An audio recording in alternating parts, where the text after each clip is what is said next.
Heitti voltin koko kone.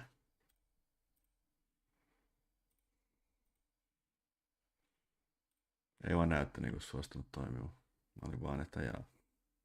Ei sitten.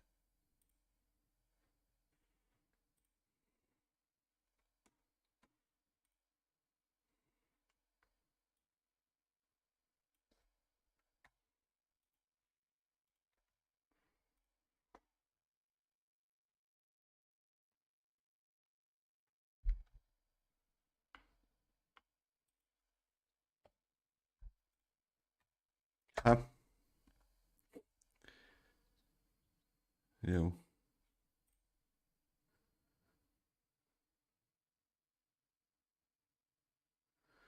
Joku Loli on ainoa peli, jota ei saa silleen game capturelle niinku järkevästi.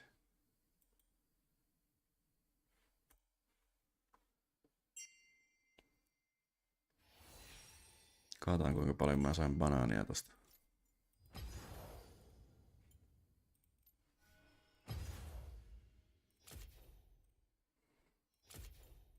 Heitäs mulle Invi.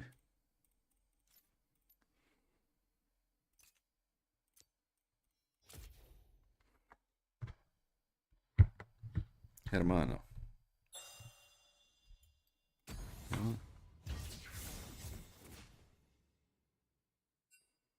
Joo. Joo, minuutti. Ei paha.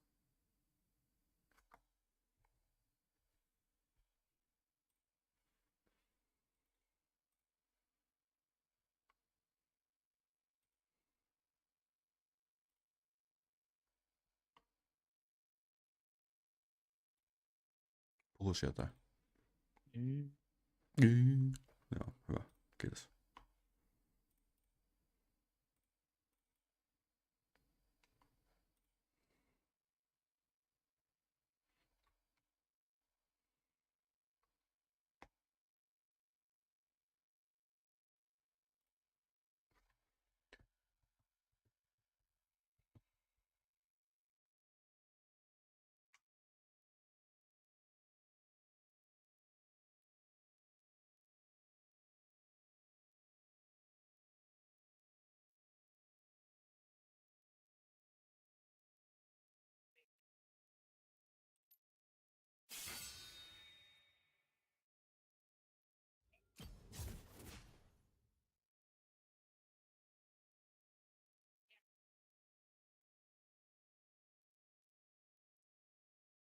Tarjoa peli.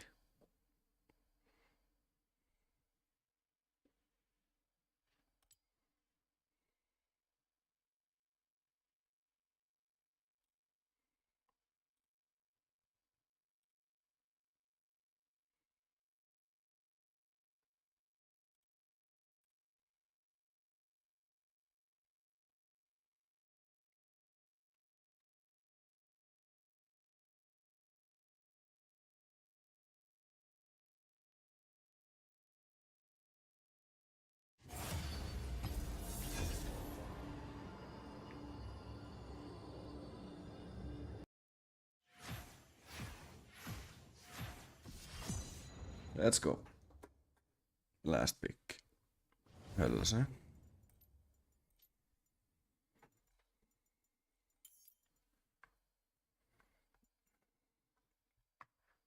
Mun pitää ehkä pelata jotain tankimpaa, jos toittaa visu.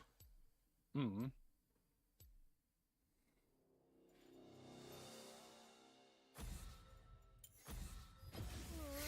Scout life isn't for everyone, I guess. Tää on täydellinen.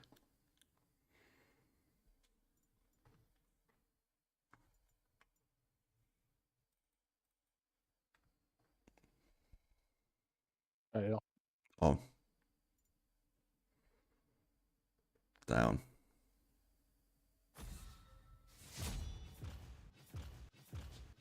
Katsotaan mitä enemmän pikka. Täällä. No sitten ei ainakaan vittu knaari.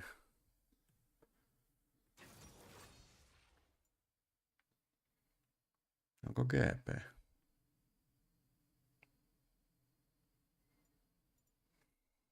Katsotaanko kumpi pystyy skeilaan paremmin.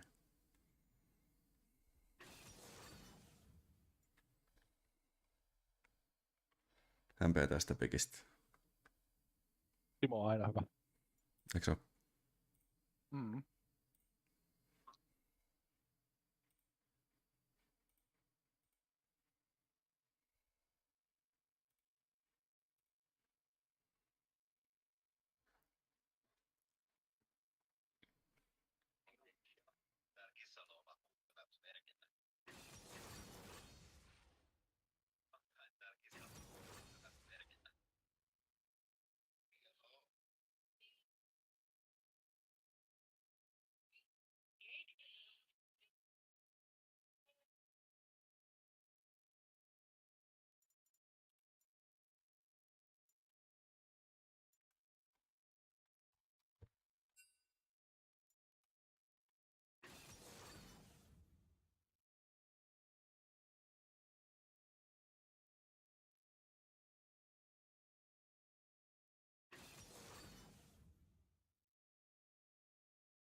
Edward-pelejä viekö?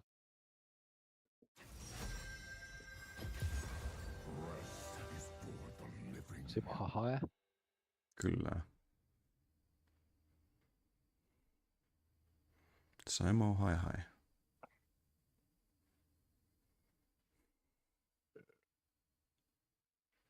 Ja letalityne.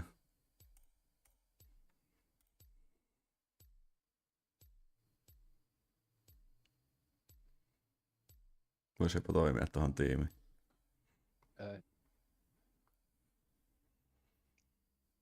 Meillä on 2 tankkia, ne ei pääse koskaan läpi. Niin. Tai sit mä vedän letalityne. Ei. Riittää päälle leinisiltä. Niin kyllä häviää. Katsotaanko nukkunut vittu liian vähän, kyllä noin tyhmiä ideoita. Ei kyllä nää on ihan, ei vaan se oli, ei ihan, no joo. Ai vittu, täällä on taas nää asetukset ihan päin vittu. Mitä vittu? Oikeat asetukset? Eihän oo. Ne on sun asetukset. Onko? Oh. Onks mulla toi click to move leftissä? Ei, mistä mä laitan sen? Hotkeys, player movement sieltä. Welcome to Summoner's Rift.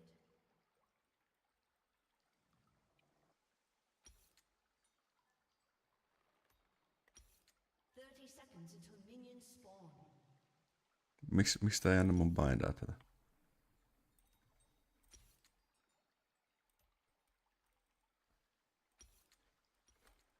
No mä pidän sen sitten shiftissä.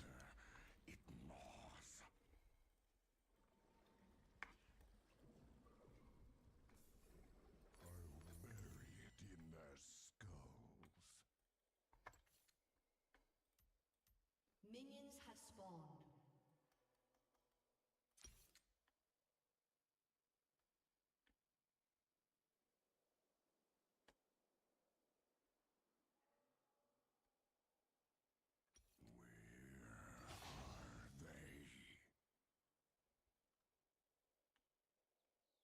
Chatti googlettakaa joku toi ongelma. Miten mä saan left clickiin attack move? Joo, nyt pieni hetki.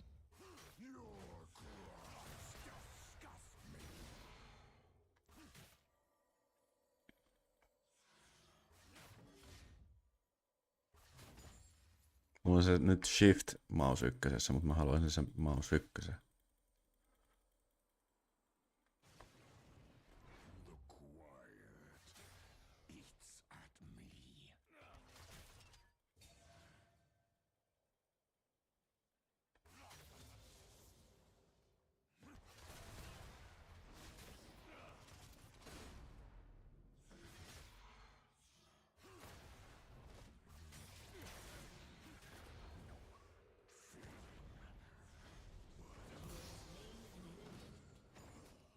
Tää oli itse asiassa ihan vitun täydellinen kuolema.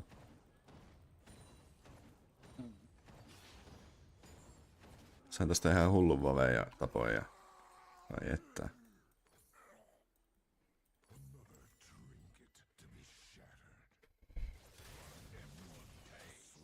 Palaako se sun? Häh? Palaako Palako? sitä sun? Tää teleportti ainakin. Mä en muista Flashyä nähneen.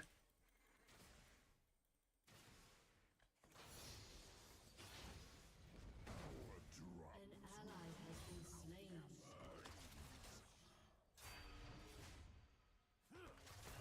An enemy has been slain. Mä tuun sinne. Joo. Tuu vaan.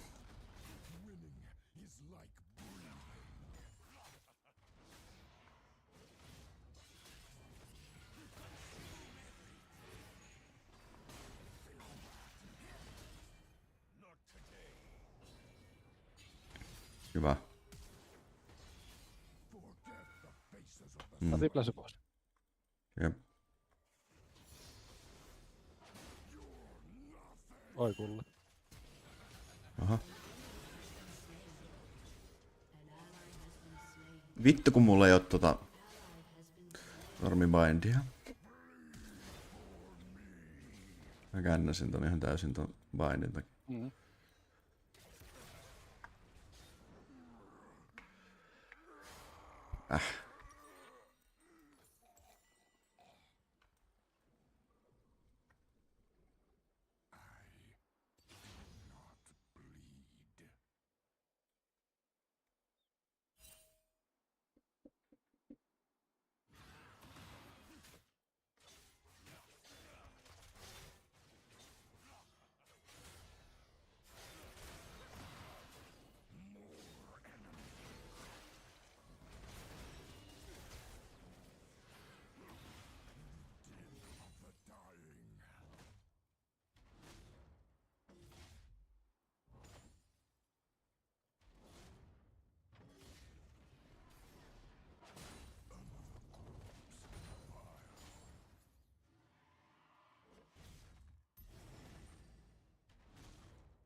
Jaa.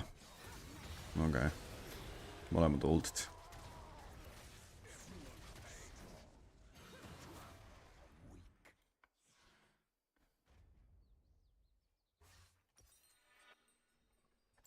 Fair enough. Mä teleporttasin heti rankasti.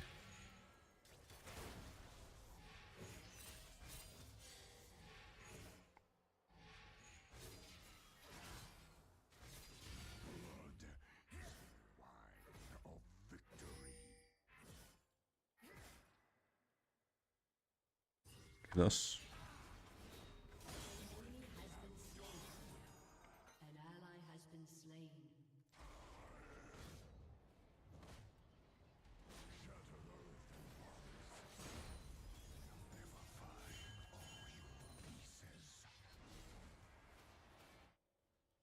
An enemy has been slain.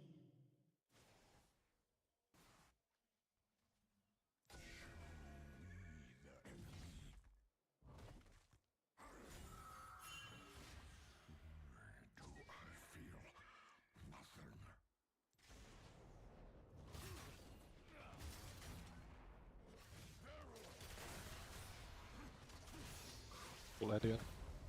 Executed.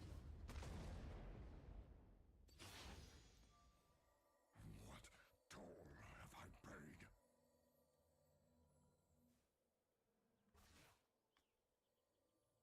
Let them sneak, then let them die.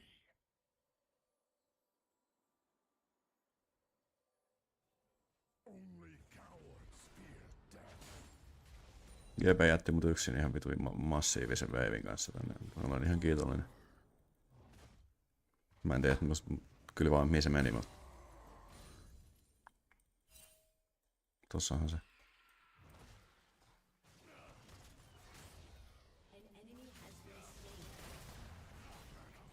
Vitun Diana taas täällä.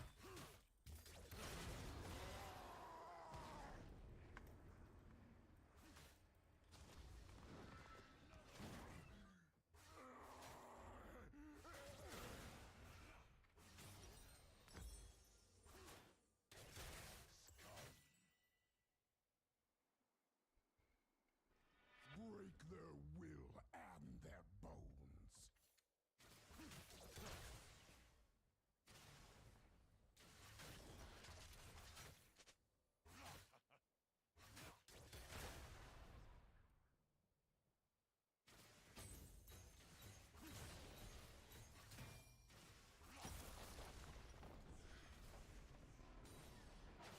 Cowardice will be met with death. I hear the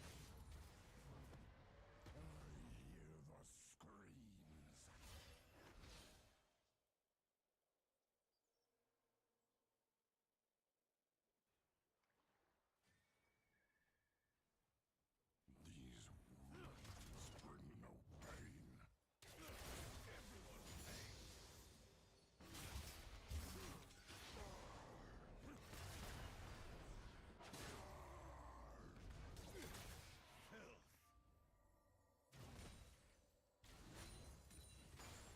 Where is the thrill of carnage?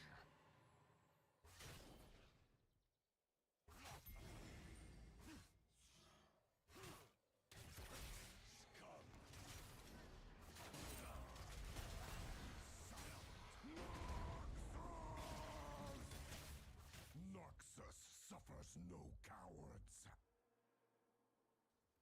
Tää GP kyllä kiusaa isolla kädellä.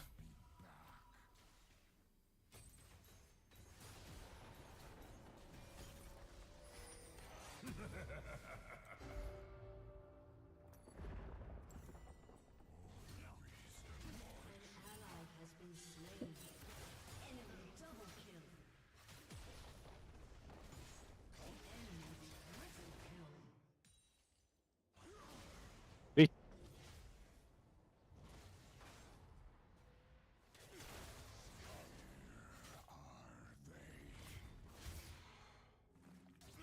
Shut down.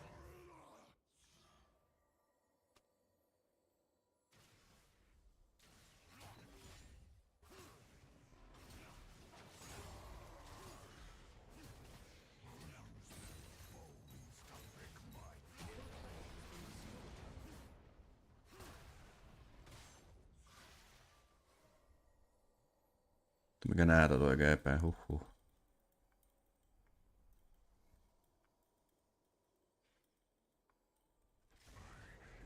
This waiting of the dying. Tää. Ja ei mitään, saa kuolitin. Joo. Forget the faces of the slain. Mä saan sen tää itemme. Kiitos.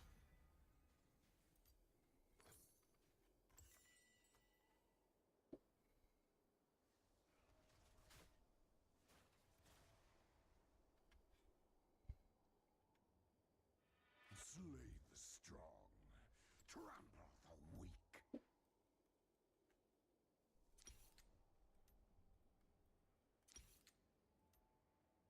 An enemy has been slain.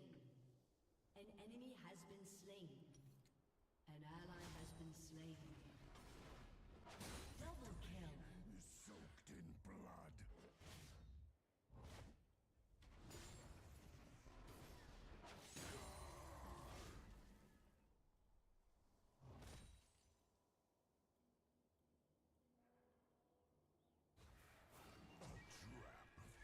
Turret plating will soon fall.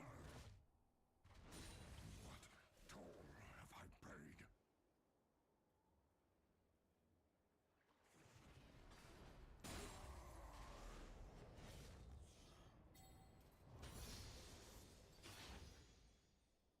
Joo, Väyne topis.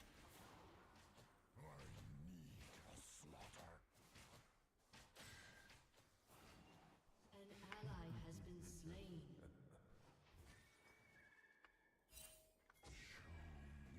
The enemy. An enemy has been slain.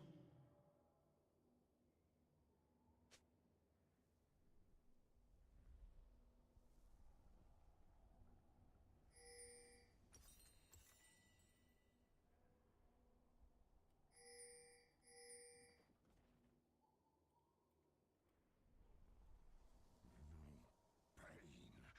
No feeling.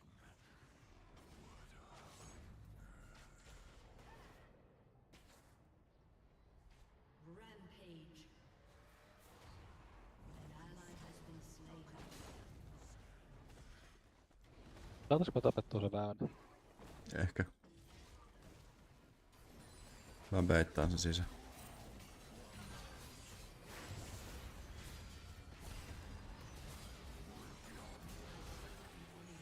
Easiest.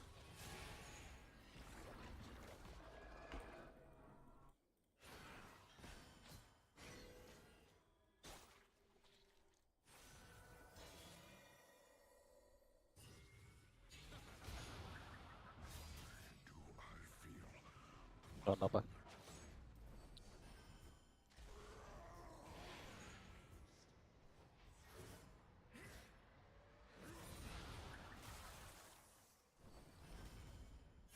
Se kiusaa mua. Mm. Ärsyttävä.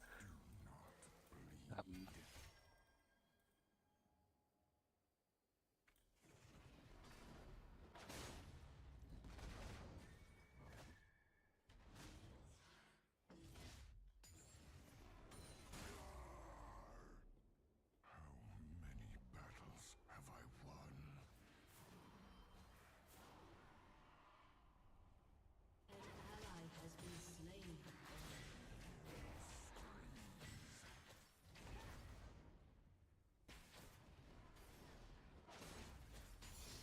An enemy has been slain.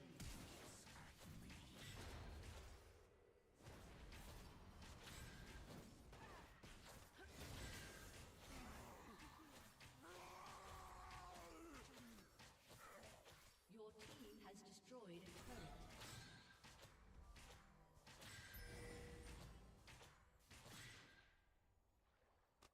An enemy has been slain.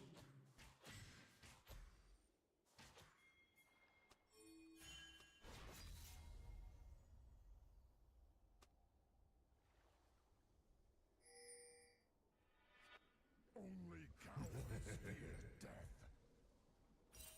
I will drench it in their blood.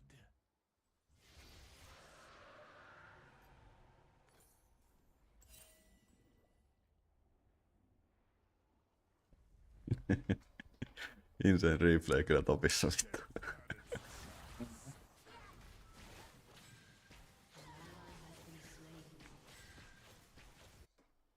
Mulla on 2 temiä. Nice. Ei jumalauta, tappaako nää? Ei sen. Peissä aika nälkäisesti. Jep.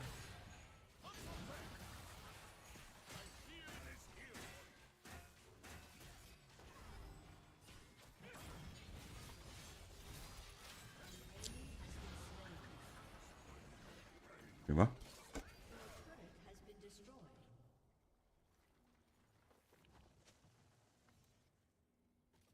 Killing spree.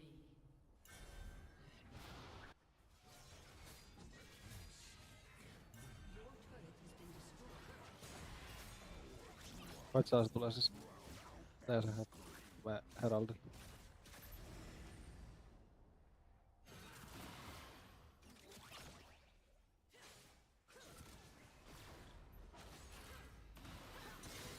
No tulihan se. Meidän heraldille vaan. Aatele. Joo.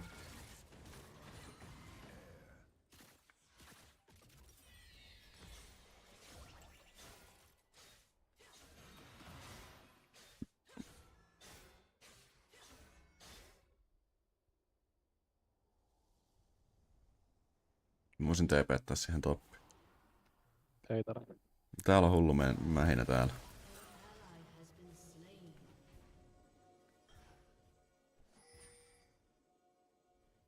Mä voisin TP:ttää tohon.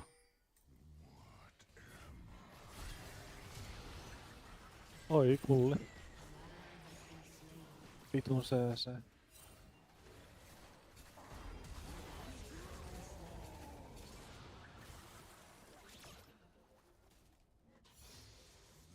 Aika hakee vettä, kun on puolen minuuttia timeri. Joo.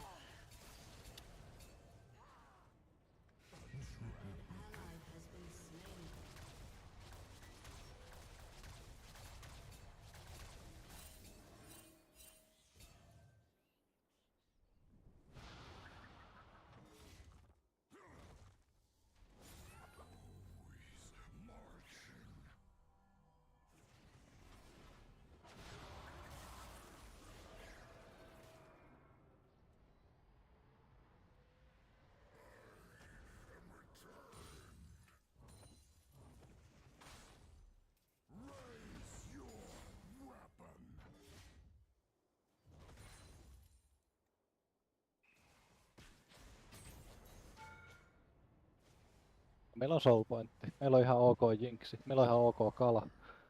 Niin. Mä oon hyvän distraction. Ja vaan fyysinen pelota. Kyllä.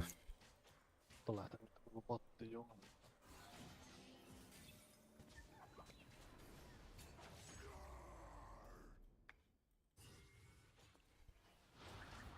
Oi kulli. Vittu toi väynä sattuu.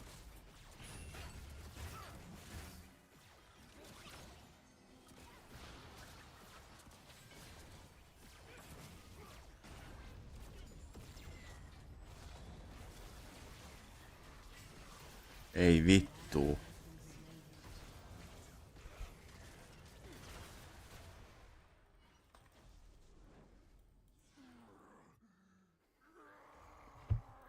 En mä kyllä tätä halua surrendaa silti.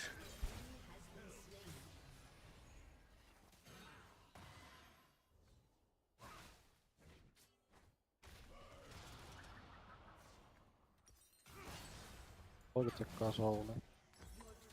Joo, Soulin kun me saadaan, niin tää kääntyy.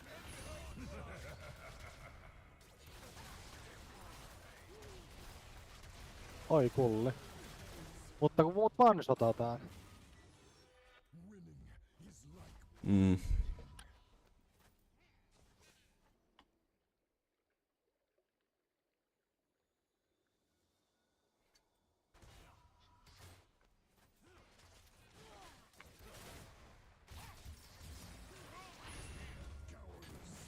Memphis onkin one shot.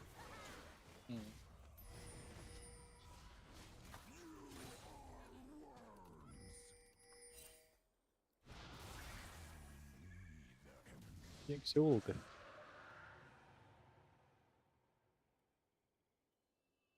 Noxus suffers no cowards.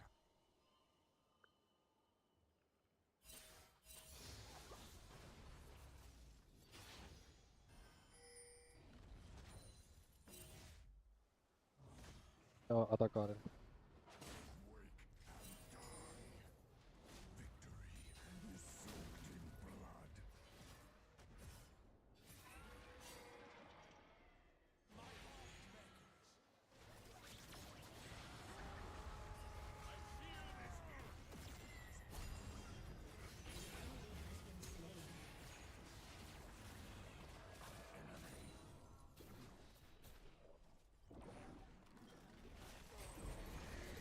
Iso rankaisu päälle vaan.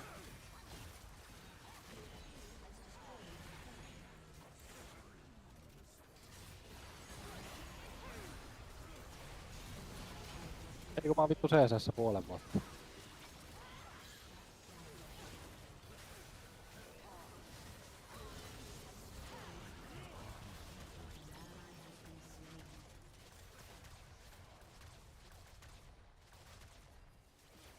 Ally has been slain.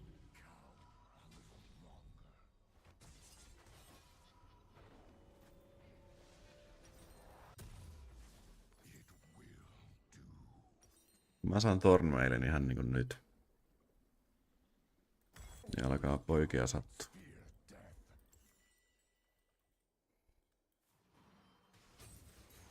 Sain pari tärkeää assistia tossa äsken. Sain shield. Sit mä en ehkä one-shottaa. No.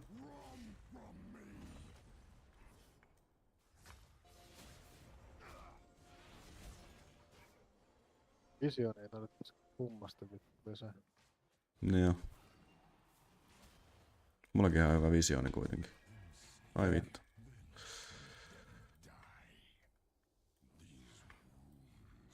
Jinksi saisi vähän pistää vauhtia tuohon Vardaamissa. Videona vaan 2 edes.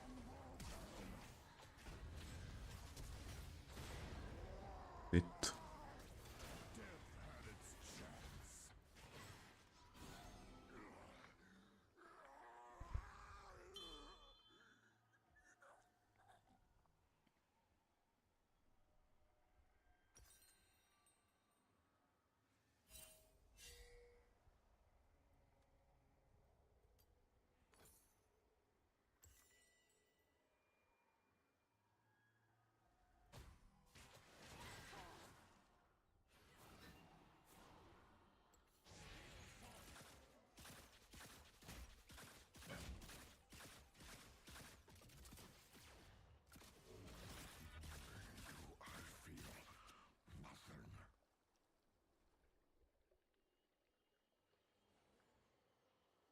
Kun ne olisi ottanut jonkun normaalin top lanerin eikä jotain korealaista GPtä.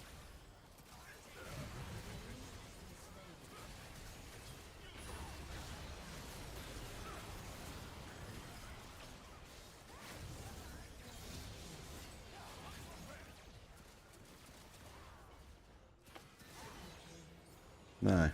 Baroni.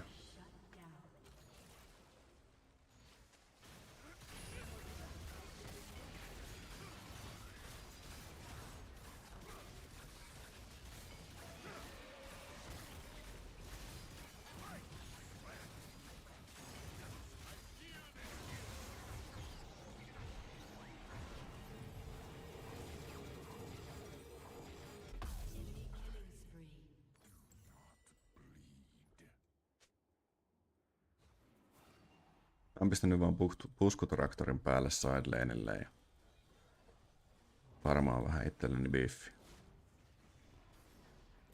Atavi vittu Magic-resistä. Forget the Vuosessa. faces of the slain.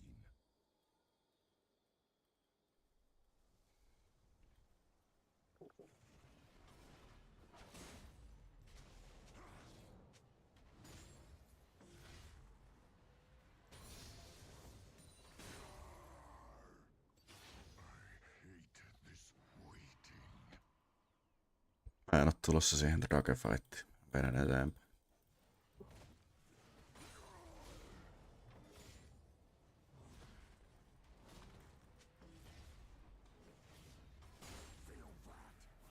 Break their will and their bones. Has destroyed a turret.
Hiinihistä.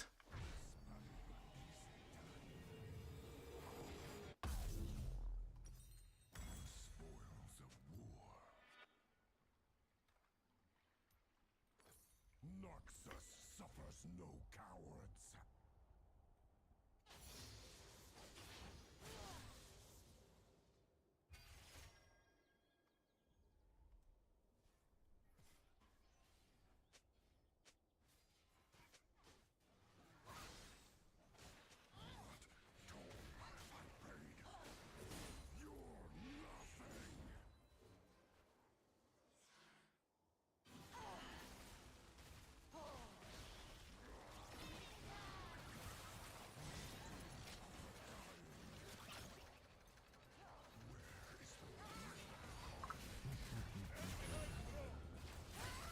Tää ulti pois.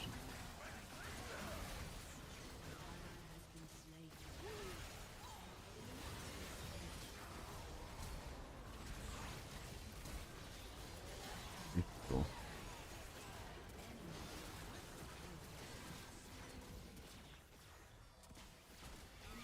Quadra kill. Aced.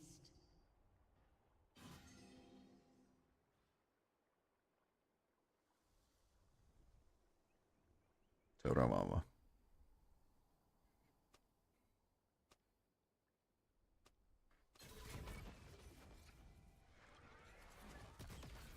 Defeat.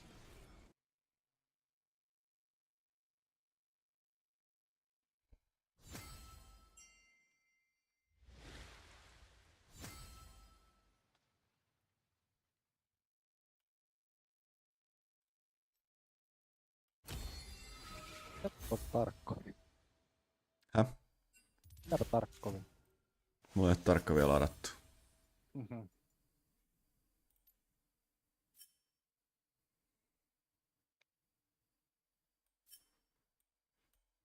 Mulla ei mahdu tarkkovi tällä hetkellä koneelle vissiin. Eikö mahtuupas?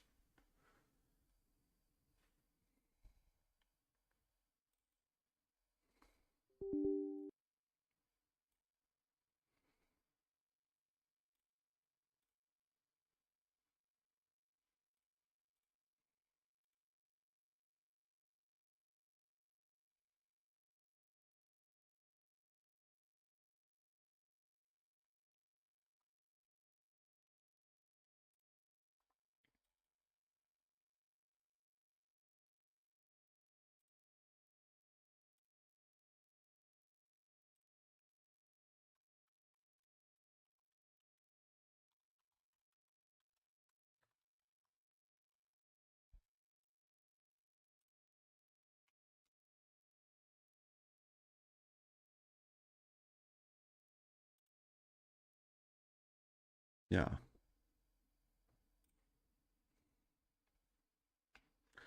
Väärä.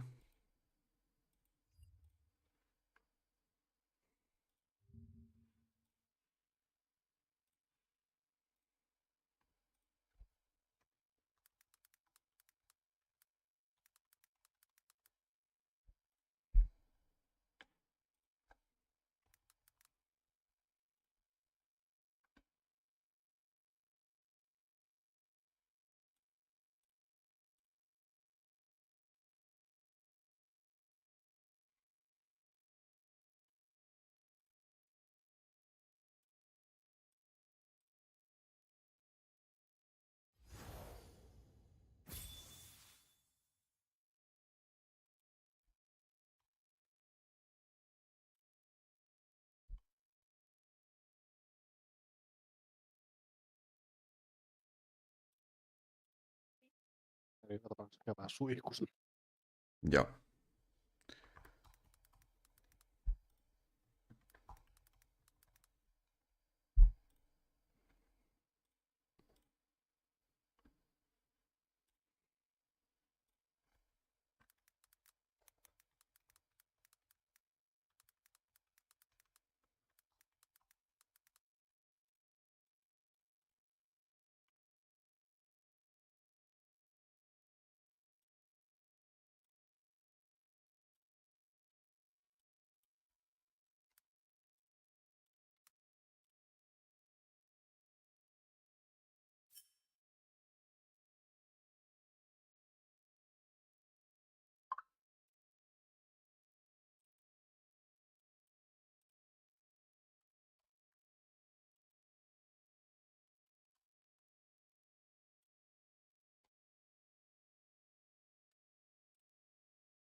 Näin kuote ei ole kyllä onneksi mahdottoman pitkä.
Toissapäivää.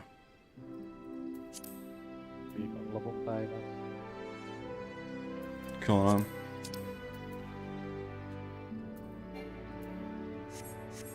Pistin Tarkkovin latautuu.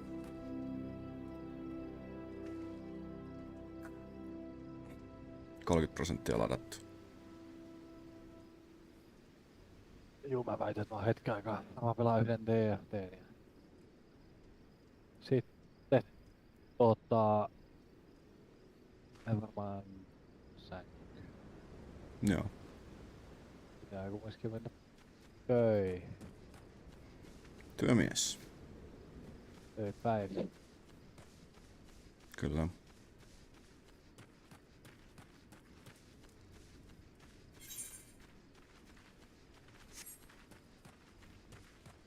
Siinä tapauksessa mä exittaan tän game. Ja menen liiga.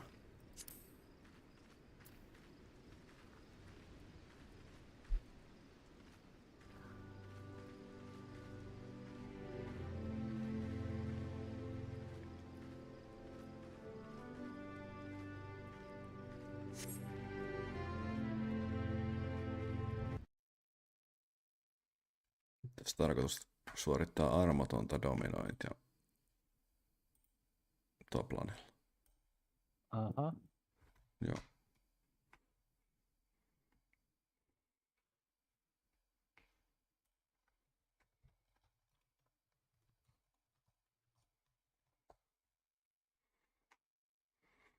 Ihan armotonta dominointia tulossa. Jos tulee Fiora, ei kun toi Irelia favored matchup, niin mä tuhoan.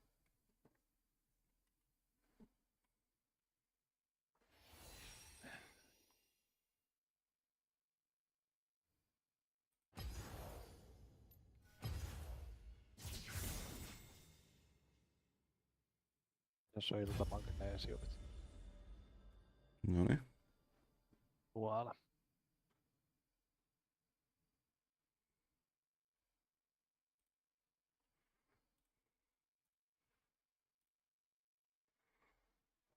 I really need you.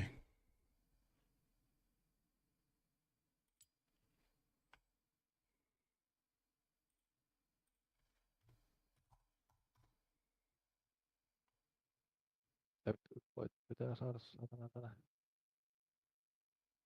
Kyllä. Missä? Lokuussa. Ket sä hakee? Käy hakemaan. Noniin. Vilkukset 3 putkea. Ei saa oikein, toi on paha. Tiedätkö sä mikä ei oo paha? No. Mun näytön ohjaa. Ei ookaan. Se on ihan huikea. Hullu vehe.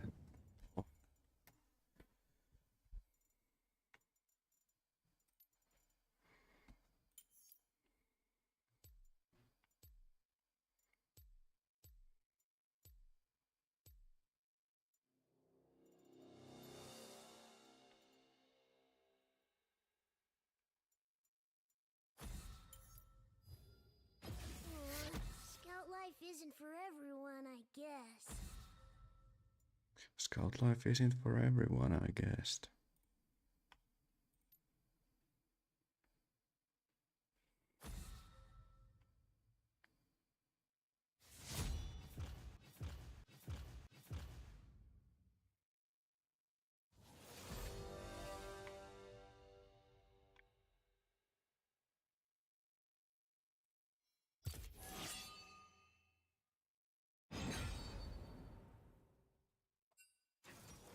Kyllä kun Toppi kysyy bottomilta, että tarjoaa Big Vitonen, niin bottomin on sanottava kyllä.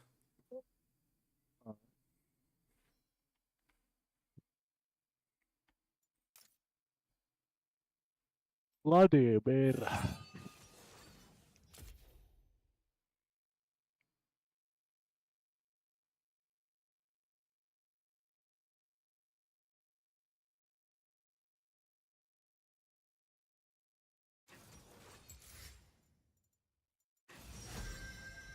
Setti. Voi vittu, mä en oikein voi kyllä pelata Ireliaa setti. Voiko? Kamille. Ei. Dr. Mundo. Mondo. Trundle. Rundle on oikeastaan aika kova. Otanko Trundle? Ota. Time to troll.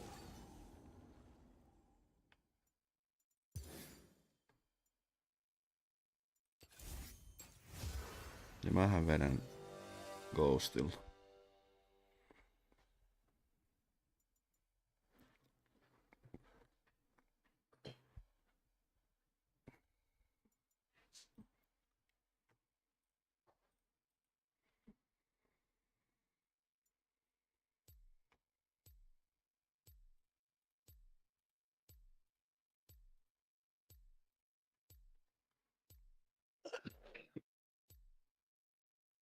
Mikähän vittu tää Jinin midi on?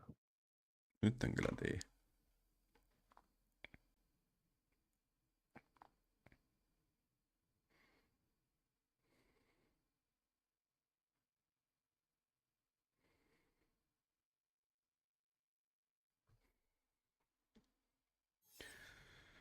Että jos lähtee vihut stats checkaamaan, niin meikäläinen stat checkaa kovemmin. I like my human with a bit of spice.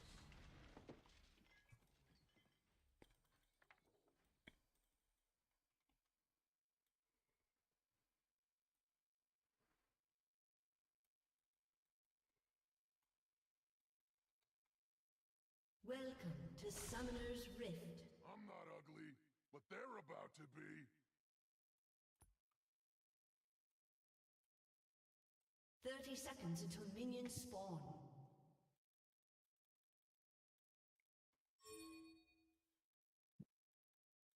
Et sä nyt mitään leashiä tarvii. Huh?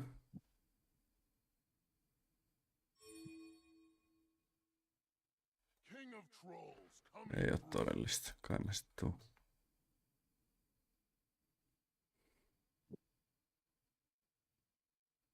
Minions have spawned.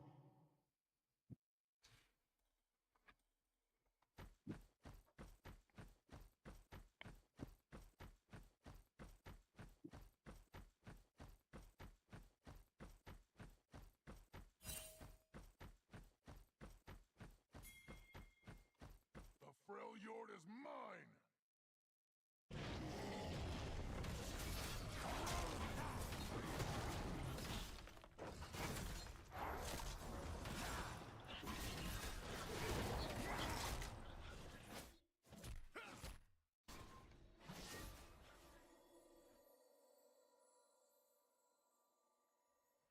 Time to start an ice age.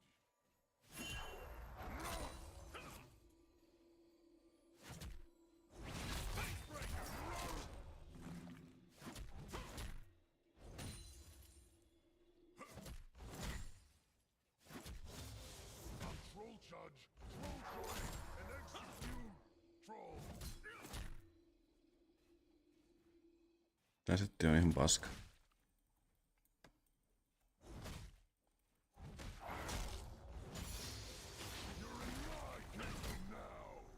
You can never bash something too many times.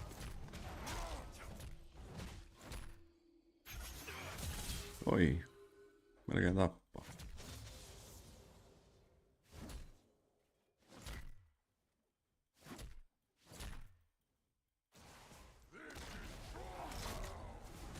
Tonight, I'm feeling free.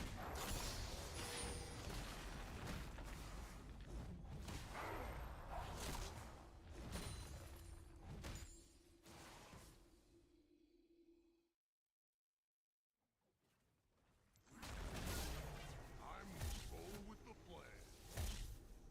Trundle on kyllä lepponen hahmo. Joo.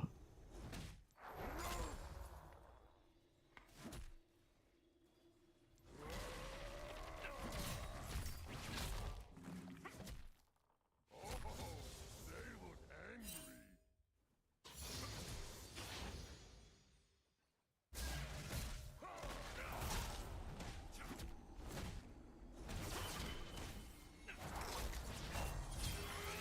Ei!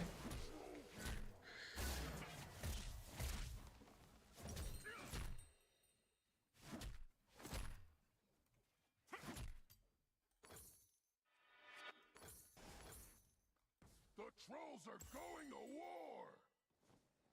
Hittosetti otti syleilyä ja vei mun kaiken HP. Ja katsoin jotain Grey Screen striimissä.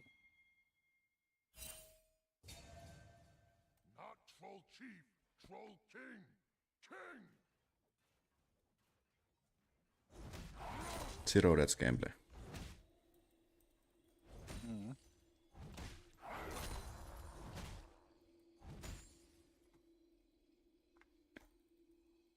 Come on! Energy!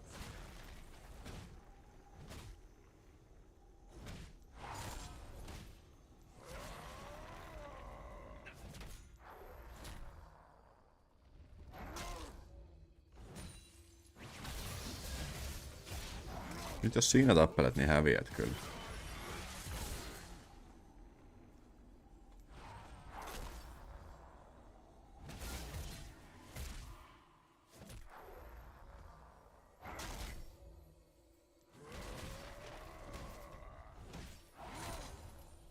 Ruining my good mood!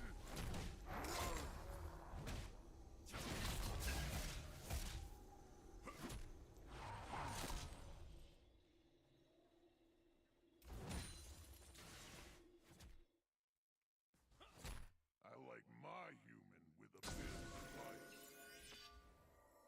Sieltä ensimmäinen vuoto. No niin. Mä kun saan kutosen, niin mä tapan ton setin.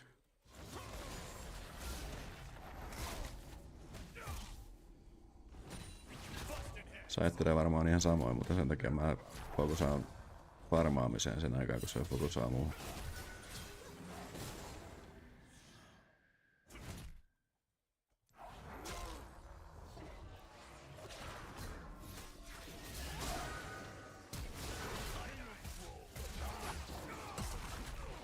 Ai. Vieka joutuu ottaa... Tarvii apua, mutta ei auttanut mua sen jälkeen.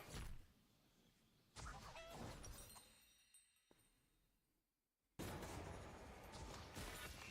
Freljord is mine!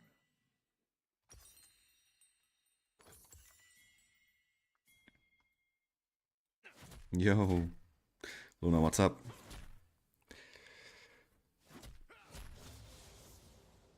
Nothing much. Time to start an ice. Taking a beating at the moment.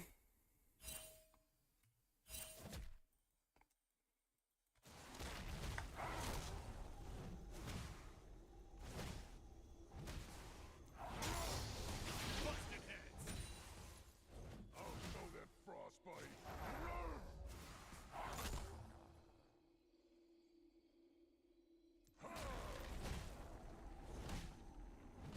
Nice. That's always a good feeling.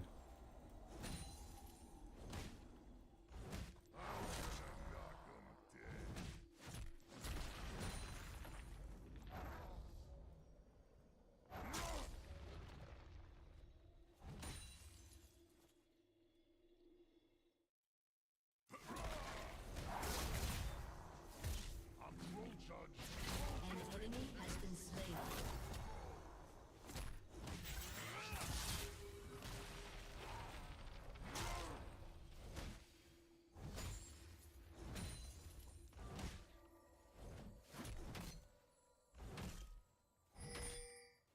I'm the troll of the planet.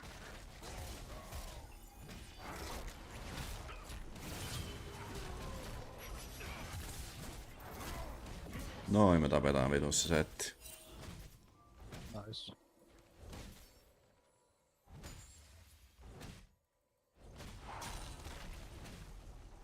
No mitä me saattais Drake kuuteen. Iso.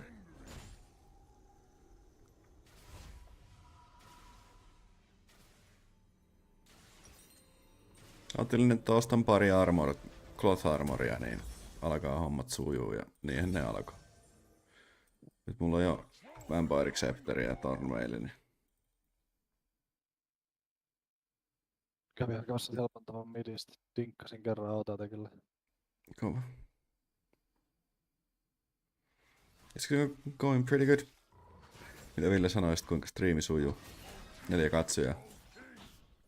Niin, miten pelit sujuu? No joo. Striimi sujuu hyvin, mutta pelit ei suju hyvin. The stream is going well, but the games are not.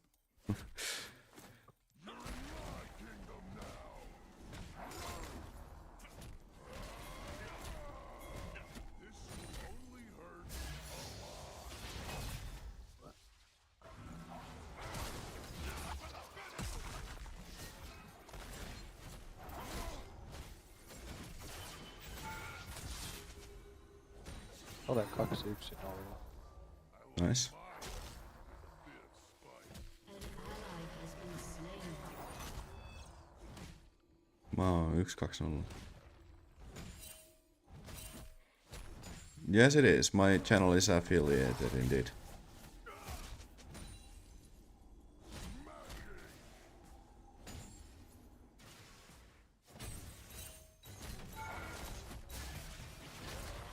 Oi nyt inttasin ihan täysin. I just inted. I inted.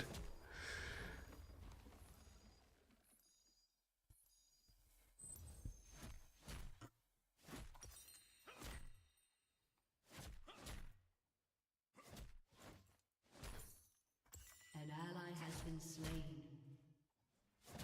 So what about the affiliation? I'm not ugly, but they're about to be.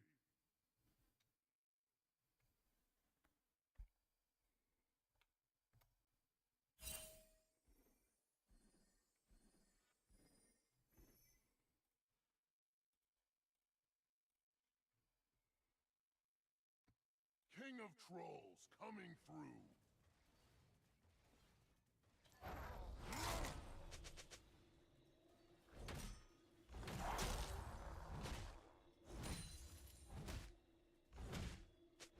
Yeah. Nobody trespasses in my town.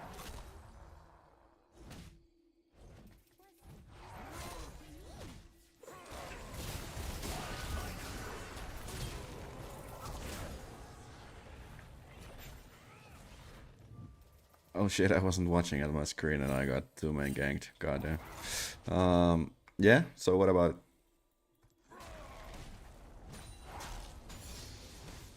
They crossed the wrong troll.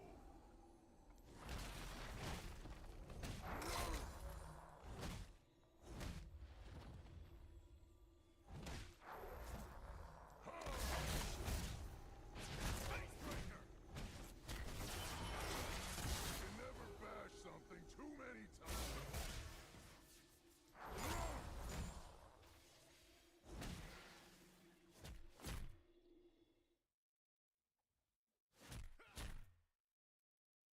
Yeah, it is. Oh no, I just got baited into a fucking all-in. Yeah, I get money from the ads and from the subscriptions, but that's about it. Nothing more, nothing less.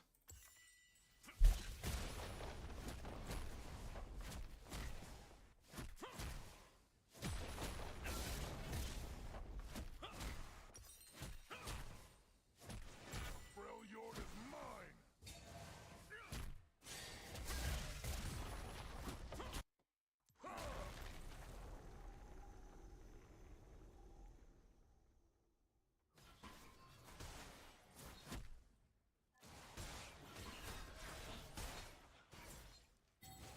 Time to start an ice age.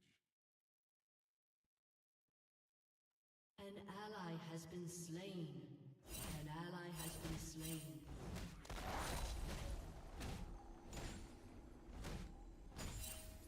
Yep. Tonight, I'm feeling greedy. An enemy I'm streaming as much as I can right now, so as much as is fun to do. turret plating will fall soon. I'm Troll Judge, Troll Jury, and execute Troll.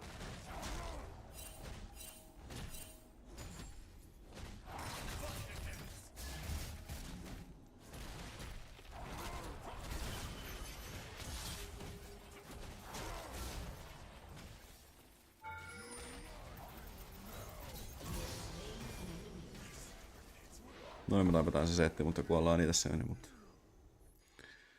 Yep, I will keep it up. I got the place from the school thing.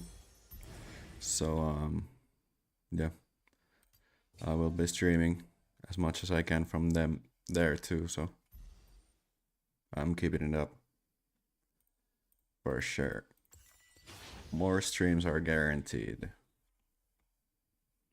What about feet? Feedpix always works.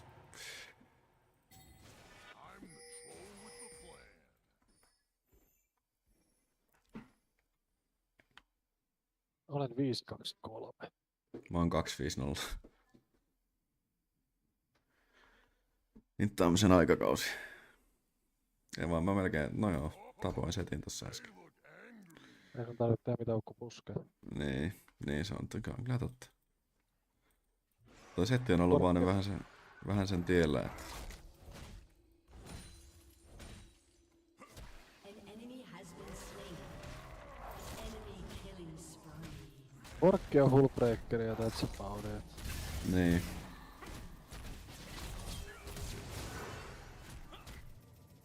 An ally has been slain.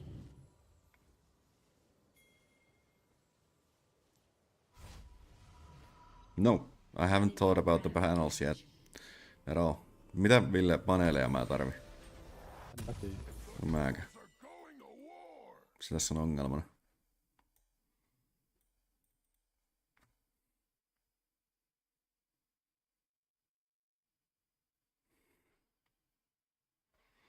Your turret has been destroyed. Mäkin tarvitsin kyllä kenkulla sit. Nyt mulla on profiile hydra ja Nice. later steel caps. Not troll chief, troll king. King.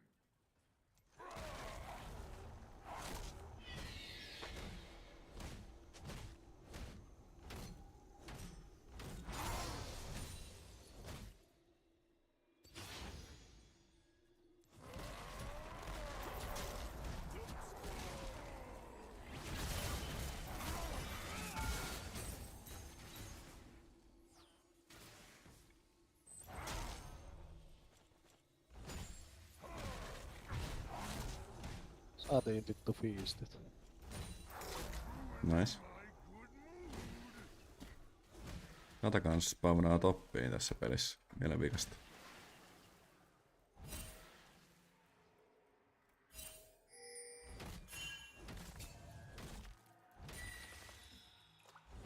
I like my chicken with a bit of spice.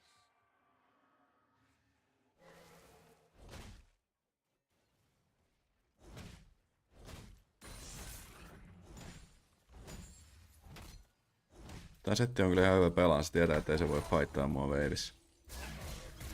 Mutta niin, se vaan venää, kun tulee toi peura taas tänne toppiin.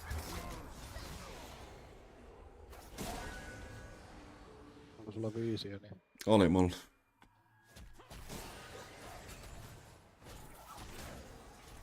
Mut siellä on 3 topissa. Ja voi jumalauta, oli Heraldi kanssa. Turret has been destroyed.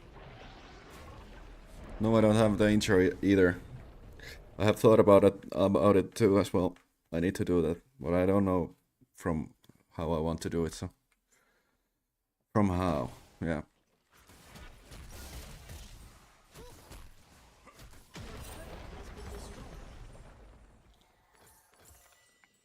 King of trolls coming through. Millaisen intro mä haluan mun channelille? En mä tiedä. En mäkään. Sama mikä on B-hobissa. Team has Boys. destroyed a turret. Do you have any recommendations for the intro or any ideas? I'll show them frostbite. An enemy is unstoppable.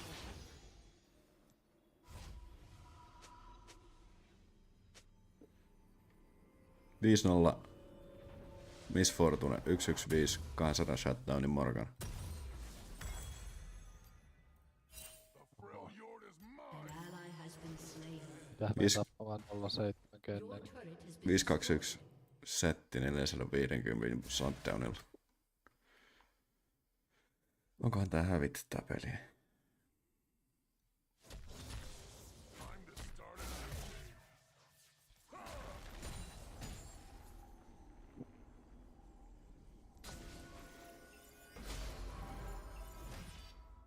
Melkein hävisin 08 kennenillä.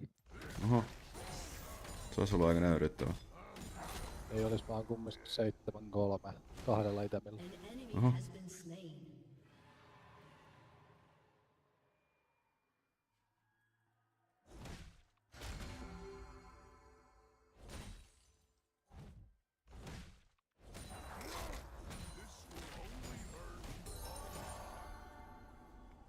Your team has destroyed a turret. Jep.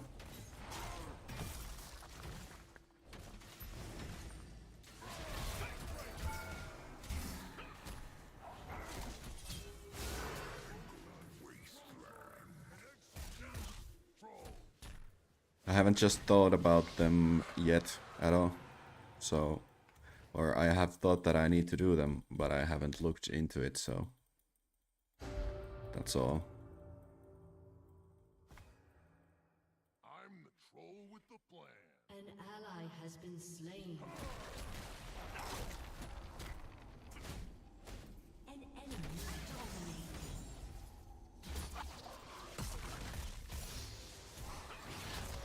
Läsytti seinään yli Drake pittiin ulti päällä. Oh, they look angry. Joo.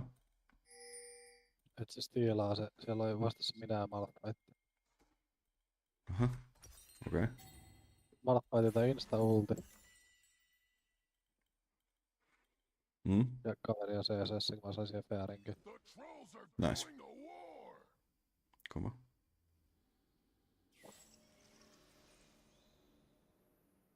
Nyt mä driftaan Heraldilla täällä ATM.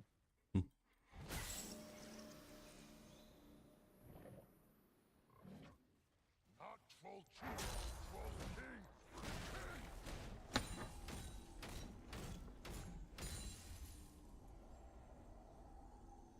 Tuu minimoinnit.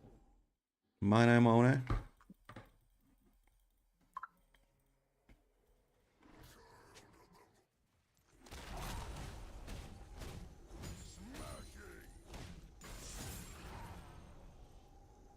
An enemy has been slain. Yeah. You could send them to me in IG or here or in Discord. I don't know. I like mine with a bit of spice. Shut down. Insta is good.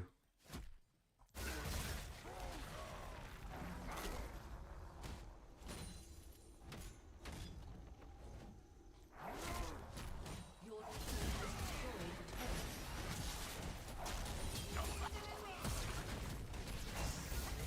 turret. Näin me myllytetään se setti. 6-3, mä oon 3-6. Näin me yllytetään A takaa. Niin. Noniin.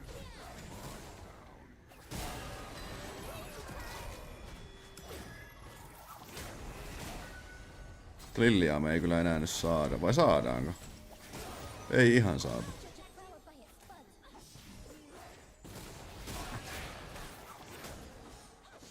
39 pedaalia. Joo.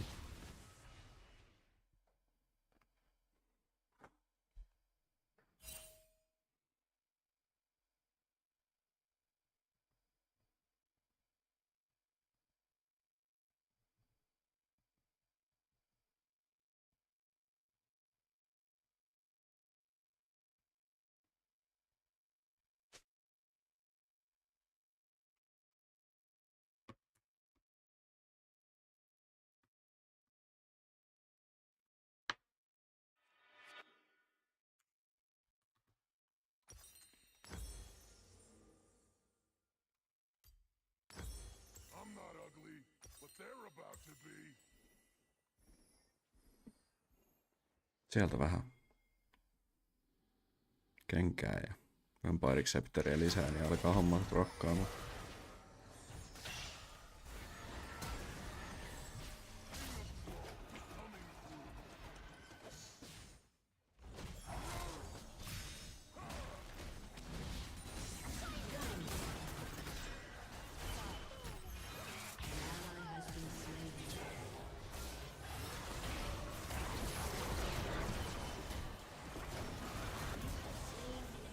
Toi Vladimir saa. Nice. Mä saan Morganan tästä. Me voitettiin täysin tää peli. Nice. Tällä fightilla eissattiin.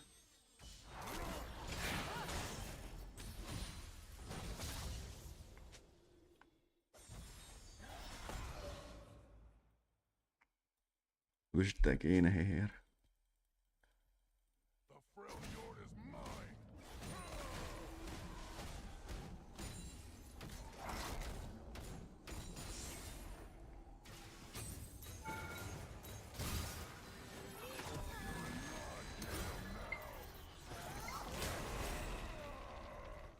Time to start an ice age. Nyt on valmiita. Lillia tuli just melkein one-shottas mut vittu.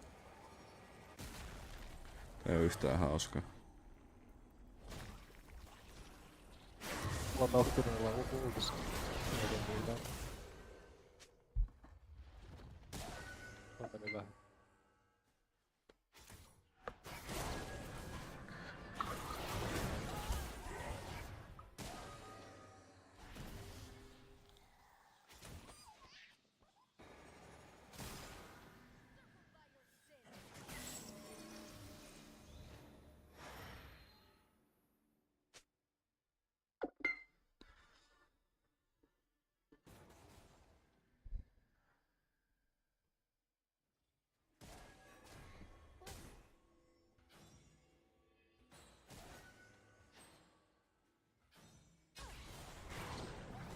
Hävittiin just kun teamfight.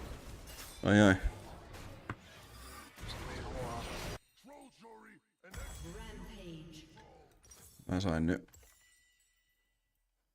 Mä oon fucking Enemy Borgi. has been slain. Double kill. No meillä on toiset 04 Jini.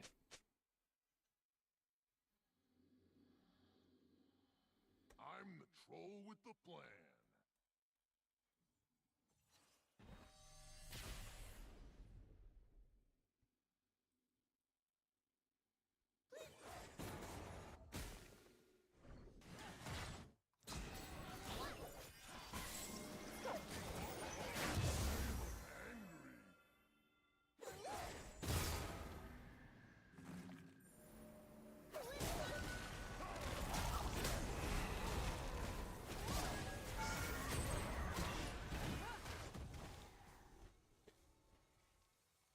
The first one is the best one. The first one is so cool. I need something like that for my intro. The trolls are going to war. Killing spree.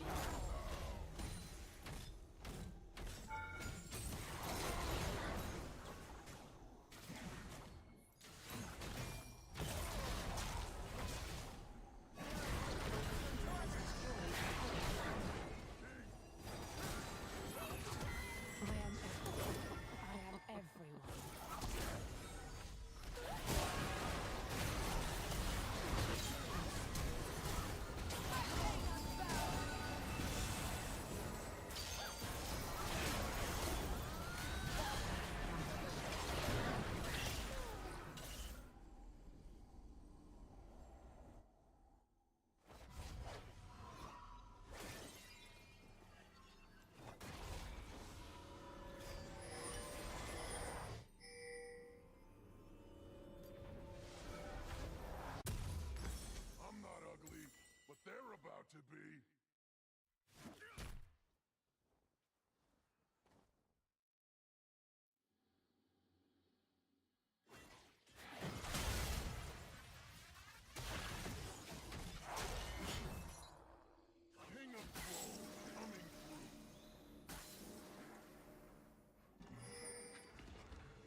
Tääkin peli. Ai ai. Your team has destroyed 06 an inhibitor. Jinmid. An enemy has been slain. Kaverilla on 14-2 Vladimir.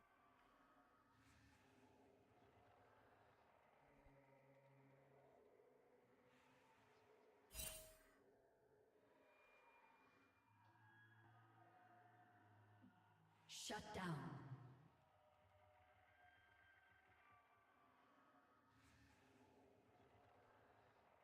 Mä menen sänkyyn. Ollaan kuulolla. Ollaan kuulolla. Moro. Hei hei.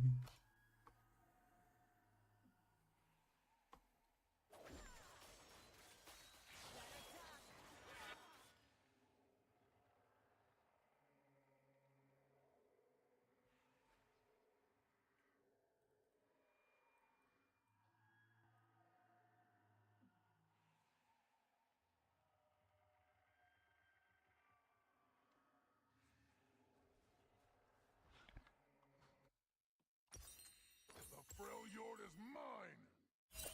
Your team has destroyed a turret. This is Troll Town!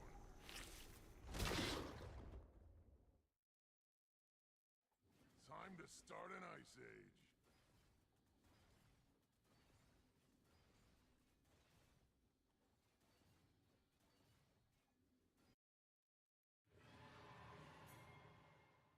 Like An 50. ally has been slain. Troll charge, troll jury, and execute troll.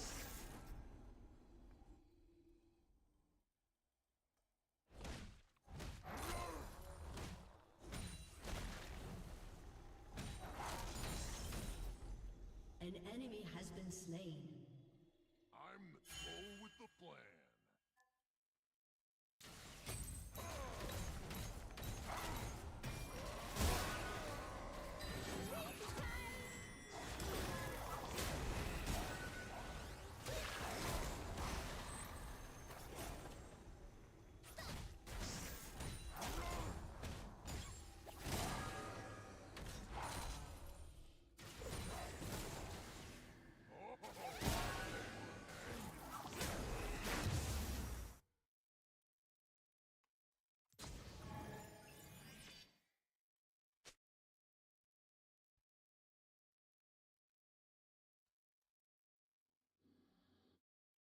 The trolls are going to war! Enemy triple kill. An enemy has been slain.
The enemy's inhibitor has respawned.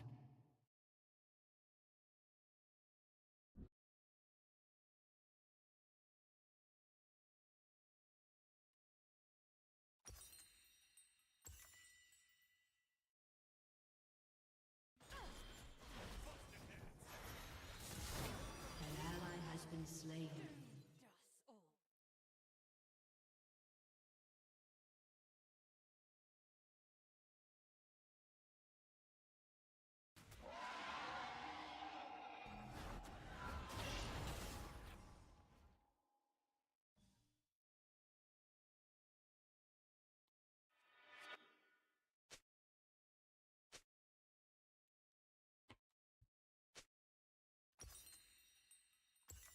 I'm not ugly, but they're about to be.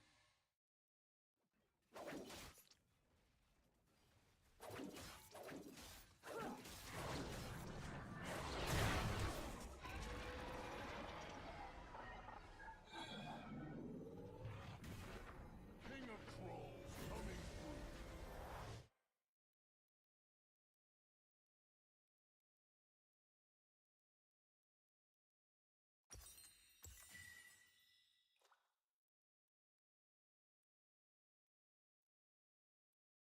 Freljord is mine!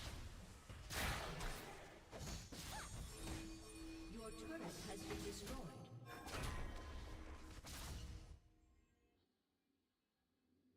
An enemy has been slain. Enemy rampage. My kingdom now!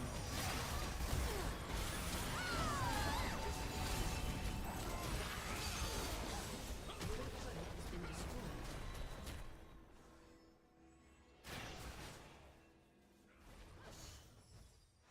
A summoner has reconnected. Your turret has been destroyed. An enemy is unstoppable. Shut down. Your inhibitor has been destroyed.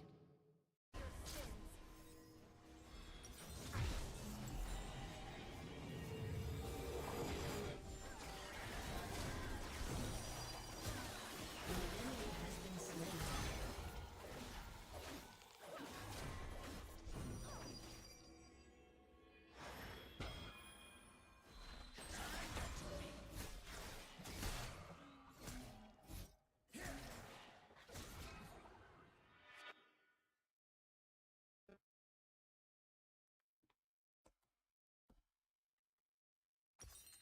I'm Troll Judge, Troll Jury, and execute Troll!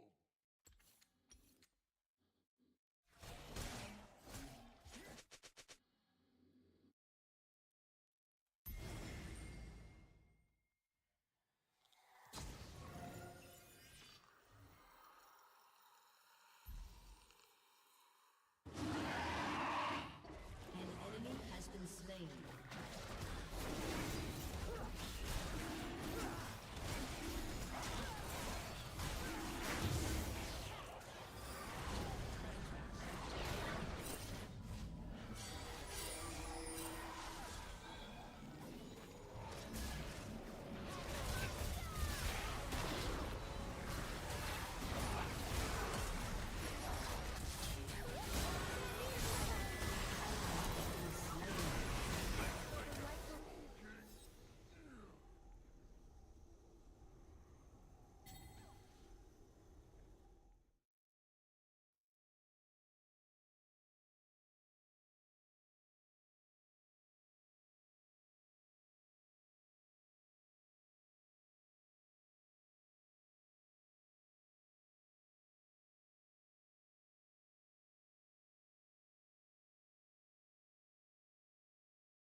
An ally has been slain. Shut down.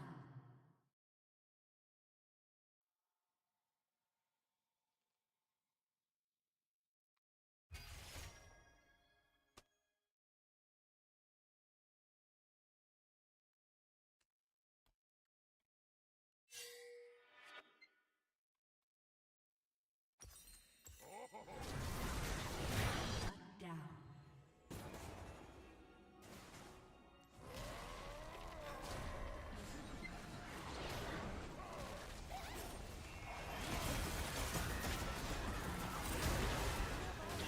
We can't do anything.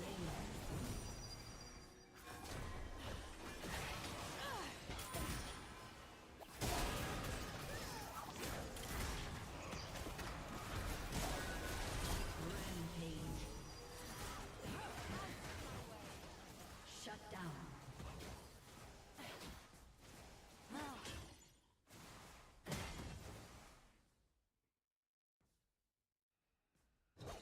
I am the sisterhood.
An ally has been slain.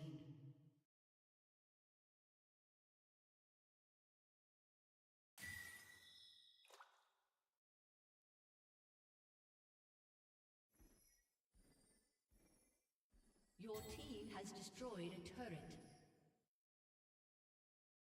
An ally has been slain. Your inhibitor has respawned.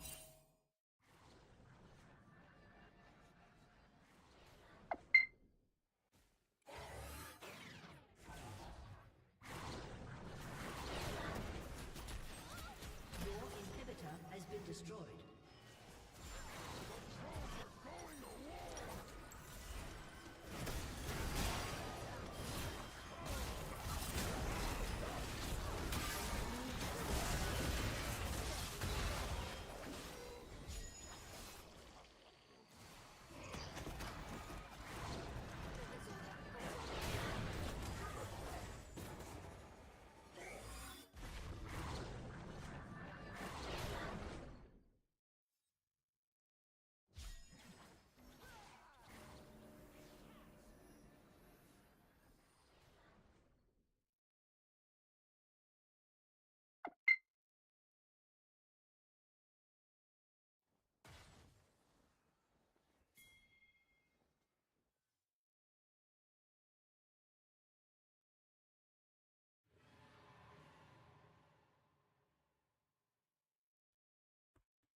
Can this game end, please?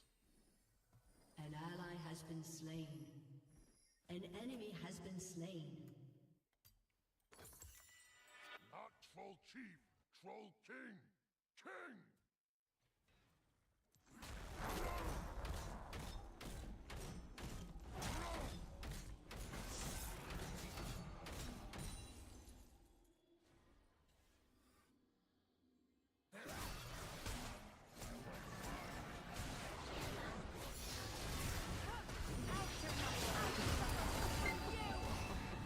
Enemy has been slain.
Holy shit.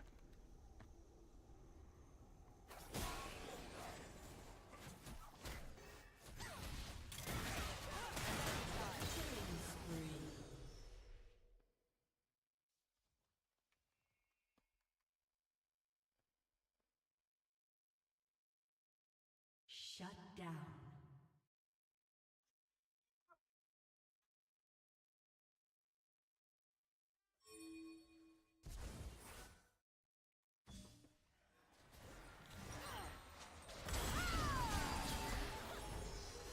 Enemy has been slain.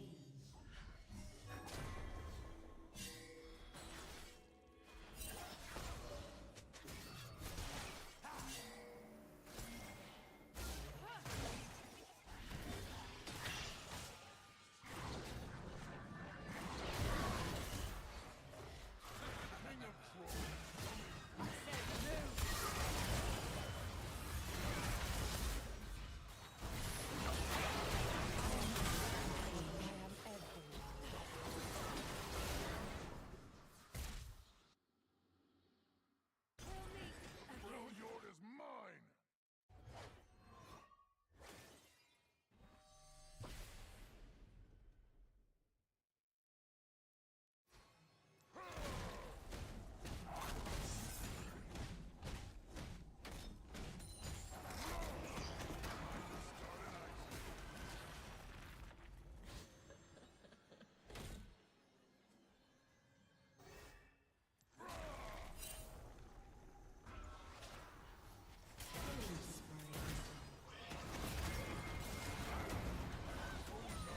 Kotori and execute!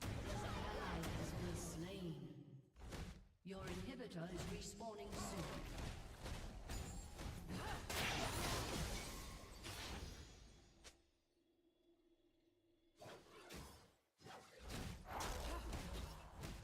Your team has destroyed an inhibitor. Your inhibitor is restored. Your team has destroyed an inhibitor.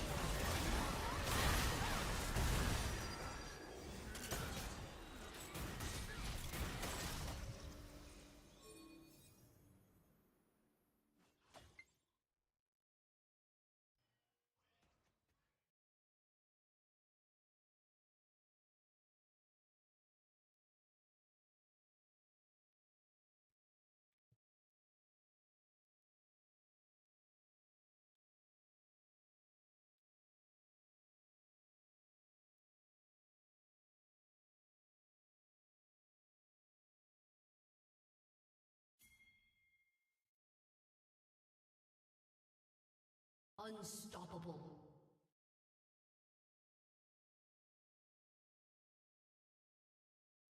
An ally has been slain.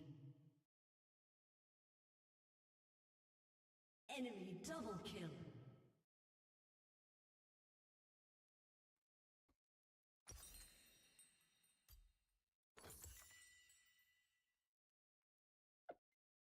Oh, they look angry.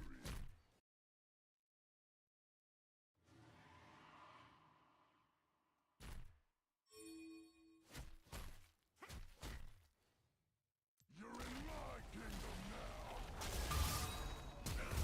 The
Nothing I can do.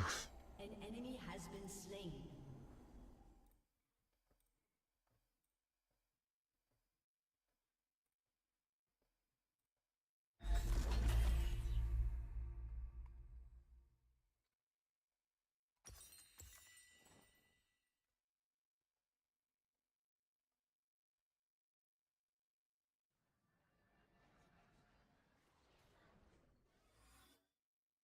Literally nothing I can do.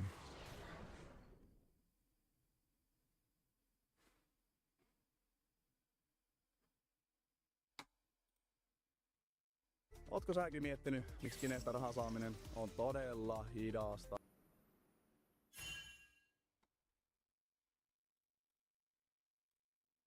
Skin saa näin kysellä. Se maksaa 247. Valitse vaan skinit, mitkä haluat lähettää. Ja rahat on sun tilillä 5. Hey Tommy, what's going on? How are you? Yeah, what are you up to today? You're playing what? Final Fantasy An ally 14. has been slain. Dude, did that come out like 20 years ago? Is it good? You're telling me that I should play it? Enemy's inhibitor How come you didn't bring has this up before? respawned. What do you mean I'm lazy? I'm not lazy. You're saying that I don't have time to play this game. I should go play Assassin's Creed Shadows? Dude, are you serious? I'm like super offended right now. Dude, I've been begging for an MMO. No one has come to me and told me about any of these games. Final Fantasy 14 would be right up my alley. So you really think I should play it? Alright, but let's use a chocobo. Seriously. Oh man, I don't know. I'm interested. I'll have to see. I really don't know. Ladies and gentlemen, welcome back. For those of you that have watched my content for a while, Ally has been know that I slain. am now passionate about Final Fantasy, even though it's new. I just want to know more and more. I want to play these games. I want to get involved with the community. I want to understand what's happening and ultimately have fun, have a good time. You know the deal. I say it most of the videos anyways.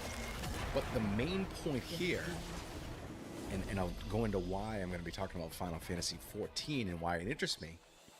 Community is something that I really, really enjoy. I love engaging with people. I love to hear people's thoughts and insight. I like the back and forth. I like the banter. That's why the Discord is huge. So, playing an MMO might be the play. It might be what I need on this channel and for me personally to make those connections and ultimately be involved with community, because this is what I want, guys. So please, I would really, really appreciate if you hop into the Discord. I'm going to leave the link in the description below. Also, hit the like button for the algorithm, and please subscribe to follow along on the journey if you're interested. But today, we're going to react to a video. It's called Everything You Need to Know Before Starting Final Fantasy XIV.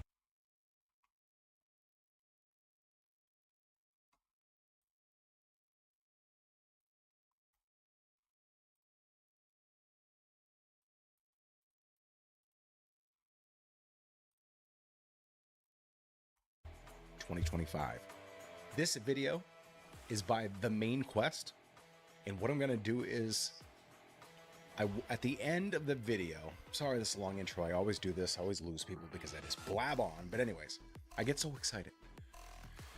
We're gonna go to The Main Quest channel. I wanna see what else he has going on, because I truly believe that if you are reacting to somebody else's content, you must first and foremost give them credit, and secondly, you should One of the most beloved MMORPGs out there, and for good reason. It's got an amazing story, flashy combat, and a world that's packed with things to do. But if you're just starting out, it can feel like a lot. There are systems Haven't on top started of yet. systems, dozens of classes, and people throwing around words like MSQ, glam, and DPS check like you already know what they mean. So let's break it all down. Whether you're trying out the free trial or thinking about jumping in full time, here's everything you need to know before you really get started. first and foremost really appreciate it that is a quick intro. This is how it should be done. Me, I can't do it. I can't figure out how to get intros down under 3 minutes. That's my problem, not yours. But I will say, thoughts prior to watching this video. Final Fantasy XIV to me, people have been raving about the story, about the amount of content that you can actually play through without paying anything. The free trial.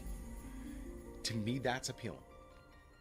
If you have friends that play it, obviously it's even better, right? Because I think there's something to do with raids. I don't know how many people are in the raids, but I think if you play in the free trial and you don't have friends that have the full version, you just kind of in with randoms, which, whatever. I know, who knows if I ever even get to that point. I've never seen any gameplay, but the intro cinematic that I saw for Realm Reborn, like, it was a 10 out of 10. It nailed it. It was beautiful. Beautiful. And it reminded me of what I'm doing in Rebirth, and that just screams Final Fantasy to me. So anyways, keep going. The infamous free trial, part 1. Alright, let's talk about what you actually get when you start Final Fantasy. By now, you've probably heard the meme about the critically acclaimed free trial. And yeah, it's real. The free trial lets you play Realm Reborn, Heaven's Sword, and Stormblood all the way up to level 70, which is Final Fantasy's first 3 expansions. Okay. And there is 0 time limit and no subscription required. That's hundreds of hours of story, dungeons, raids, and jobs, all for free. What makes this trial so generous is that you're not locked out of core gameplay. You can do the main story quests, run dungeons, unlock mounts, level up multiple jobs, and even glam your character. Sure, there are restrictions. You can't use the market board, shout in cities, or join free companies, the game's guilds, but nothing that stopped you from enjoying the game or progressing. If anything, it's a perfect way to see if Final Fantasy is your thing without spending a cent. Okay. Once you finish Stormblood and hit level 70, you'll need to subscribe if you want to continue. The full game includes the next 3 expansions, Shadowbringers, Endwalker, and Dawntrail. Alright, so I'm missing 3. Everything the free trial doesn't. Features like the market board, the ability to trade, use retainers, and access to all the new zones, dungeons, and jobs. The sub-model is standard. You pay monthly and buy expansions separately when they come out if you're really into the game at the time. And then the latest expansion goes back. It's a bit old school compared to buy-to-play MMOs like Guild Wars 2, but Square Enix keeps the content rolling with consistent updates and massive expansions. Each expansion is packed with story, music, and new features that often redefine the game's meta and... I love how he just said music. You can tell that he's a Final Fantasy fan because the way he said music right there just really alludes to the other games and how beautiful the soundtracks are. So, like, I picked up on that. I'm pretty sure I'm right on that. But I do appreciate how he's explaining quickly, concisely, the deal with the free trial, because it's still confusing. People have kind of explained it a little bit. It's still confusing to me. But ultimately, you get a whole bunch of expansion, story content, gameplay, everything else. Up until level 70, you're missing, what I heard, 3 expansions. So for me, if I ever made it through to the end of the free trial, it'd be a hell of a crossroads not to continue. So let's just keep going. World structure. If you end up loving the trial, the full version is worth it. But here's the thing, you don't need to rush. The free trial gives you so much content that it can last you months, even years, depending on how fast you play. So take your time, soak in the story, try out different jobs, and when you're ready to take the next step, the rest of the game is waiting for you. Combat and classes. Okay. I like how it's not rushed. It's not that FOMO type of deal, or at least not presented to somebody who's interested that way. Final Fantasy combat might seem a little slow at first, but Really? give it time and you'll see just how deep it really is. Unlike some MMOs where you're constantly mashing buttons, Final Fantasy is all about flow. Every job has its own flow, with rotations that build over time. And once you start unlocking more abilities, fights start to feel like a perfectly timed dance. It's less about spamming and more about precision, timing, and execution. Okay. The game fully embraces the holy trinity of tank, healing, and DPS. Each role plays a crucial part in every encounter, and every job is designed to bring something unique to the table. Whether you're soaking up hits as a paladin, tossing heals as a white mage, or throwing out massive crits as a samurai, each role feels important and impactful. If you're used to Guild Wars 2's more flexible role system, this might feel more structured, but it also means encounters are built with super tight mechanics that really test your abilities. Final Fantasy has a ton of jobs, and they're all playable on a single character. I need more explanation on jobs. Try something else, just switch weapons and you're off. You'll start with a basic class like Gladiator or Lancer, which then evolves into a job like Paladin or Dragoon. Okay. Later expansions Okay. add more options like Reaper, Sage, and Viper and Pictomancer with Dawntrail. So they're like subclasses? But that slow drip of progression makes each new job feel like its own journey. Each job has a unique rotation and identity. Black Mage is all about big numbers and mobility, while Ninja rewards fast fingers and constant movement. Some jobs are beginner friendly and others are straight up high skill stealing jobs. That's good to know. But the nice part is if you ever feel bored, burned out, you can just switch to something else. You're not locked in, and leveling a new job is its own fun side adventure. I want to see some gameplay. This is from the trailer. Higher end content, especially Or rated. the opening cinematic. Final Fantasy's combat really shines. Boss fights are choreographed like a stage performance, with telegraphed attacks, dance-like mechanics, and white mechanics that require everyone to play their part. You can't just win, at least not for long. But when it all clicks, few MMOs feel this savvy. Question. So, I don't know how it works, but if I'm going through story content and there are these massive bosses, like are there world bosses that people randomly in the server have to gather up and kind of fight? Or are the story bosses that I'm going in solo and it is what it is? Or do I have a party that is playable, or maybe, you know, NPC type of deal? Like, I have no idea. Leveling and progression. Leveling in Final Fantasy is all about the main scenario questline, or MSQ. Yes. If there's one thing you need to focus on, it's this. The MSQ is the game's backbone, guiding you through the story from A Realm Reborn all the way to the latest I don't know. expansion. Okay. It's how you They're all unlock sleeping. dungeons, It's surprises, Sunday, unknowns, so battles, they have and to work big tomorrow. You could technically level up, That's but the MSQ is required. where they are at the moment, sleeping basically. I could maybe find some company from the other Discord. Oh, they have more than merry people there.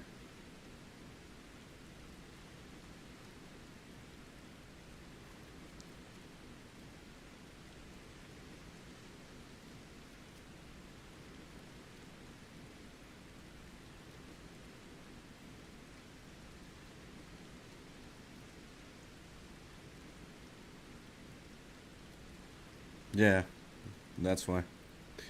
They're all sleeping. Sunday. Monday tomorrow. Married? No, I'm not married.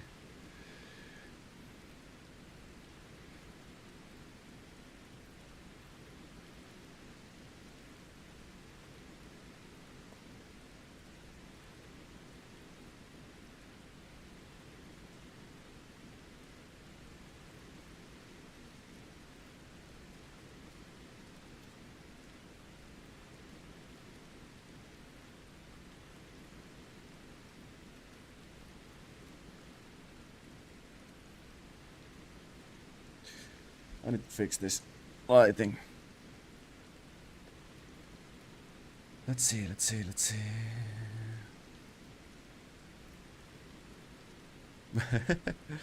Well, I don't know.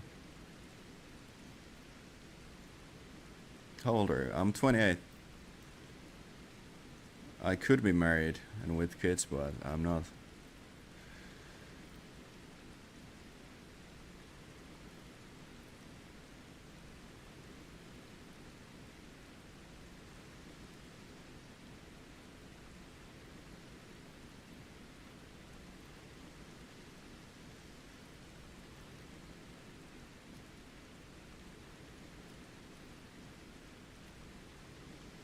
I need to fix my face.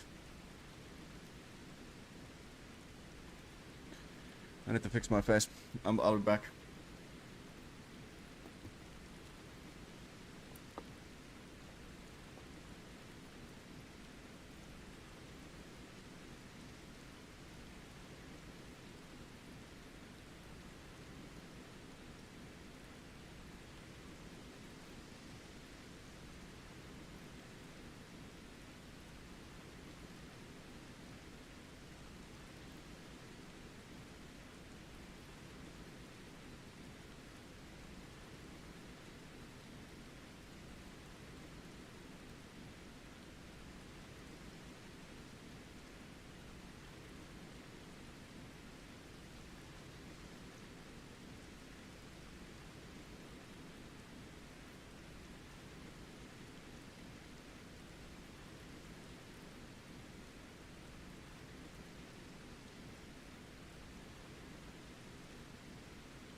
Yeah, that is true.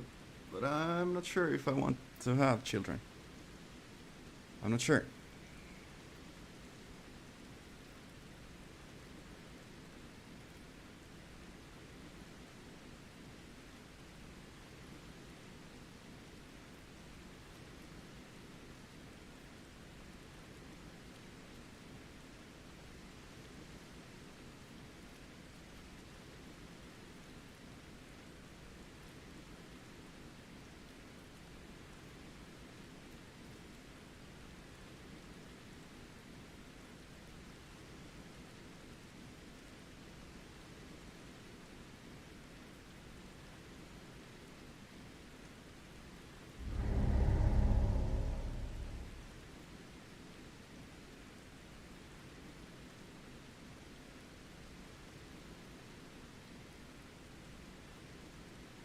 What was this noise?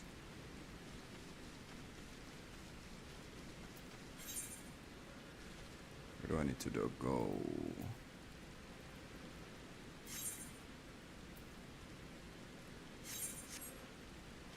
Is Tarkov ready? Remaining 3 minutes. Okay. So we will be switching to Tarkov.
2 minutes left.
Wrong button.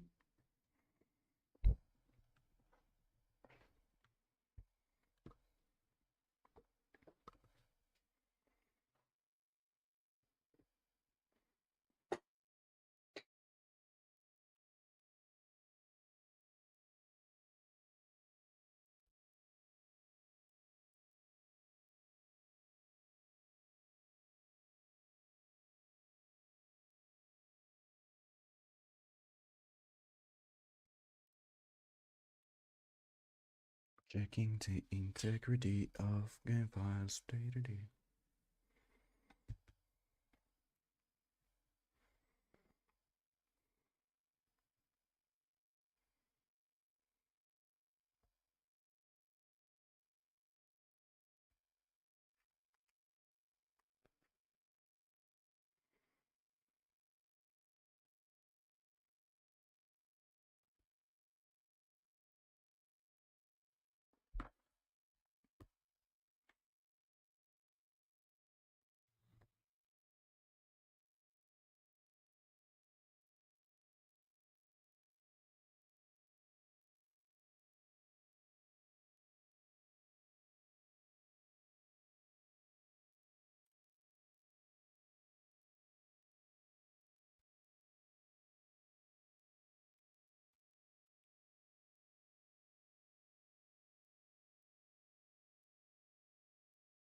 today I'll be showing you the 5 best weapons to use in Tarkov's hardcore wipe at level 1 traders, which is all you can get access to at the moment, as level 2 is currently locked. And I want to start with something that I actually just discovered today, looking through all the different things that you're able to do at level 1 traders, and with a few extra little bits as well, like Workbench. And this is to do with the Kedda and the Clin. Now there's lots of people who really like the Kedda and the Clin. They're very good for face tapping, and they've got very low recoil, and so they're pretty good for dealing with people at low gear levels because no one's wearing any of the stupid visors or anything like that.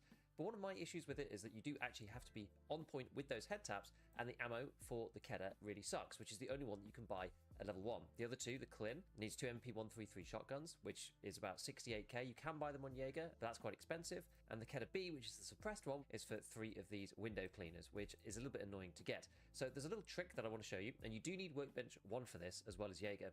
But what we're going to do is, the way to avoid the ammo sucking in the Kedda and the Clin is if you go into the hideout, you could go to Workbench 1, and you will notice that you are able to make PMM PSTM.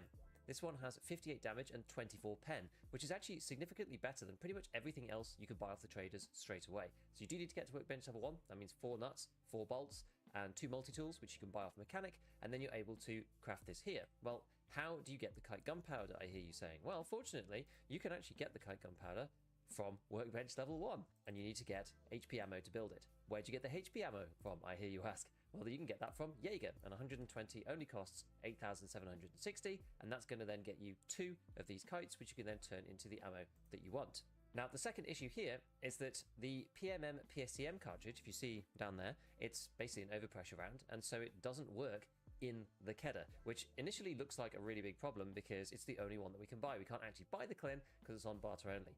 However, there is another craft in here. If you look up the Clin in the Workbench, you can make a Clin with a Kedda in the Workbench itself. You do need one of these tools, so you need to find an auxiliary set of tools, which I actually don't have myself, but if you do have one of these, obviously keep it, because you probably will just be keeping everything at the moment, and then you can actually turn a Kedda into a Clin. Now, one extra interesting thing about this is that you can't buy the 30 round magazines outside of doing this barter for the round pliers with Prepor, which is another thing that's slightly annoying. However, using this craft, you can buy a Kedda and you can take off the magazine that you get with it, which is the 30 rounder, and then when you do the craft to make the Clin, you then get another one because you're basically just going to fabricate a magazine out of thin air, which is quite handy. So this way you're able to make a Clin through the Workbench and craft ammo for it that's 24 pen. I think that's pretty fun and a bit of a cheeky way to get around some of the restrictions and run a gun with pretty low recoil that is also going to go through the class 2 armor on the throat protection around a lot of the armor vests that people are going to be wearing, and obviously it also is very good against people's faces even if they're wearing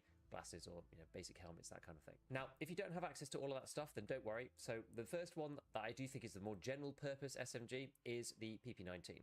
The one thing that you've probably noticed as you've gone through all of this wipe so far, if you've looked through any of the traders, is that the stuff is really, really expensive. 62,499 rubles for the 9A91. You've got AKs going up to 54k. The SKS itself is even 45,000 as well. So the traders are really, really pricey. So to be able to buy the PP19 at a mere 32,000 rubles is actually pretty nice. You also have some modding options as well. If you build the Workbench, you can also do edit build, which is really, really useful. I think the Workbench should be a huge priority. And now, because of the quality of life update that BSG put through on parts, you can see which parts you can put on.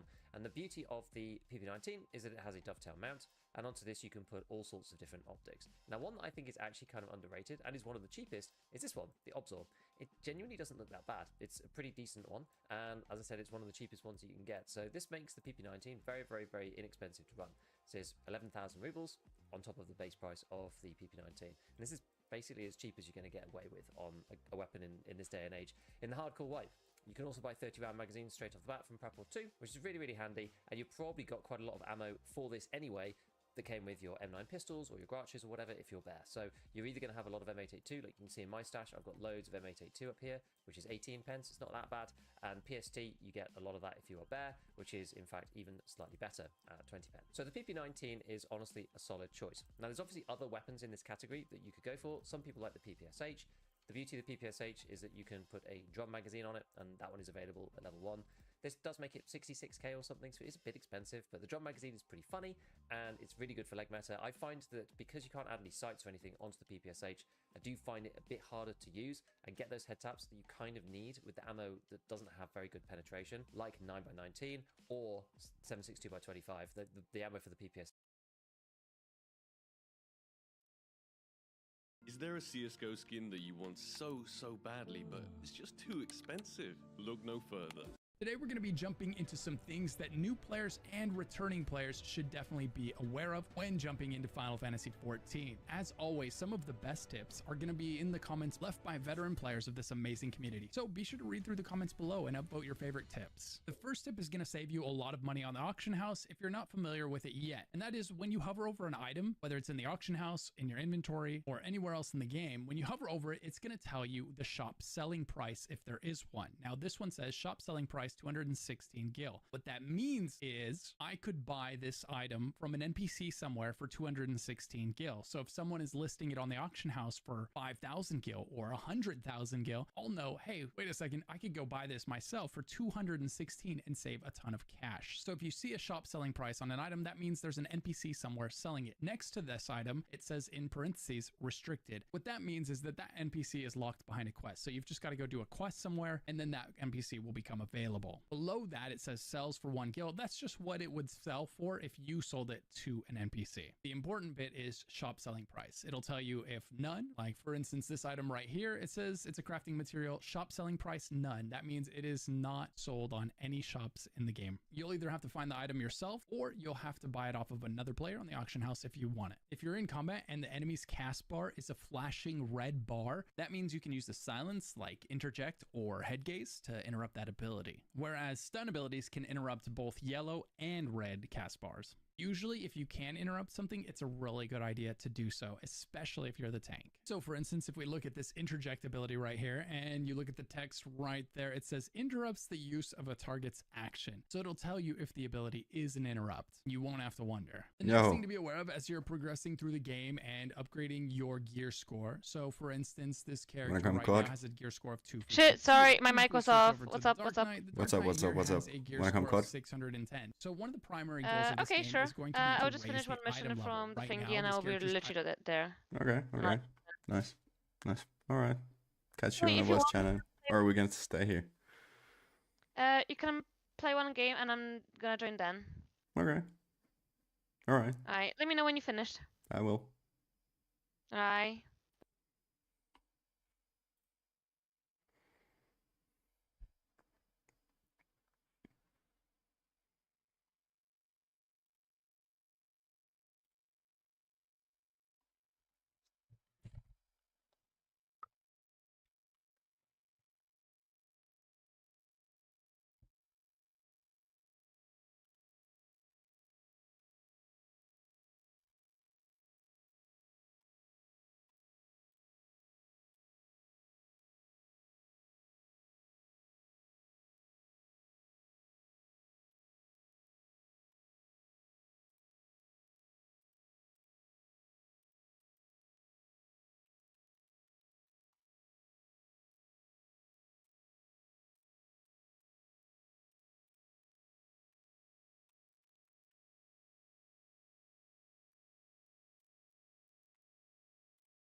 and destroy.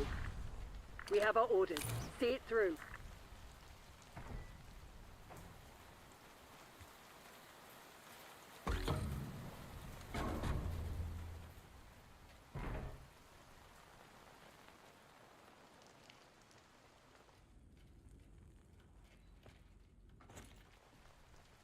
Enemy device is set.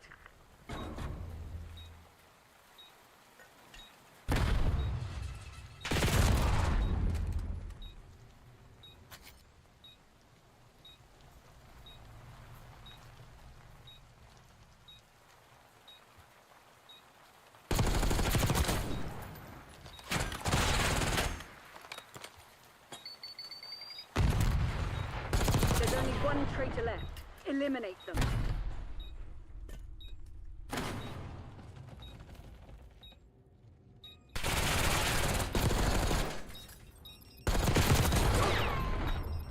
Disarming the bomb.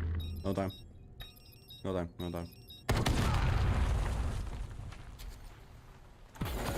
Failure's not in Crimson's lexicon. Do better.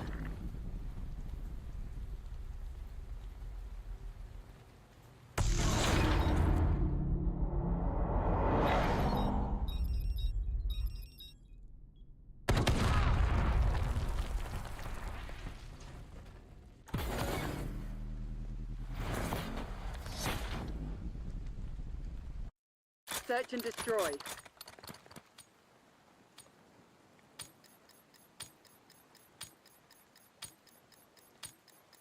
Eliminate the objective.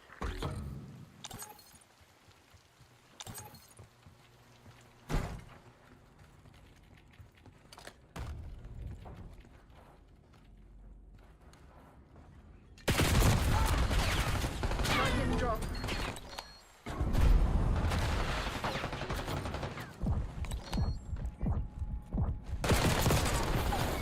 Take it on the chin. Get ready for the next round.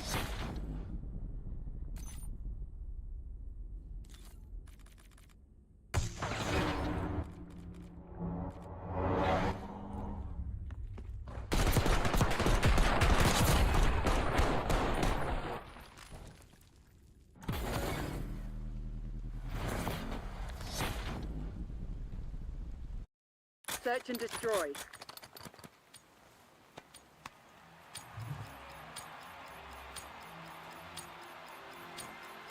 Defend the objective.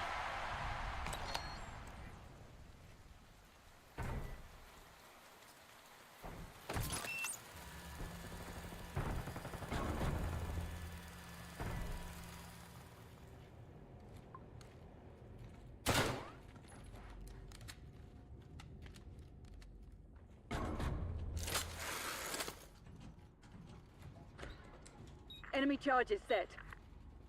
You're the last one standing. Finish the job.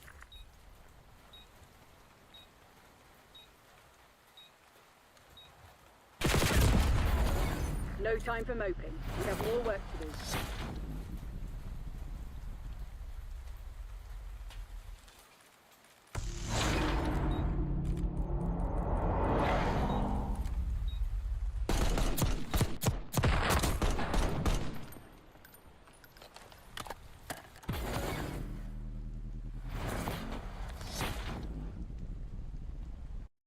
Search and destroy.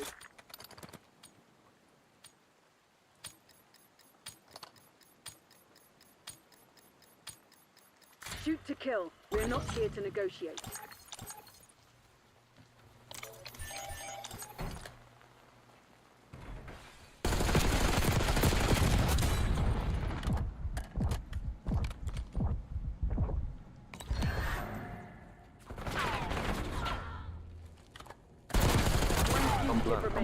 Terminate with extreme prejudice. Stop the bomb. Nice, thank you. Time's nearly up. Close it down.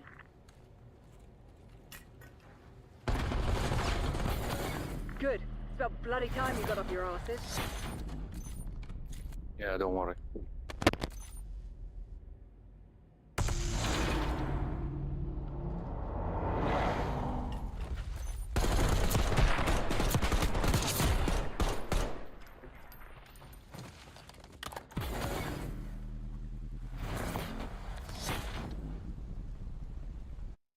Search and destroy.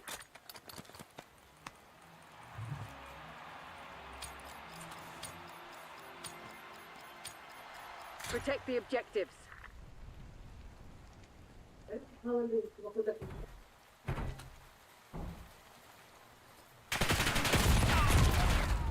Good.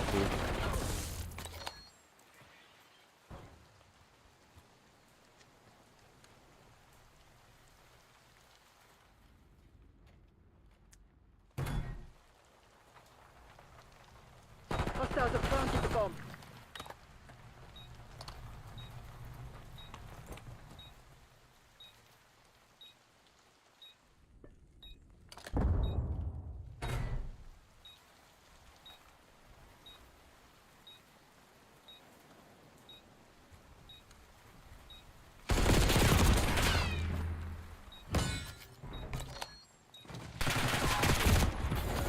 Not your best work. Clean it up.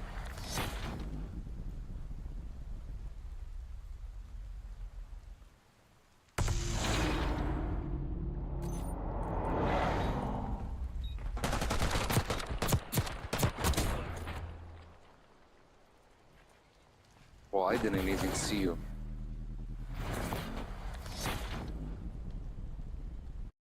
Search and destroy.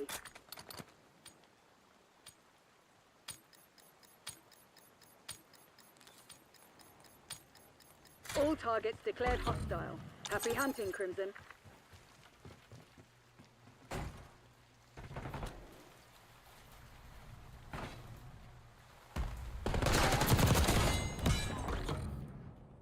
Bomb going down. Bomb is armed. There's only one traitor left. Eliminate them.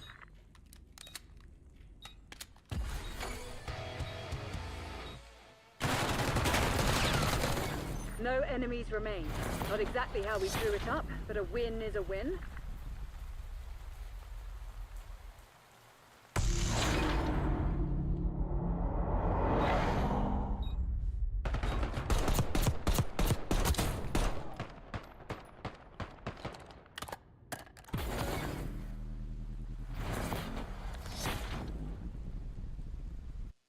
Search and destroy.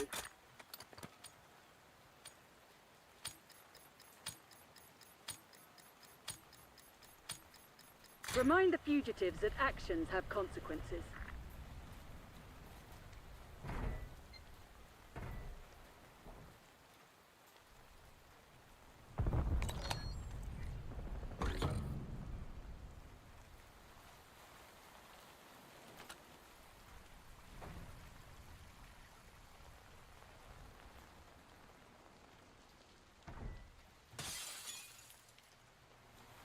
The enemy's planted the bomb.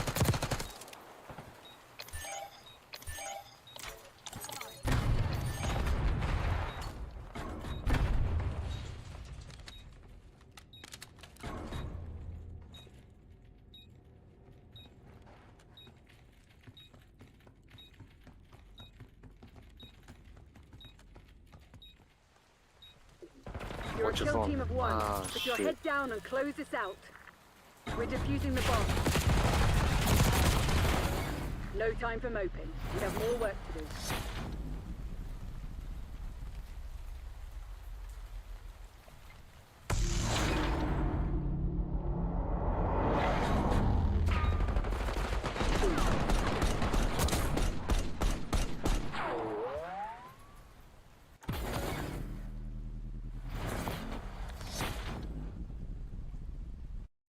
Search and destroy.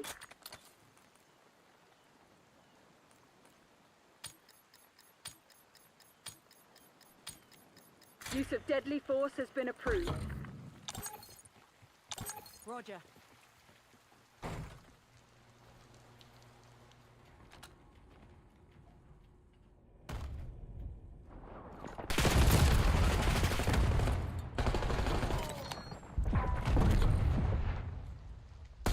One fugitive remains. Terminate with extreme prejudice. Enemies neutralized. Not your final, Crimson. Clean it up.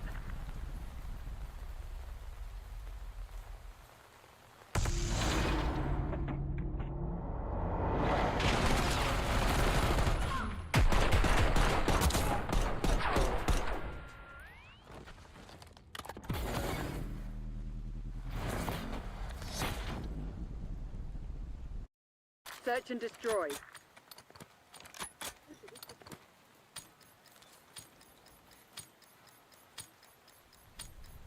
Pacify the AO, kill team. Enemy RCXD detected.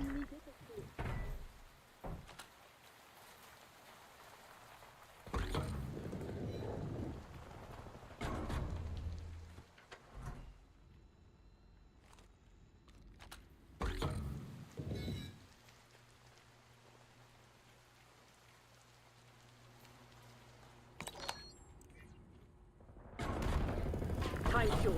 Put your head down and secure the target. There's only one traitor left. Eliminate them. The enemy's on their back foot. Don't let up.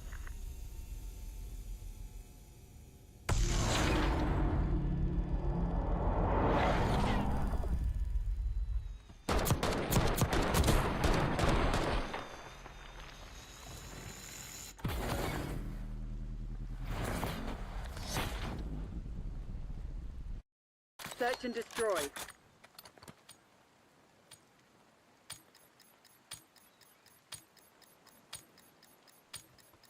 Engagement windows open. Go, go, go!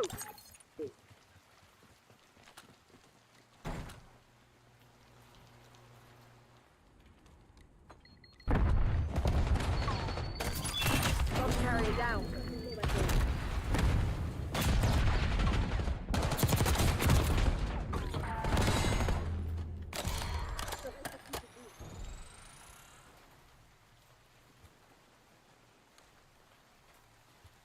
MTC's nearly dry. Get serious, Crimson. Rest and recuperate. Tomorrow you'll be running drills until you drop. GG.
Yo, yo, you done?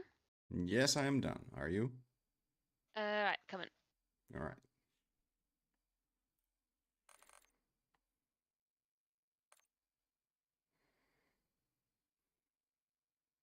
I will join you on Thingy then. Okay.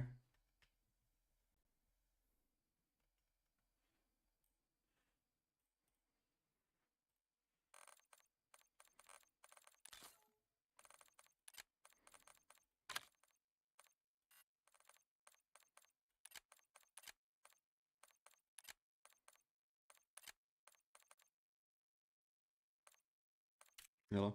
Hello. Hello. Hello.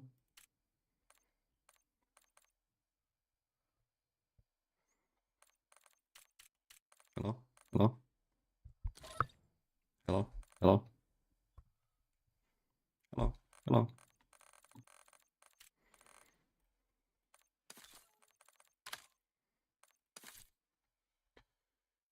Yo. Yo. Hello. Hello. Hello. Yo. Yo. Yo. Yo, Hello. I'm here. Yeah, I played yesterday.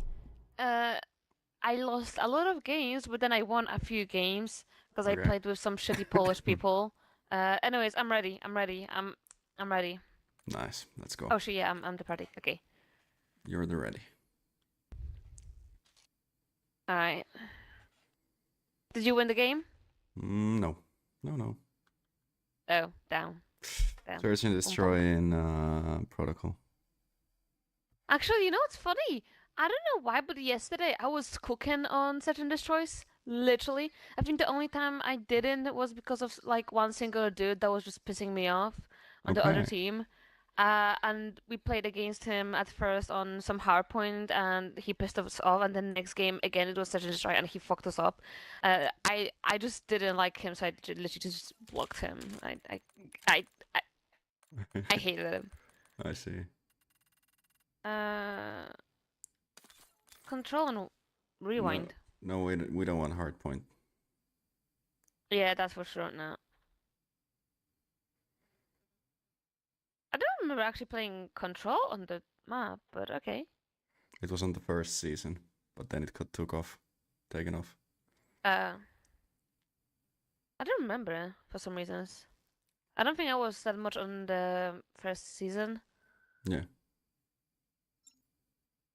Because I was still kind of like mainly using Modern Warfare 3, and then I kind of tried to get into the Black Ops 6. Yeah. I played Black Ops 6 from the beta. Beta. How do you say it? Damn. Yeah, I've played this game a Beta. lot. I tried to play the beta, but then it felt so weird for me. I just literally went in and then I left. And I went back to Modern Warfare 3. I Yeah. don't know, it was just so weird for me. But now I wish I also tried the tutorial, because I'm not gonna lie, I do like doing the trophies, whatever you call it, achievements. Yeah. And one of them is literally play the, what is it called? Search and Play the destroy. tutorial, but the tutorial is Work not on quick and anymore. clean. No Oh, witnesses. So okay. yeah, kinda sucks. Oh shit, I didn't even realize. Yeah, we're search. Wait, it's Search and Destroy. Yep. Enemy device is dead. Oh shit, No way. There's two of them. got him. Don't worry. Shit, Failures not no in way. Crimson's lexicon. God damn. Do better. I wasn't even fucking ready. I was standing on it was full. Damn, I had a heart attack. Okay, here you got lucky. That was just lucky. I like the gun.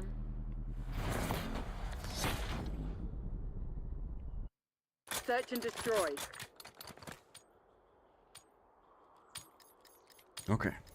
Let's go B. Okay, there. Okay, sounds good.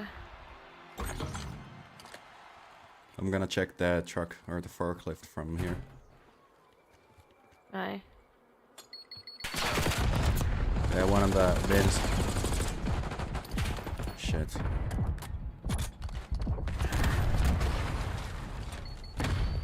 Pushing us. Fuck me. Fuck! Get them from behind. I knew they would come, but goddamn, I didn't have time Not to much time left. shoot Put one. this to bed.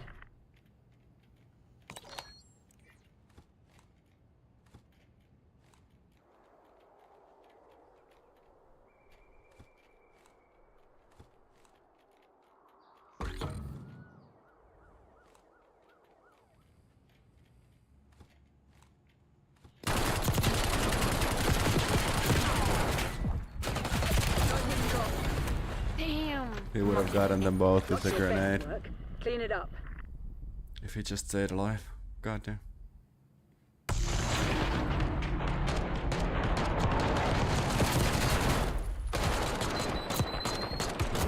I mean, he panicked. It's understandable. Yeah. How the fuck did I got 2 kills when I was panicked and I didn't even know we were playing Search and Destroy, and now I can't even get a kill and I know we're Search and Destroy? What the fuck? How does that make sense? I don't know. It doesn't Right. really. No. Defend the objective. Negative objective. I'm gonna defend the burger. Burger? Burger. Yeah, I got one on me. Dead. Hostiles have planted the bomb. Zigzag. Oh yeah. One fugitive remains. Terminate with extreme prejudice.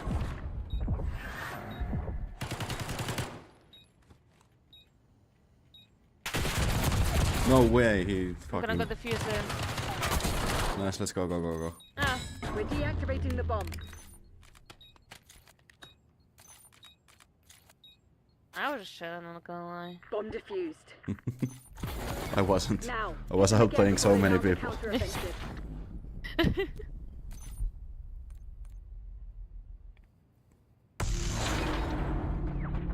Damn, one of the goals are pretty decent. Actually, both of them, I guess. 3-1, 5-3. Yeah. Not too bad.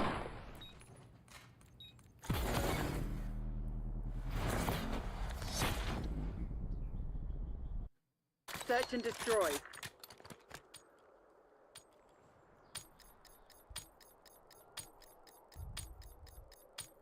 Go away. You know what Go Langley slow though. expects. Get it done.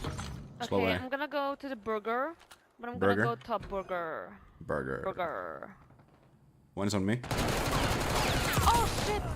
Okay, thank you, appreciate it. This was a good trade. I got 2 also. Bomb plant in progress. The bomb has been planted. There's only one traitor left. Eliminate them. Let's go. Burger. One victory Burger. off the wall. Burger. Burger. Burger. Burger. Burger. Burger. Damn, I'm doing so shit with the floor. Burger. Burger.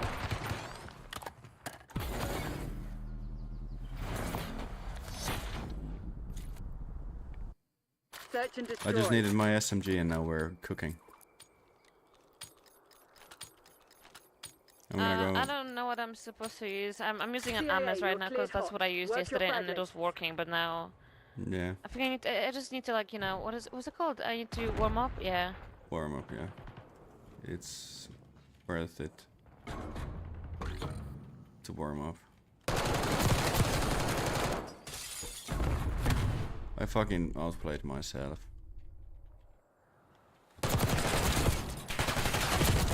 Oh my god, I'm Terminate cooking. with extreme prejudice. Stream, clip it. Clip it. Yeah, Time's nearly up. Close it down. you cooked because You're of the fuck. last Okay, one never standing. mind. Finish the I wanted job. to say you cooked because of me because I kind of lowered his health down, but okay. Okay. Thank you, I appreciate it. I'm still cooking. Where is he? Oh, he's there. I cooked. You're on a roll, I Crimson. fucking cooked. Keep your foot on the The accelerator. way you just slowly walked up to him, just like, hey, just double checking. Yeah. I know, oh my god. Wait, shit, I didn't even notice you were diamond. Like, I just realized. What? It took me a second. Oh, Yeah. that was him. I know that was you. What the fuck? I just realized. Yeah. It took me a hot second. Yeah, I was diamond before. Search and destroy. For how long? Shit, wait, you're on plat 2 now. Damn. Yeah. Yeah. Zero Eliminate aim. the objective. Yeah, I got it. I'm gonna use my car. Okay. Vroom vroom. Big boom I boom drive boom boom. a motherfucking army tank. Vroom vroom. Vroom vroom. Bulldozer. Vroom vroom. I drive Vroom, a vroom. motherfucking army tank. Vroom vroom. Brum brum brum. Oh no way! No way! I don't know who is the enemy. Where is the enemy? MTC's nearly dry. Get serious, Crimson. There is one enemy.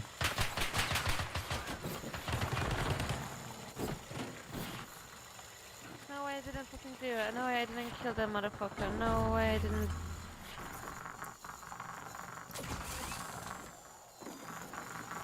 I can't get through a fucking window here. There we go.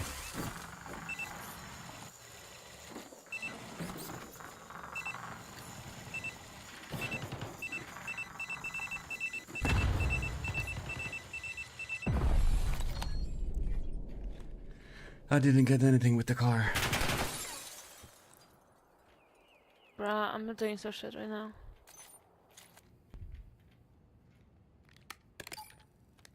We're setting up the bomb. Vixen, Bomb active. Meow? wake up. Wake up! Is the first of them One on? traitor left. Yeah, let's go. Oh my god, I'm pissed. Oh my god, I'm pissed. Oh. So nice try. Such a nice try. Oh man. The enemy's defused That's our all my bomb. fault. It's Take it my on the damn chin. fault. Get ready Wake for up. the next Come round. on, Nah, come on, nah, nah, come nah, on, nah, nah. come on. Nah, it's a free. Nah, I don't like that. Nah. I was cooking yesterday on SSG. You need to believe me. You need to believe me. I was cooking. Mm-hmm. I was fucking cooking yesterday. I just need to wake up. Wake up. It's Is the the first first of of the the month. My excuse is that I was at work today. Search That's my and destroy. excuse. Yeah. I have no excuses in Alright, my I'm life. gonna. I always have excuses for everything. Protect the objectives. Alright.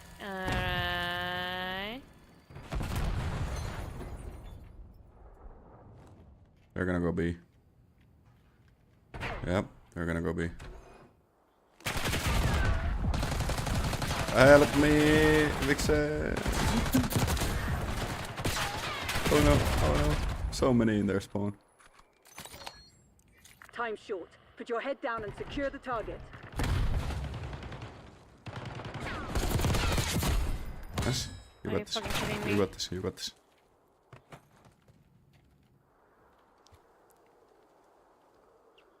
Why shoot wall, no polos? I didn't. Enemy charges set.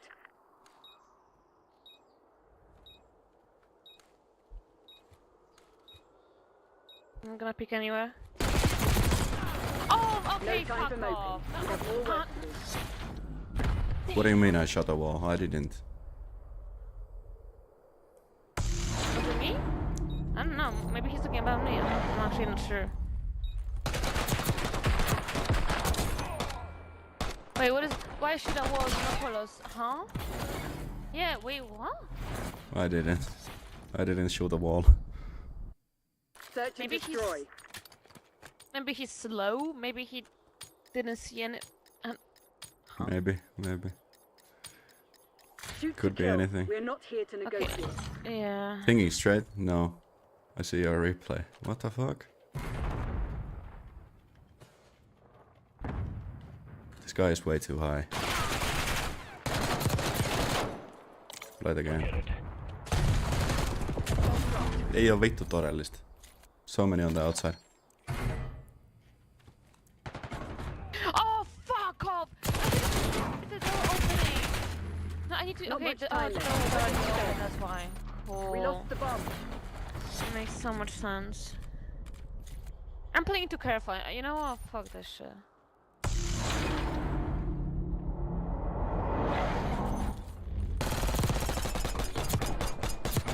Oh my god, one of them is using a compact. Compact. Oh yeah. I hate compacts. It's such a Search and gun. destroy. Listen, I swear to God, a whole mag goes only for one dude. You need Yeah. to kill an enemy. You need to use a whole Defend mag. the objective. Yeah. It's not But it's- beneficial. That's not good. Like you kill one dude, congrats, but then you have to kill like the rest. Yeah, but it's the best gun ever. KSV is better, but compact comes next.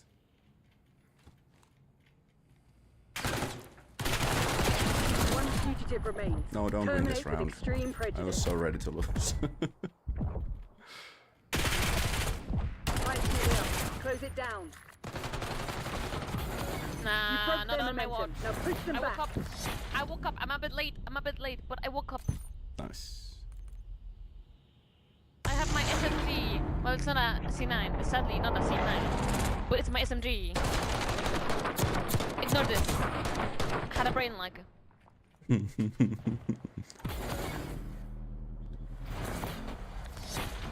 I don't know why I did like a double take. Like, Search and destroy.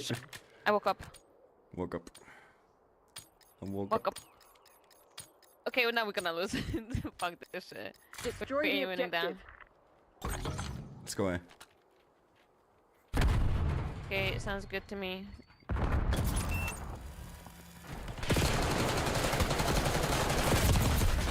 Oh my god, one is on the main door.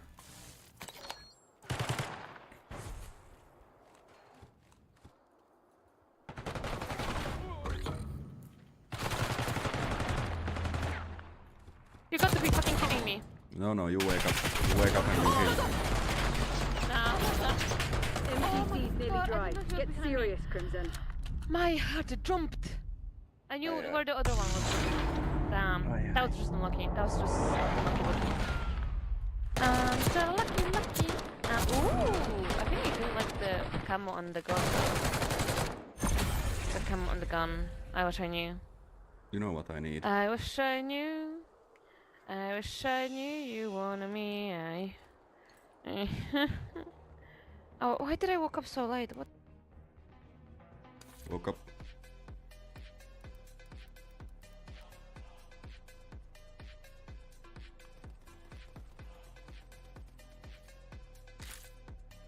You know what I need? What do you need? What do you need? What do you need? I need a green coffee. I need green. Red Bull. Well, I need green screen. A what? A green screen? Yeah. Do you play with like your cam or? Yes, I do. Oh, okay. Yeah, and I'm streaming at the moment actually. Yo. Okay, I will try to behave. Okay. I don't want you. I don't want you to get banned because I do something or say something stupid. So. Oh yeah, no. Don't worry about it. My friends are bad enough. Oh, damn, are they? Sure, okay. I mean, to be fair, I feel like out of everyone I know, I think I'm like the least toxic person. Like usually, I'm like the one that says like, okay, calm down, kids. Okay, chill out. Okay, it's okay. But either way, I do get pissed off either way. Yeah. I don't take my own advice.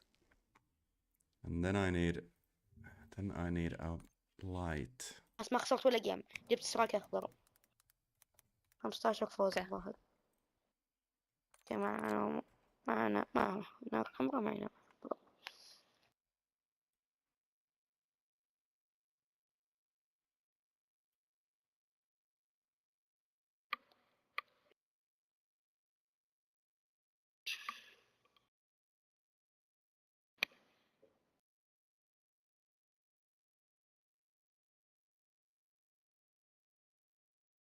الحمد لله سكلاين اخوينا انت يا ار اي 7 كم رانكك بلات كم بلات 1 يعني بلات 2 بلات 1 بلات 1 بلات 2 هم ترى كلهم الا واحد احنا 2 نروح يا رجال سكلاين الحين نركز من اللي يلعب اميس من اللي يلعب اسود من اللي يلعب سرمشيل نروق يبي اسمجي حسن Mitä vittua ajatko tää äijät höpöttää? Mitä äijät höpöttää? وش ثبته وش Mitä äijät höpöttää? مو عربي اجنبي والله دخلت مع افغانيين اذكر ثلاثة مع بعض واحدة منهم بنت What are these kids saying? تطلع والله لا يبارك فيكم لا خلهم كانوا يتكلمون عن سنجل What? كل ما يقولون سنجل كذا فهمت What you say? What? Did you say something? What? Huh? Okay, sorry. Wait. I muted them because I don't understand what they're saying. I'm sorry. Not to be rude. I just don't understand what they're saying. ولد ما أكره دخلت مع الظاهر. Yeah, I'm muted them as well. I'm muted them too.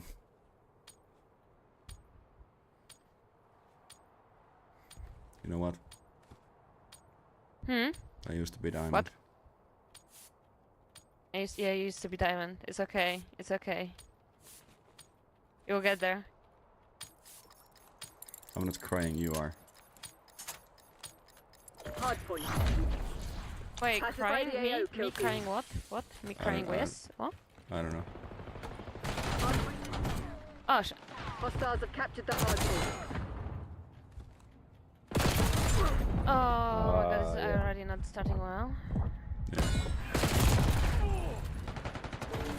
Hardpoint locked down. Oh, I would actually be so pissed off that I didn't do it.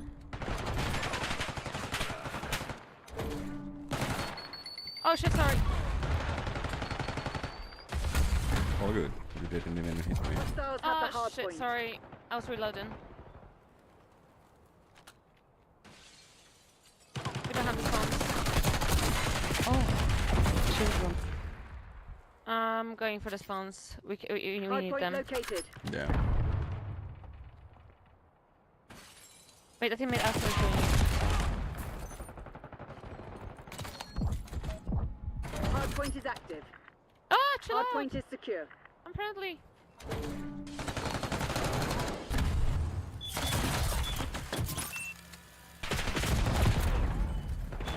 Where? Elevator. Outside. Oh shit. Hostiles have Damn captured it. the hardpoint. Outside. Hardpoint locked down.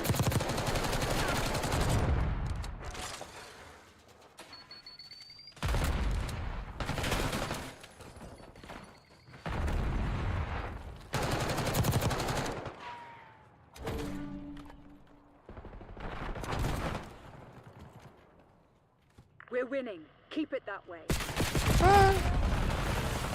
Hostiles have the hardpoint. Got aim. Hardpoint identified. I was trolling. Hardpoint is secure. Going next. Yep. Hostiles have captured I the fell into hardpoint. this water. Hardpoint active. Hardpoint locked down. Hostiles have the hardpoint.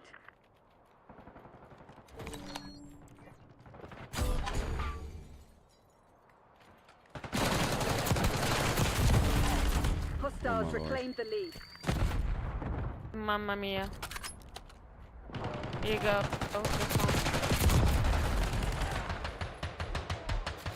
Hardpoint is secure. Mozzarella. The No. lead is ours. shit! There's one behind. If you just They bounce back. stuck me.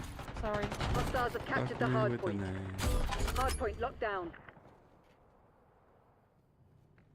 Hardpoint located.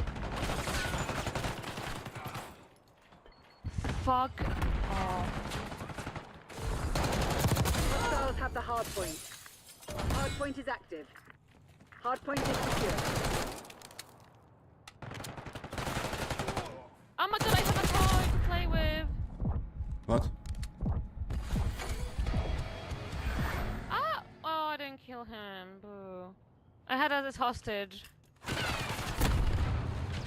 I wanted to play with him a bit more, but they didn't let me.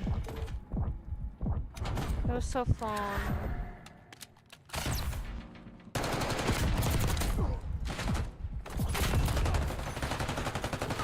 Hostiles have captured the Uh-oh. hardpoint. Trophy system was eliminated.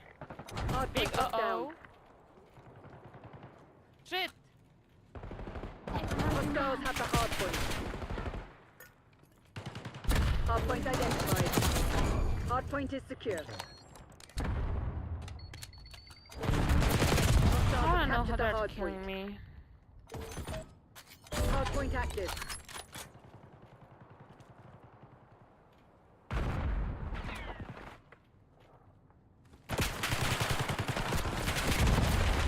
No way.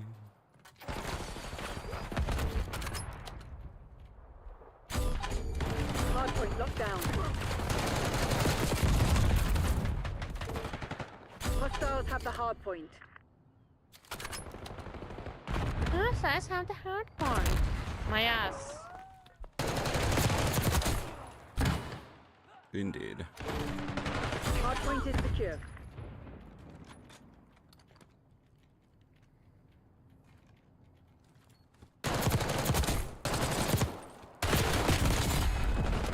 There's one. Oh shit, one top. Hardpoint located. Yeah. Hardpoint locked down. Hostiles have the hardpoint.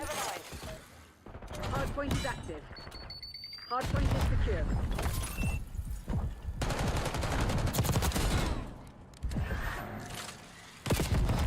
Oh, sorry. That's me. Don't shoot me.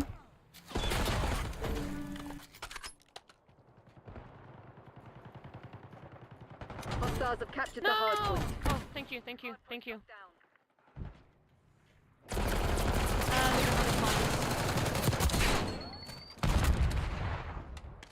They should forfeit this. They have lost it. Okay, we have to spawns again. Hostiles have the hardpoint. Hardpoint is secure. You know what I did earlier? Hardpoint identified. You know what?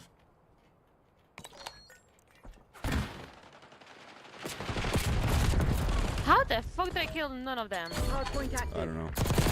Hostiles have captured the hardpoint. I'm so hungry I could eat a horse. I'm glad I have a fucking Oh, sorry, pardon. Hardpoint locked down. Hostiles pizza have coming. the hardpoint. Ooh, nice. Yeah. 11 minutes and it should be on my door. Honestly, for me, it's always a damn Taco Bell. I love Taco Bell. Hardpoint is secure. Really? I'm a Taco Bell sucker. Okay. Yeah, but I'm a bad picky eater. Like I when I right say where we want picky them. eater, like I eat nothing but like cheese. Okay. Like whenever I buy Hardpoint like from located. Taco Bell, I always buy like 2 tacos, soft and crunchy tacos, and then Yeah. just put one into another one. Okay. Hardpoint is active. And so I basically have a one Hardpoint taco. locked down. Okay. Nice. But it's literally just beef and shit. Beef and cheese, and that's literally it. That's it. I don't need anything else to be happy. Sorry, teammate. And a little bit of gaming, Oh, and Hostiles have that's captured what the the hardpoint. person needs.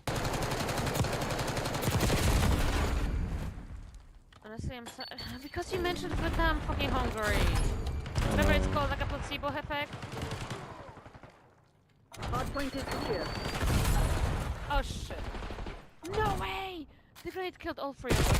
That's Yeah. crazy. One was his teammate. Hostiles have the hardpoint. Crazy? I was crazy once. They locked me in a room. A rubber room full of rats. Oh my god, I have a toy Identified. again!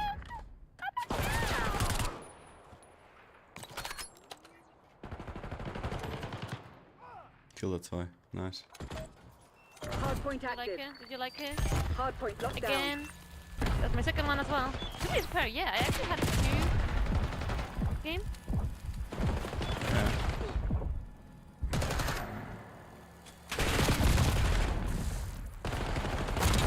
Hostiles One have shot. captured the Ah, shit. hardpoint. Okay, I'm not doing too bad. I have 2 KD. Nice. And I'm playing with a damn PP. So many on point.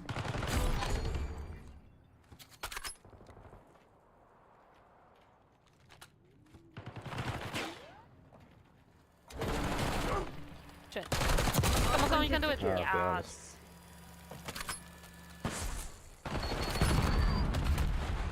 Hardpoint located. Oh, I lived.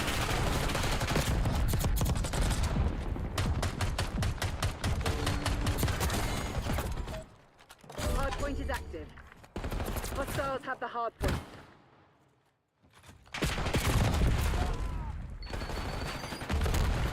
Yeah.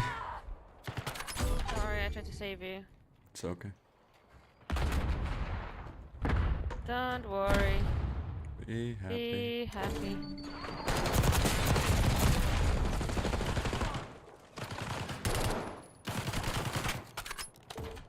Hardpoint locked There down. we go. 4 seconds. 4 seconds. See? Oh, it's amazing. Oh, piano. Shit. Nice. I'm my god, oh my god. Oh my god, oh my god, oh my god, oh my god. Finally. Oh my god, oh my god, oh my Good god. job. I had 40 kills. Damn, I slayed. Slay. With a PP as little well? children. Oi. Yeah, go cry about it, he's. Yeah, I'm a kid. You lost a child. How do you feel about it?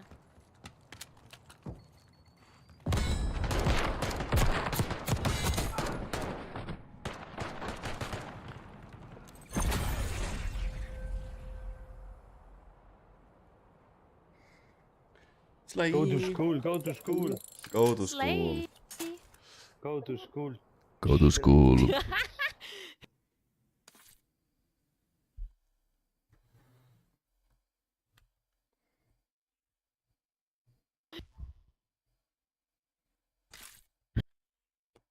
I'm gonna go look for foodies. What do we have here?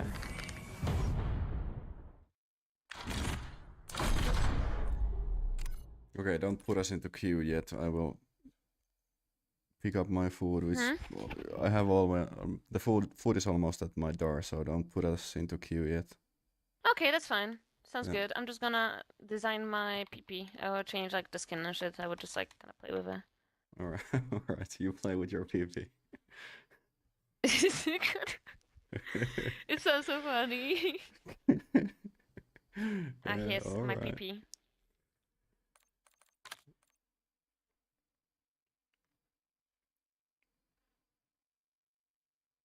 Your order is incoming now. Nice. Damn, is there any good skins? I mean, I didn't unlock that many good ones, I guess. I mean, the purple one is alright. This one is...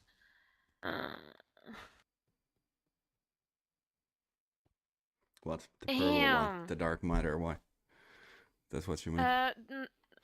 No, the purple one that I was looking at was called Scoring Slash. Okay. It's by playing with Cypher 091. It's just meh. I don't really like any of those skins. I want to have like a dark skin on it, but like all of them just look shit. Yeah, the skins are very bad in this game. Yeah, I'm not a fan of them really.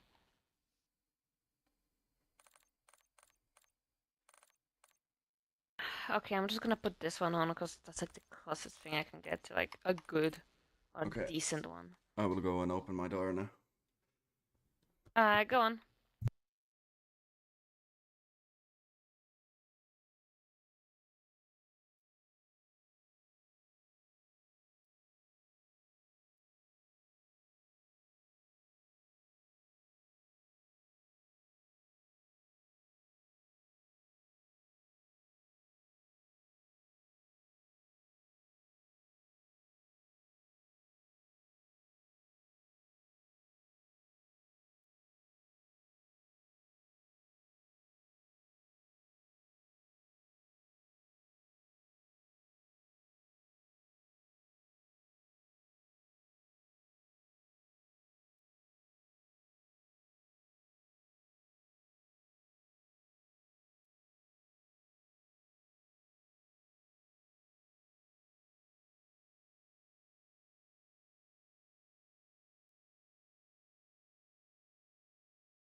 Right, I'm back.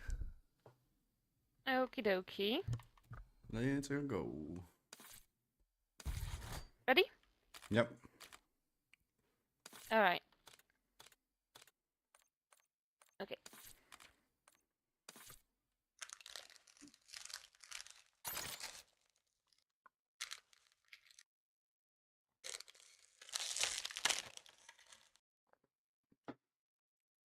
I've seen the intel. Now it's time to execute.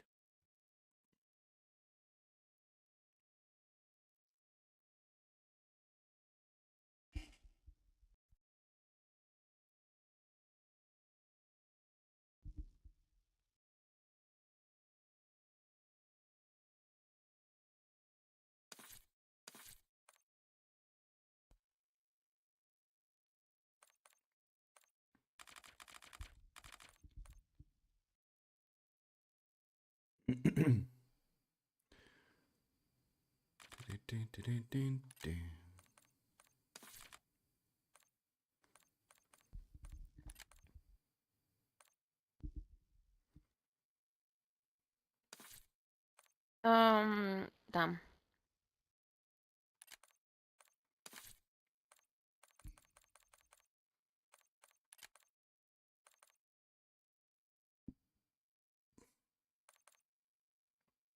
All right, Adler. Make me a deal.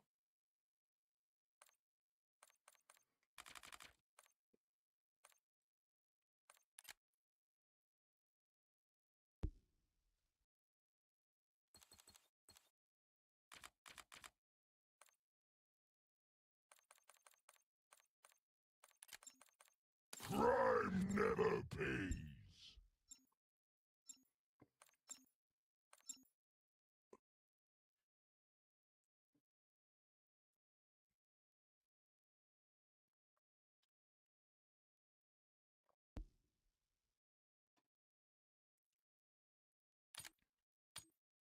Protocol control.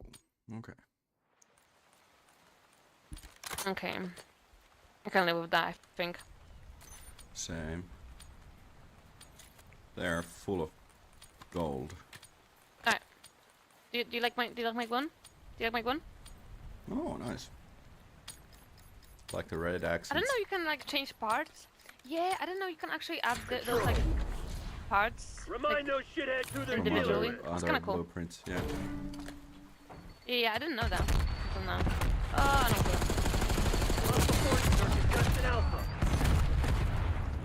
Okay, I'm gonna wait for you. Yep. Enemies are contesting A. Oh shit! Huh? No, bro, no one fucking ever looks.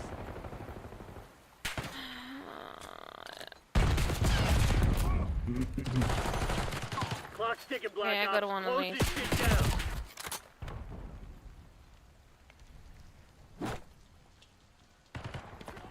down. No way. Bravo underway. Okay. How am I actually getting fucked by golds? This is actually unbelievable right now. Yeah. Golds. We can win this easily.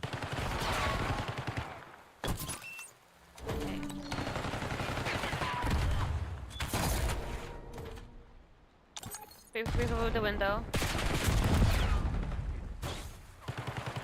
We're taking multiple zones. Hostiles contesting A. Shit. Enemies contesting Alpha. How the hell are you not dead? God damn.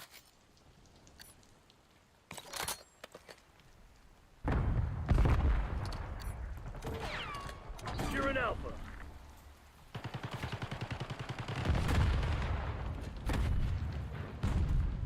Zone Alpha captured. The enemy's low on lives.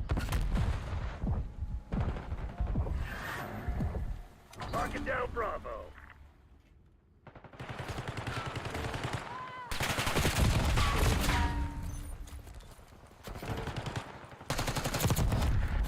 Watch your back, we're low on lives.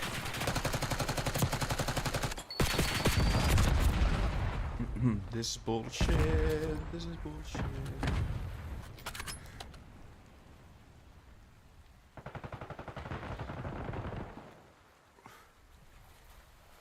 Are you guys alright there?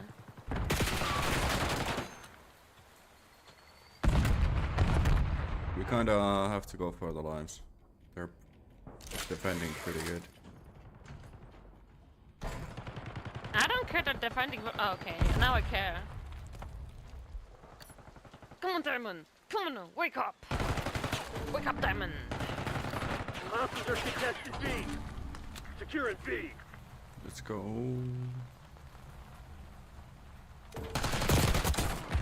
Got you from the top.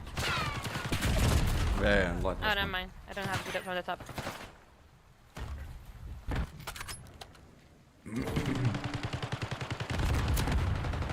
How is she alive? Securing B. Shit, got me. My bad.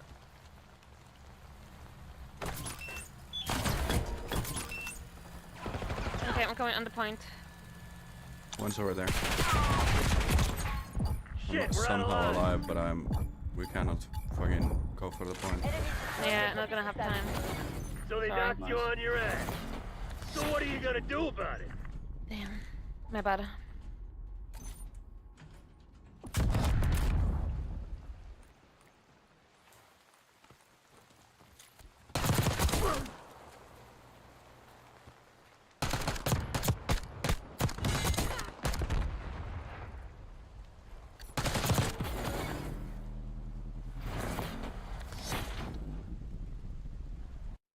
Control.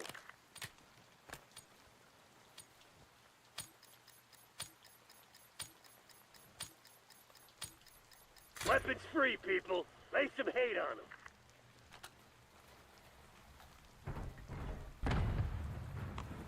We're losing Alpha. Fuck me. Two going A, one on top blue. I'm going to the spawn. Top. Yep. Losing A.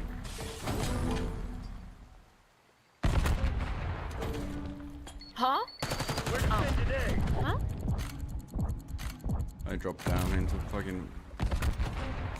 I'm going to get to A. Fuck. Never mind.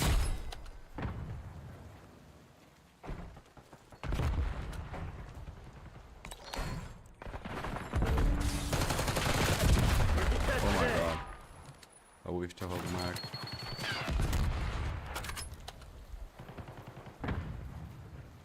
They're gearing up for a final push. Hope you left some in the tank.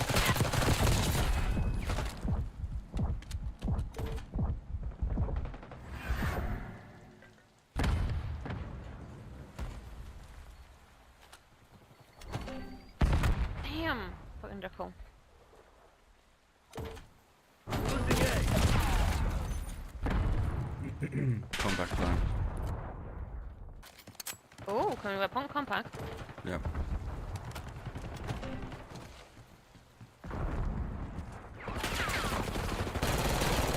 Huh? You can push. Okay, wait. You can switch boxes. Okay, okay, okay. I see, I see. I'm learning. We're defending Alpha. We're losing Alpha.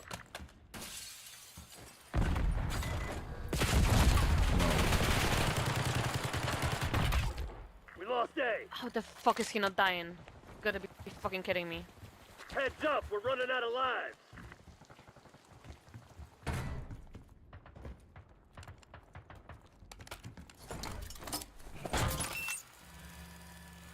The enemy's low on lives.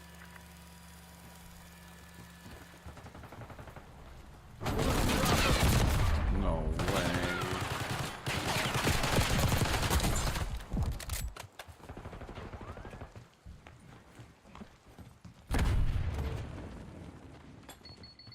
One of them is on our spawn. What?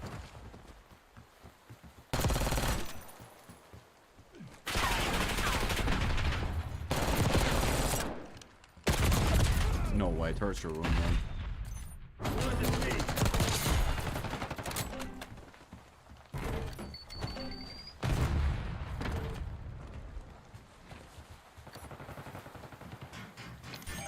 One on top.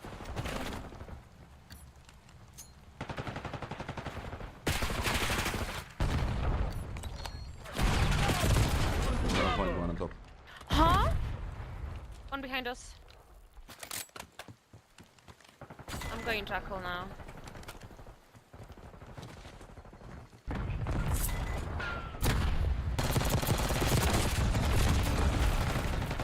We're contesting B.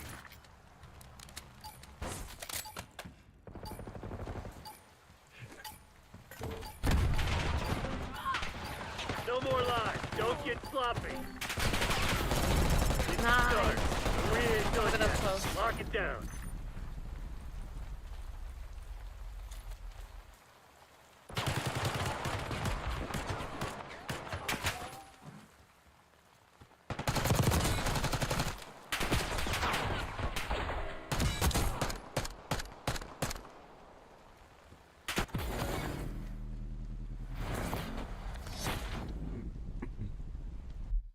Control.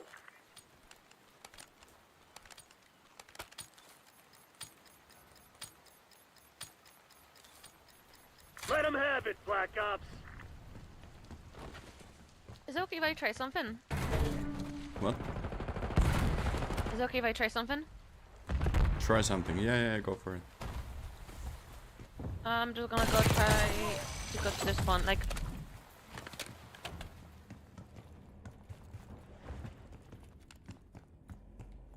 Hostile forces are contesting Alpha. Securing Zone A.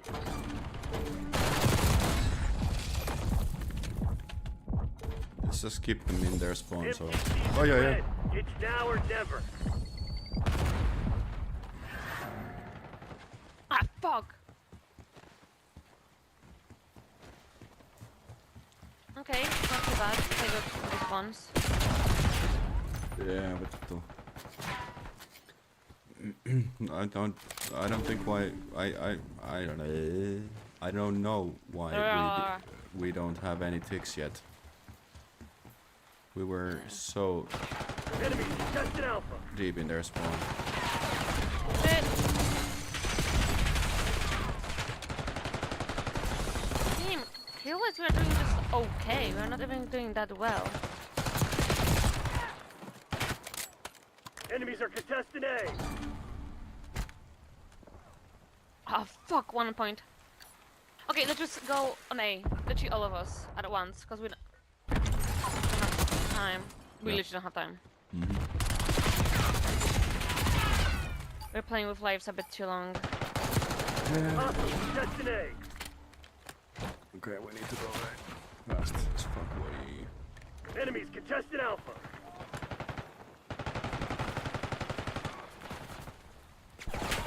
Reloading. Hostile contesting A. Shit. No way. We have to do so good Hostile defending forces are out here. contesting Alpha. Okay, yeah. Quit feeling sorry for yourself. We ain't done yet. Bro. Vixen, she laughed. Huh? I am chill. I am, dude. I am the most relaxed person you will ever meet. I am chilling. I am vibing. I am.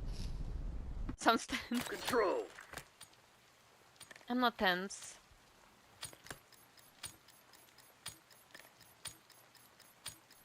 Prevent hostile forces from taking our zones.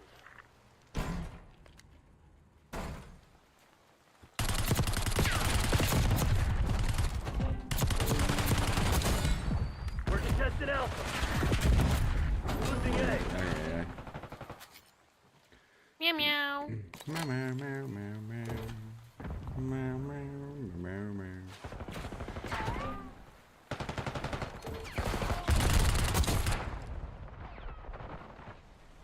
Time's not on our damn. side. Finish him. Losing Alpha. Let's spawn trap them, please. Oh. Yeah, I literally just did that. It is really fucking easy. They don't know what they're gonna do when they get spawn trapped. They don't know how to Someone's play hungry. the game.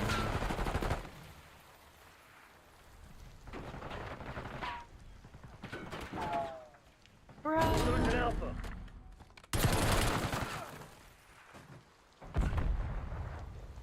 Losing A.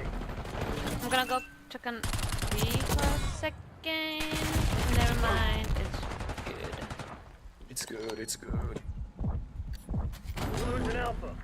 So do you play on Xbox? That's it, right? We're contested A. Do you have any MMORPGs The enemy's that you low can on play lives. with an Xbox? Final Fantasy 14. Is it? We're defending Alpha. No way! Again, the only thing I really play is Call of Duty and We're contesting Alpha. Avatar. Avatar. Honestly, yeah. We're defending A. I don't know. It's like it's literally just.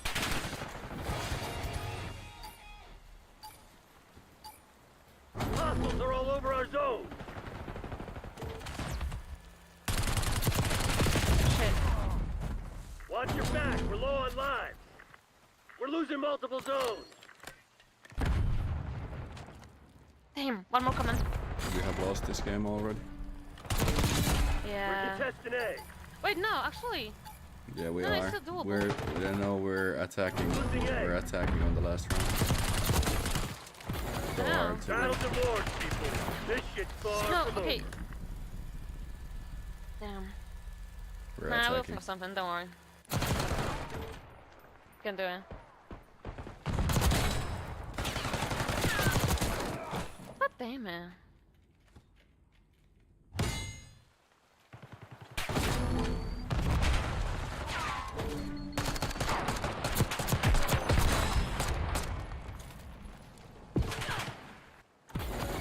Then there's me to end the clip. Control. By the way, I just checked. They're all in the same team. Like all of them. They're friends. It's a forest stack. God damn it. Yeah. Another day Yep. in paradise, Black Ops. 3 of us go to A, Let's just someone go stay up all top. on A. Why can I? Huh? Wait, am I doing 3 something of wrong? us go Fuck. to A. Yeah. I can't ping it for some reasons.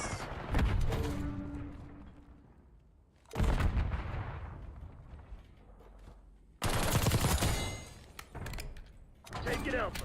I'm on top. You can go. You can go grab A. Okay. Enemies are contesting A. One's in our spawn. Spawn guy dead. Enemies contesting Alpha. Ha! Shit. Okay, we can do it as long as we just attack A. Clock's ticking, Black Ops. Close this shit down. You're in Zone A. Someone needs to go top. I Yeah, don't have not any me ammo. though. I don't have any ammo. Enemies are contesting A.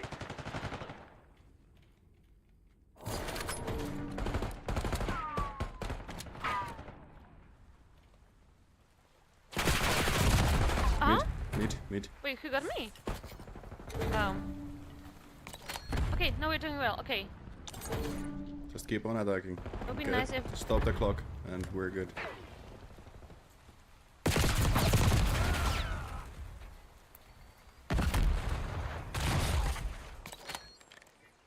We're gonna go B and stop the clock. Ah, shit. Hostiles contesting A. God, I fucking love the PP. PP is a god gun. Capture multiple zones. Damn it! Okay, yeah, we need to go. Fuck. We need one of them. Okay, let's just go B now. I got one of them from top grenades. The enemy's low on lives. Hostile Oh, forces are bunker. contesting Alpha. Heads up, we're running out of lives. Ivy. Coming A.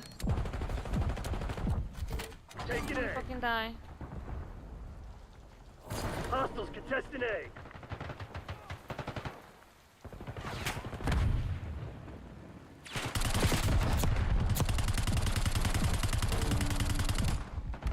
Oh my god, yes, yes, yes. There's 2 in there, there's 2 in the room. One is on the pallets.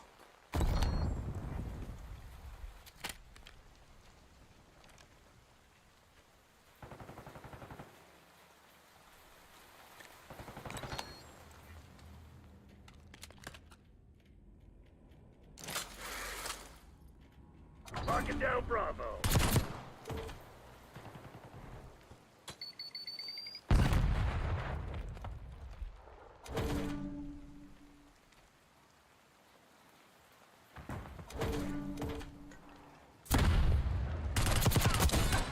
Then I'll spawn. He's on the Take it big. One of the B steps. We need to go. Go. Take it Bravo underway. Help Wixen on site. Meow meow. Meow.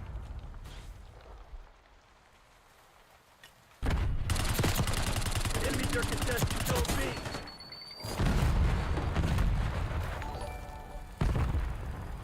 Hostiles contested Bravo. No way! That's Oh right. my god, we There we did go. it! The CIA's nothing without fucking us. go. Yeah, I kinda woke up. At the end.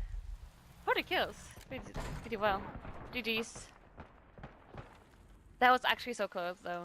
Nathaniel Preston, thank you for the follow. Huh? Hey man. Hey. GG's.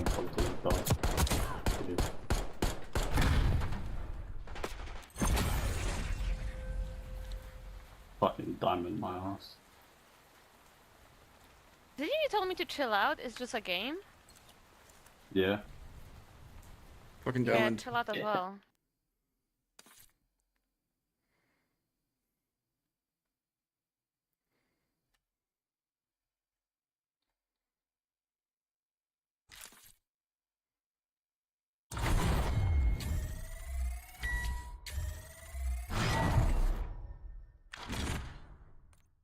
Alright, ready?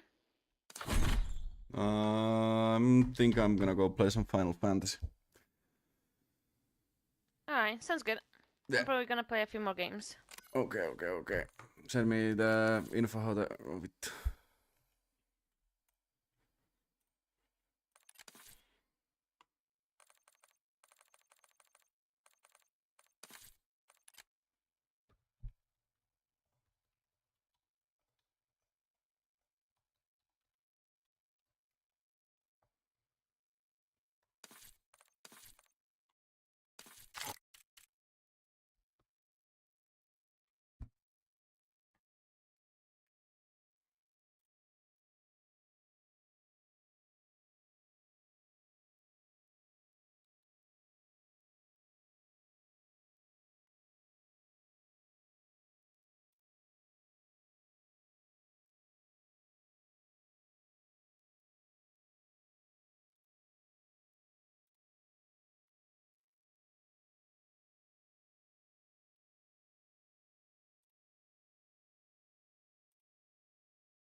How am I? I'm good.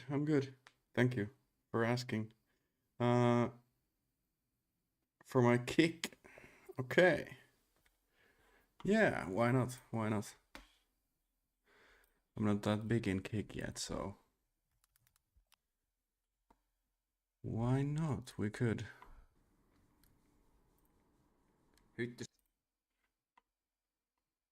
Why not?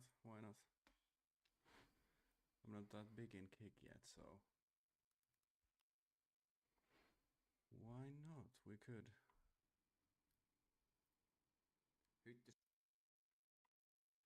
Sharing the idea on your Insta, okay.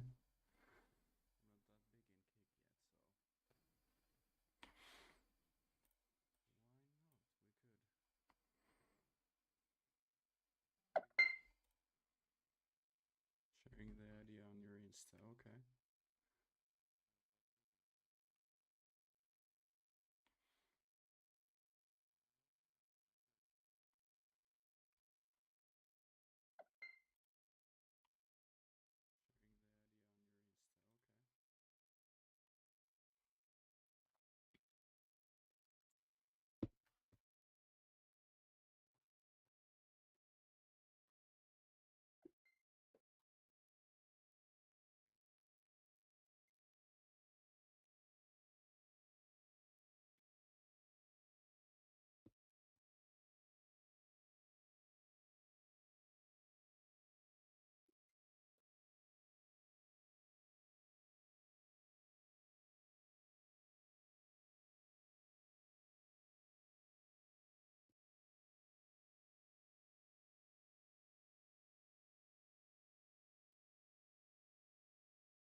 Okay, it's nothing.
Ебать его!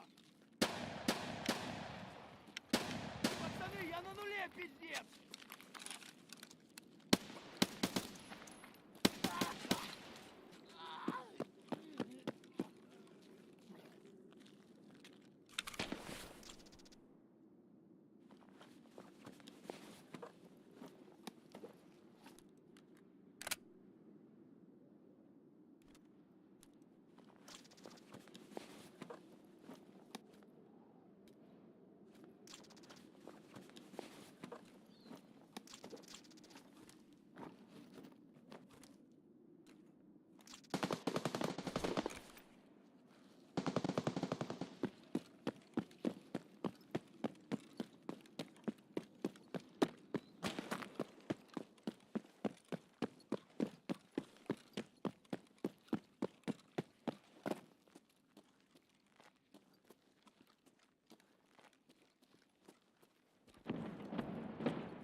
Ootko säkin miettinyt, miksi Skinestä rahan saaminen on todella hidasta? Skinsauna ei kysele.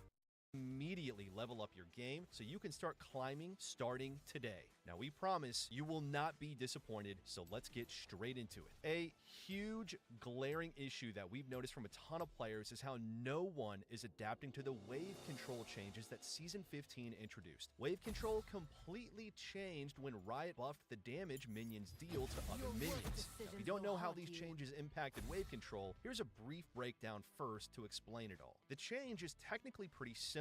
Minions just deal more damage to each other, which was an attempt to reduce the effectiveness of wave strategies like freezing and slow pushing. Think about it all like this. If both waves are hitting each other in a neutral state, then it doesn't matter too much if both waves got their damage buffed. Basically, their buff damage is canceling the other side's damage out, so neither wave is getting a huge push advantage in the new season. But that's only relevant if the waves are left alone. Obviously in lane, there's two champions fighting over the minions. So a really common occurrence is that one champion gets creep aggro when they harass their opponent, and that is what changed dramatically in Season 15. Remember, the buff damage from minions only gets canceled out when the waves are actively hitting each other. But if someone draws aggro from the minions, then the other side's buffed damage isn't being canceled out, and the wave will push extremely fast towards the other side now. This is why freezing and slow pushing have been nerfed so much. Basically, imagine you're building a slow push as a ranged champion. A common tactic is to hit your opponent as they walk up to CS, but doing so now will cause their wave to aggro you. Without their wave canceling your wave's damage out, your slow push's buff damage completely overwhelms the enemy wave, causing it to push much faster into your opponent, giving you less time to get value out of your slow push. This is a massive change in how wave control plays out, but the most common occurrence players are still not playing around happens precisely on the second wave. Most top laners know how everyone talked about 3 wave crashes in the early game before. Cheater recalling was a super popular tactic, and a ton of early game strategies revolved around crashing the first 3 waves. This has now changed since Season 15. Due to these minion changes, if you take even just a couple of small trades in the early game, then you're drawing creep aggro, causing your wave to push much faster into your opponent. And as a result, second wave crashes are way more common, which leads to a huge issue many players are currently not even aware of. In fact, the issue is so new, even higher elo players are struggling with it right now. So to sum all this together, let's review a game from a Grandmaster's elo Poppy to show you what we mean. This Poppy is versus Whippo, one of the best top laners in NA, and she even has a great start to the lane phase. She gets the early push in the matchup and baits out his Q with great spacing, and now with control over the wave, she can play extremely aggressively, forcing trades constantly. But we'll soon see the problem that we just discussed. During this trade, Poppy gets creep aggro, so her wave is hitting the blue one, while the blue side minions focus her instead. This causes it to push extremely fast, resulting in a second wave crash. Now, it isn't the end of the world yet, but Poppy is about to make a huge error. She goes to ward while the wave crashes, which is usually not a bad thing to do, except on this specific timer. The problem is that the third wave now crashes like this. We cannot stress how awful this mistake is. Due to the even minion rule and how close the wave is to Mordekaiser's tower, it's extremely hard for Poppy to contest wave control right now, which is absolutely terrible, as players hit level 3 on the first 2 melees of the third wave, which Whippo is immediately aware of, giving him a great trade opportunity versus Poppy with his level lead. Not only that though, it even gets worse. You're also handing your opponent a slow push on the 4th wave, which is the wave where you get level 4. So you're literally handing the enemy top laner wave control on 2 different level up timers, giving them a colossal advantage over you for this period of time. Now, needless to say, the lane is going horrendously for Poppy, and she's forced to recall at a terrible time despite how well she played early on. It all stems from this second wave crash here, which is way more common in Season 15. So the question really comes to, what are you supposed to do about it? Good top laners know the solution to the second wave crash that you need to learn, or you're going to end up throwing your lane like Poppy did. It's actually extremely easy to fix too. Here's how. Like before, Gwen has wave control over Garen and pushes aggressively early on. She crashes on the second wave, but there's a key difference between what she and what Poppy did. The trick is that while there's a wave at your opponent's tower, they're going to be busy last hitting. You should use that time to begin hitting one of the minions in the incoming wave. As you can see, the wave is eventually going to crash exactly where it did last game. However, the difference this time is that Gwen has already dealt some damage to these melee minions. So instead of Garen being able to contest at level 3, he has to respect the fact that Gwen is about to level up first instead. Now Gwen continues holding pressure in lane instead of conceding it. From here, your best choice is to usually slow push until the 4th wave arrives, and once that gets there, you can fast push and look to crash. Again, your opponent won't be the one getting level 4 first, it's going to be you who held priority the entire time, giving you tons of pressure during each early level up time.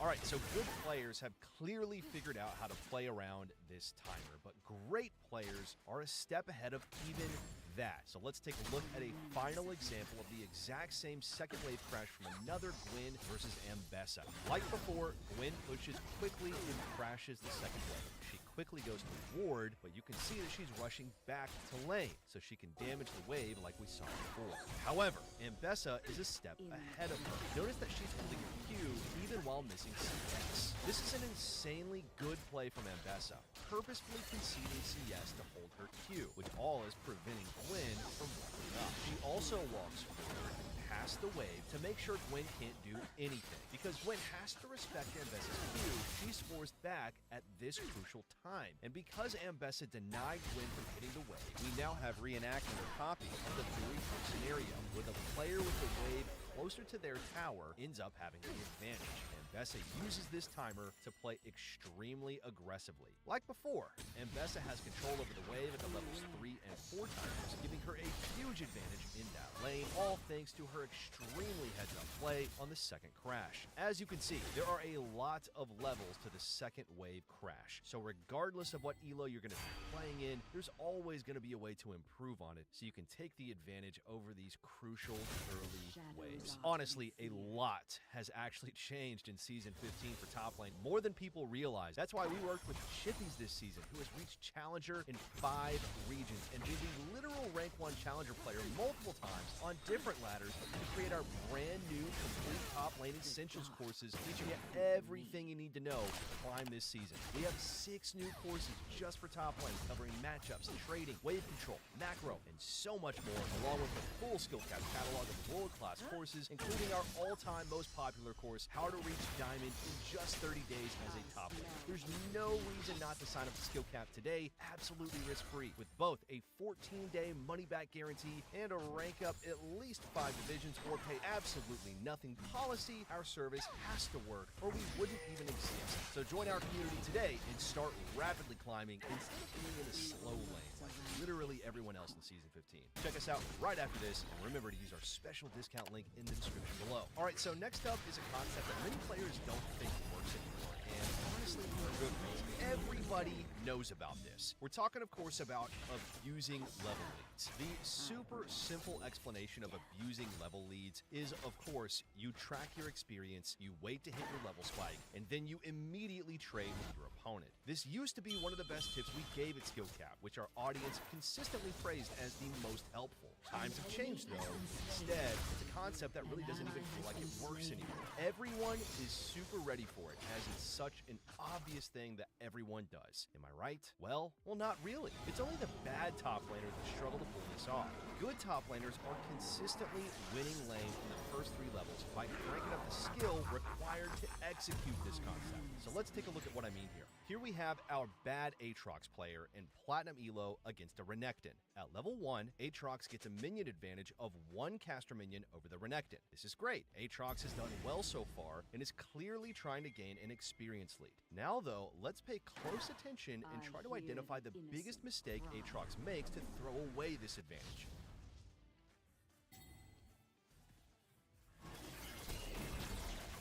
An enemy has been slain. Catch that? There's so many issues with what he did here, but the root cause is how hard players tunnel vision on level spike trading that they themselves are the reason it really doesn't work. Not that their opponent is respecting it, it's predictable. So here's why. Aatrox had a minion advantage, meaning he is guaranteed to level up first. Renekton would have to come over and kill a full melee to outpace him. So So why on earth is Aatrox using his ability to try and kill the melee minion faster, leaving him with nothing to actually trade with when he hits level 2 over the Renekton? Had he simply auto-attacked that minion at a leisurely pace, knowing he'd get the level lead first, he could have held his abilities the entire time, waiting for an opportunity to trade with Renekton. So, okay, skill capped, sure, but what if Renekton just waits for the wave to come to him, so Aatrox had no chance to trade with the level spike? And there lies the biggest trap bad players fall into of all. Getting a level lead does not mean you have to convert it into a winning trade. If your opponent respects it and plays real far back, simply use that to build a slow push and convert that into something else, like a recall, so you can come back to lane with an item advantage, or go help your jungle with a river fight, and so on and so forth. There's a ton of different things you can do. With Aatrox using his abilities to kill the melee as fast as possible, not only did he telegraph his intentions to the entire world, waking up a potentially auto-piloting Renekton to make sure he remembers to back away, but he also over-pushed the wave, meaning that an AFK Renekton can chill and wait for the wave to come quickly back towards him. Now, let's compare this to a good top laner. One of our challenger experts is Strumpus, who's playing in Diamond Elo Win versus Mordekaiser. The lane starts absolutely explosively as Mordekaiser tries to stat check Strumpus Gwen at level 1. Strumpus is able to acquire a very slight experience lead during the trades, but crucially has a significant health advantage to protect his slight XP lead with. So in contrast to our bad Aatrox player, look how Strumpus doesn't use any abilities and simply uses auto attacks to get the level lead. By making this very, very simple adjustment, he's able to kill the Diamond Mordekaiser within seconds of the lane starting via an immediate level spike trade. Had he used his spells to push that wave to get the level lead instead, Strumpus would have overpushed the wave, which would have allowed Mordekaiser to just walk away as the wave would have just been slain. As with anything, there absolutely is nuance in all these techniques we're talking about, which we teach literally all the time on our website, such as Strumpus making sure he stood out of the wave during that early trade, so Mordekaiser's Q doesn't also hit his minions, using his movement to make his all-in less telegraphed, and so on and so forth. We could honestly talk about level lead trading for days, as this concept has gotten a lot more complicated than it used to be. For now, let's move on to something else. As we get deeper into the guide, we're going to point out a top lane behavior that, while we don't want to name names, we do suspect you are probably guilty of, which is what we call vibe laning. So let us explain. So if you play top lane and you often find yourself just playing based on what's on your screen and not really thinking about what's ahead or really thinking much at all, in fact, then that's cool. Just go ahead and vibe out in silver, bruh. But if you want to get a little bit sweaty and actually think just a few seconds into the future, then you can avoid looking like our baddies in this example as we take a look at a Platinum Elo game of Poppy versus Sett. Early on into the lane, Poppy builds a health advantage and is clearly poised to dominate the lane. That's until she misplays her dive, throws away her lead completely for free. And then there's Sett. What he should be doing is thanking the rune-tearing gods for how lucky he is to have the lane thrown away by the Poppy. Alas, he's a bad top laner too, as he doesn't think ahead. He, of course, greeds for another wave and then just throws the game right back into Poppy's hands. Not the best play to win the game, man, but honorable at the very least, right? Now, we're not even close to the worst thing these two Platinum Elo players do here. Sett went back to lane, Poppy went back to base to buy more items. One of the few and most important tools you have at your disposal as a top laner when you're losing is the power of minion waves early on. And you should really focus on the fact that it's very common after you die that your opponent will have based like Poppy has here, leaving you alone in the lane. Being aware and constantly thinking about who is currently stronger in lane in this case is crucial. Obviously, Poppy is definitely ahead of Sett after that last kill. So as the player who's behind, in this case Sett, you never want to have the wave pushing away from you when you're weaker than your opponent. This is when top lane truly feels like a nightmare. So, since Sett is alone in lane right now, all he needs to do is focus on building a big wave to crash into Poppy's tower.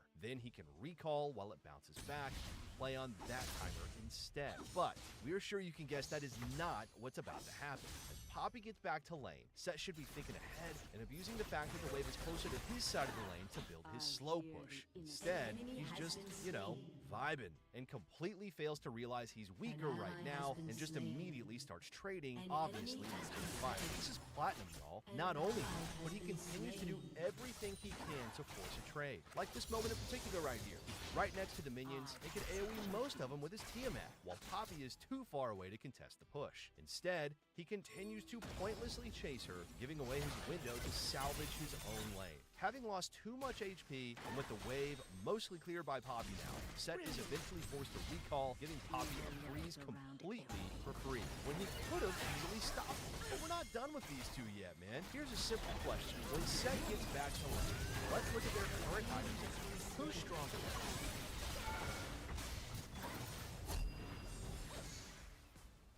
The answer should very obviously be Set. Although Poppy managed to earn a decent experience lead, she hasn't faced and is down a ton of power currently. Luckily for her, Set is still afraid of her and is avoiding waves aggressively. Yeah, so it all comes to this moment in the lane. If you were Poppy, what should you do right now? It is so simple. Use the fact that Set is far from the wave to build a slow push, crash, reset, and return stronger than before. So, let's watch what happens instead. Poppy immediately begins trading aggressively versus Set, far away from her own wave. We cannot emphasize this enough. Having minion leads, it's pointless if you're trading this far away from your own minions. Then she just fully commits to the all-in, and you guessed it, yeah, she immediately dies. This is what we mentioned at the beginning of this VOD. It feels like bad top laners and low elos don't even try to think about what current advantages they have or what to even do about it. It's like everyone is playing based on pure vibes, not considering anything besides what's currently on their screen at the time. And as a result, this is what most low elo, even these bad top laners look like. After watching these players fumble their way through lane without planning ahead, it is clear why they struggle. In our 4 Challenger lane focus courses that are tailored for escaping low elo, we teach exactly how to break this habit, showing you when to push, when to reset, and how to recognize power spikes in real time instead of just ping-ponging advantages. You're going to maintain consistent leads with these courses, so check out the discount link below if you're ready to stop vibing and start climbing. So now after those depressing matchups, let's watch some good top laners use this knowledge to outplay their opponents. We'll have a very similar situation to what we watched before. Rumble uses the fact that he's running Ignite versus Fiora and outplays her to score an early kill. Obviously, this is not a great situation to be in as Fiora, as Rumble now has an item advantage over her. But as you should know, she at least has the benefit that she's in lane alone and can guarantee building a slow push after teleporting back to lane. Now all she has to do is use this slow push to crash the wave at Rumble's tower, reset, and come back with comparable items. This is a pivotal moment in the lane. Fiora actually has the experience lead right now thanks to her slow push despite her death. The correct thing to do right now is to play aggressive on this level of timer to prevent Rumble from contesting her push. And that is exactly what she does. And she's immediately gaining points. This was a brilliant play by the Rumble and Volibear, and once again shows the levels that each of these concepts has and how there's something to learn regardless of what you play. Both of these players are extremely high elo, and it goes without saying that they know what they're doing. Rumble understood that at this moment, Fiora's only play is building a slow push to crash and reset, so calling Volibear over makes perfect sense here, as Fiora really only has one option to salvage this lane, making her gameplay really predictable. This is what good laning looks like from both sides. At the very least, it's better than the vibe-based laning that we review all the time from bad top laners. So we're sure most of you guys are gonna love this next tip, which can radically improve your lane phase for 0 cost and 0 risk, and it's something you can spam in order to force your opponents to make mistakes literally for free. So what could this be? Well, it's your recall button. So I know what you're thinking, but hear me out on this, okay? Because it's honestly just so underrated and you don't need to actually finish your recall to take advantage. In fact, much of the time, you won't. To show you why, let's take a look at this Platinum Mundo's early lane phase. Most of our gold to emerald research for top lane honestly has moments of brilliance in it. And that goes back to what we mentioned at the start of the guide. Everyone is so much better at League than they used to at a lot of games. This Mundo used the threat that he's rotating the Grubs to bait Darius outside of his wave while he had a level 6 to 5 lead. Once Darius was far away from the lane, that's when Mundo turned around to take advantage of having his ultimate over Darius to score a very nice solo kill. And That's where the good play is.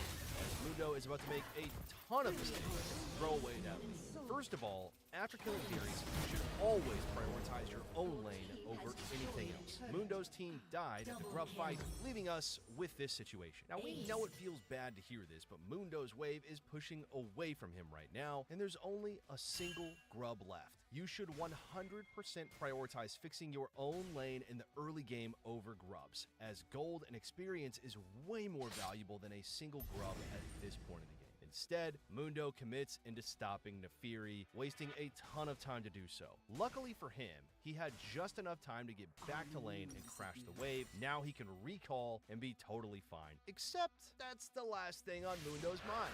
The only thing he cares about is greeting for a turret plate, giving Darius enough time to get back to lane. Now Mundo is in some serious trouble here as he's stuck at half health versus a Darius who's fresh off his base. Somehow, even after all of these mistakes, Mundo is not completely toast just yet though. He still has a very simple trick he can use to salvage everything, and it's abusing the threat of that recall button. So let's think about this. One of the biggest crimes bad top laners commit is letting their opponents just chill and not have to make too many decisions. So when Darius has the wave in this spot, for example, what do you think Darius is thinking here? Probably not much, right? At best, all I need to think about is Mundo no base yet, golden pockets lots, me nearly 6, Mundo held half. Whereas if Mundo simply just walks into a brush to threaten a recall, suddenly Darius needs to think about, oh, is Mundo recalling? Is he baiting me into a gank? Fast push and base before he returns? Or is slow pushing would be better? And so on and so forth. With Mundo simply threatening a recall, he forces Darius to actually make a decision based on what might happen, rather than just letting him chill there. This simple but stupidly effective technique forces your opponent to make way more mistakes than they otherwise would have. Instead, Mundo just chose to strafe around in Darius' vision, keeping things nice and simple for Darius. Darius just took his time, got to level 6, munched some plants, and walked up to him and killed him. Crazy, right? To show you how effective the threat of a recall can be, though, let's leave this and let's take a look at a Mundo versus an Aurora, which is a miserable matchup early on. But we're going to be viewing it from Aurora's point of view here. Players learning League often have a really hard time viewing things from their opponent's perspective. Hopefully, this should help you understand why recall threats are so effective. The early lane goes as you would expect it would, with Aurora pressuring Mundo on every last hit, slowly but surely building a CS. With the wave bouncing back a bit though, Aurora finds herself in an interesting position. First, imagine if Mundo walked up and stood behind him. That would make Aurora's decision-making extremely easy. She would just slow push and keep harassing if she had to. But Mundo stayed back in the fog of war, indicating that he basically sends Aurora down multiple theoretical paths that she has to consider. Wait a minute. He comes back with items. Am I still going to win a 1v1? Well, maybe I should fast forward. Mundo misses these minions at the bases. Wait. My Hecarim is bot side. If he comes back, can he freeze the wave and force me to back? But if he freezes, am I gonna get ganked? So maybe Aurora isn't considering all of this, or, well, maybe she can. The point is that there is so much to think about that she decides the safe bet is to just fast push the wave into the minions. Then, after she pushed, Mundo can reveal he was there the whole time, and now he's able to secure most of the minions under the safety of his tower.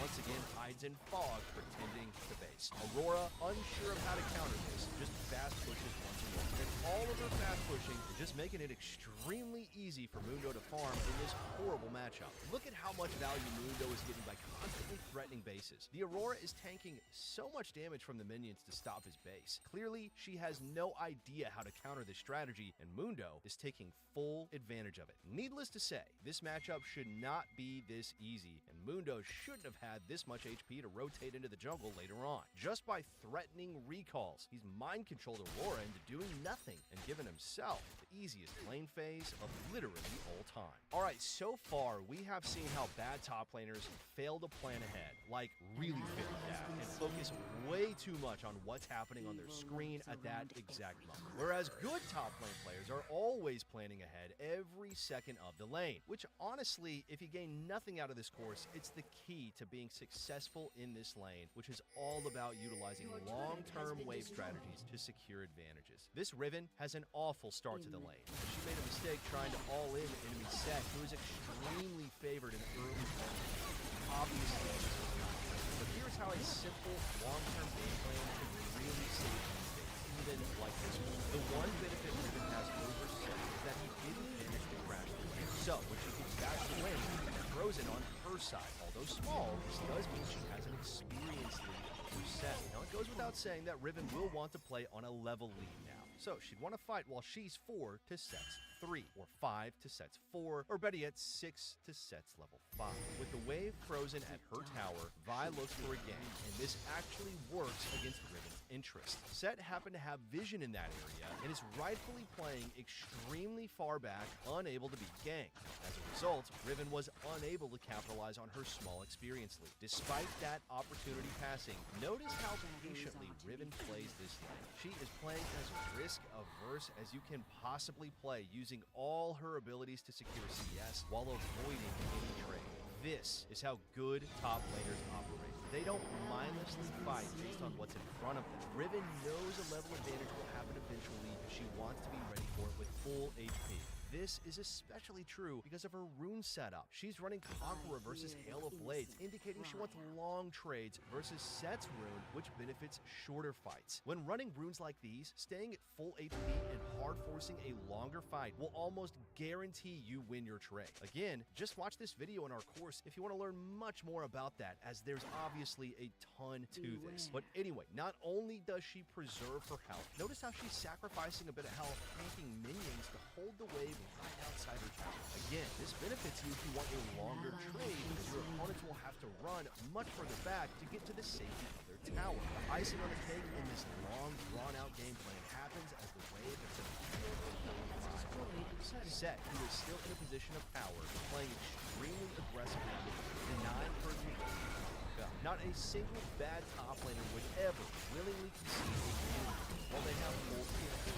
Riven has been setting up this play for too long to throw it away for a single cannon. She lets Set think she's still afraid of him and plays far back, continuing to count on her long-term play. Now that she's a single minion away from victory, she finally walks forward, pretending she just wants to go for this melee last hit. That's when she surprises him with her level up timer. Now to be clear, here is how close Set is to level 5. That's the margin that good players have to play at to be successful at high level. From here, the fight has already been decided. Conqueror versus Set. All she has to do is prolong the fight as long as possible, gaining long-term value out of the rune, guaranteeing that she gets revenge because of her death. To contrast, here's what bad top laners look like if they apply a single one of these concepts. Take a look at this Platinum Vladimir versus Garen lane state. He's got a massive health lead over here. All he has to do is hold the wave to freeze it like Riven did. He just lets it crash, letting Garen get away unpunished despite being in a horrendous lane state. I'm Vladimir. I'm not going to remotely think about the idea of winning my lane. I'm just going to let this wave hit my tower and farm. Everything's great. And at best, I'm choosing to go even. Good luck, everyone. Better yet, remember how Riven patiently waited for over a minute, constantly conceding CS for the perfect lane opportunity? Embarrassingly, let's watch how far a Platinum Riven thinks into the future here. For whatever reason, she used both her Q and her E to damage the wave as it came into her, rather than just auto-attacking it. So as the next melee gets low, she's got no spells left to use, versus Garen, who has everything up right now. What do you think she's gonna do? That's right, she's gonna sacrifice her entire health bar to secure 21 gold, instead of actively playing for the level 3 advantage she was about to have over Garen. Alright guys, I've had just about enough of this. We hope all of you are left feeling good after watching this guide, and you're gonna feel even better if you join our community and access our full library of world-class guides. Come on, man. And are helping tens of thousands of students climb every day over at our website at CWM using a special discount link below. Cannot go wrong. Thanks for watching, everyone. We'll see you next time. An enemy has been slain.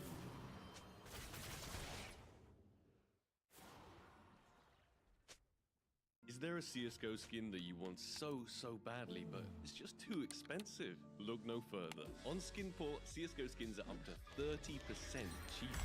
Sign up today and get your dream knife right now.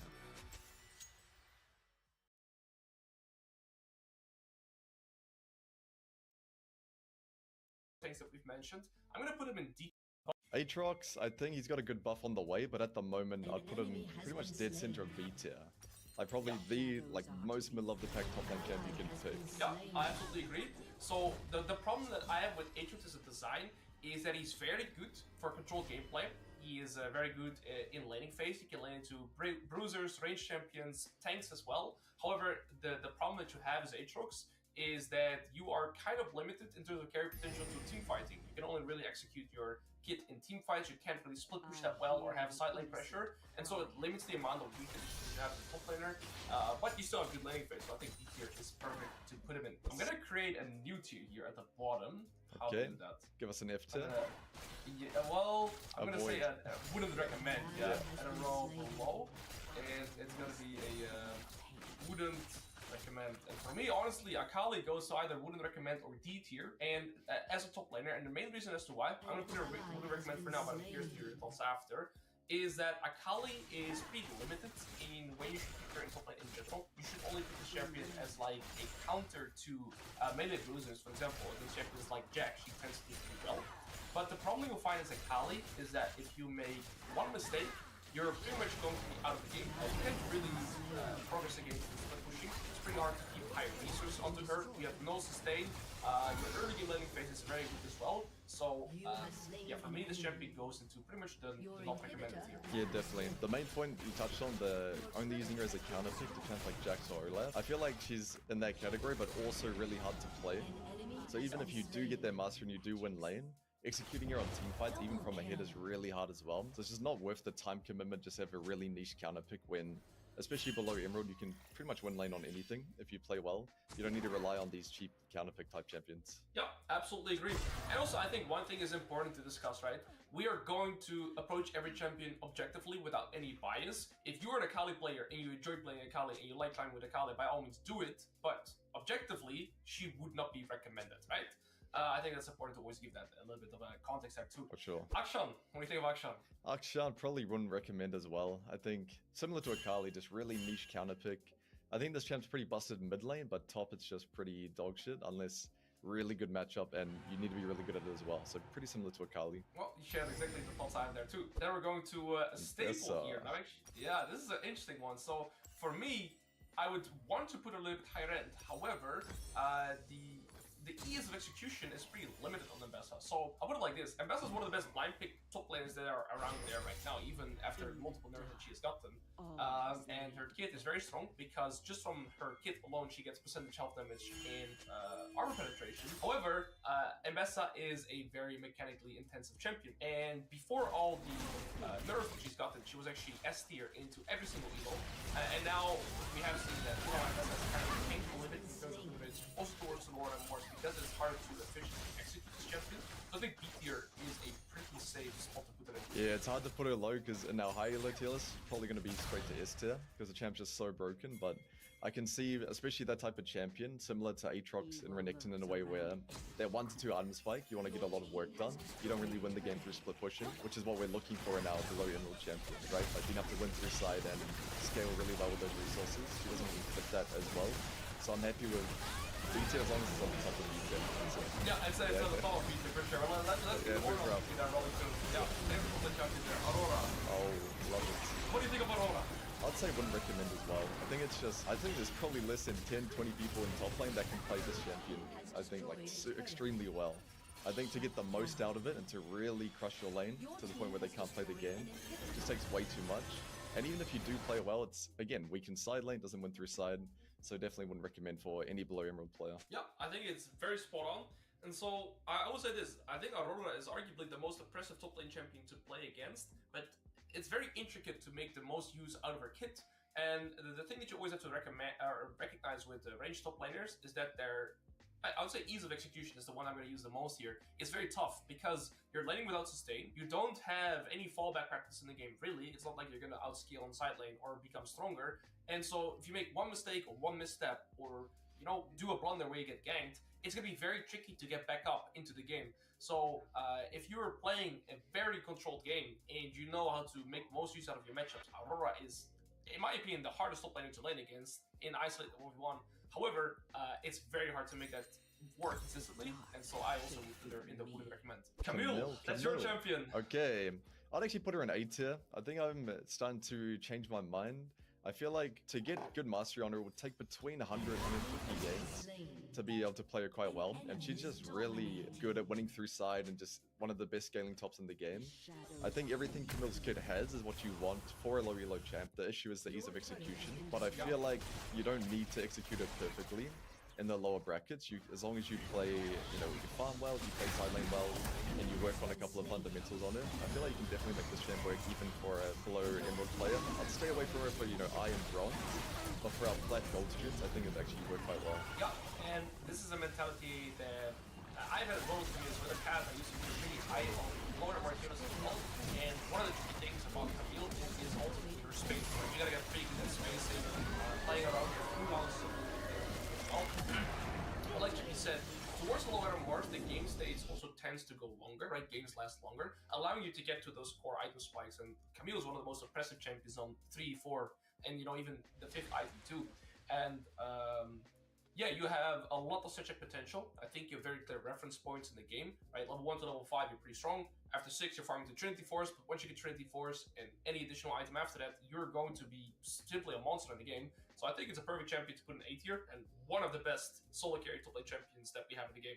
100%. Cassiopeia, where would you put her? Oh, so I would put Cassiopeia in, wouldn't recommend, like logically, unless you are mostly a Cassiopeia one trick. If you are a one trick, I'll put her kind of in C tier with that mentality. And that is because Cassiopeia is one of the few niche top lane picks that I'm a big fan of. But again, you need champion mastery on this champion. That is one of the biggest things. And that is because Cassiopeia can really lane against nearly every single top laner. It's one of the best pocket picks to have and like oppressive top lane champions to deal with. In Korea, there are quite a lot of Cassio top players, and they're very impressive to lane against. I don't see them too much in any other regions, but when you face a Cassio top one trick, the problem that you find is that they know their matchup so well, and if you haven't played against it enough yourself, you're not going to know her all-in windows or her trade patterns too well, and it's just so oppressive to lane against. So C tier is one of the few range tops that I actually like a lot. Interesting. I'd almost put her in wouldn't recommend, but I could see for a full one trick or someone that used to play mid, it could definitely work. But again, I'd stay away from her for probably silver and below. Maybe just golden platinum. D tier then. Yeah, D would be fine. Yeah, I agree with you. Okay, this is going to be my first S tier pick. Okay. I think Joe gonna go straight to S tier. His Halo Blade setup has gotten nerfed a little bit. I think Symbiotic Souls got nerfed and some other tools got nerfed too. I still think you can play the setup with Halo Blades and go for the movement speed oriented build. However, they have shifted damage from his Q and put more damage into his E. Meaning that, he's refraining from being played in other roles like bot lane and mid lane with Halo Blades. And now he's better kind of as like this pseudo tank where you just go grasp and you go, I think you can even go Emax probably now. I'm going to give it a spin actually just today to give this champion a bit more tries, but I think he's better now as a full tank with more points in E because he has been buffed I think twice now. So yeah, and I mean he's very good in terms of stat check, right? You have insane amount of sustain which a lot of people struggle laning against. You can split push, you can team fight, especially when you run Demolish because you actually have quite some turret damage.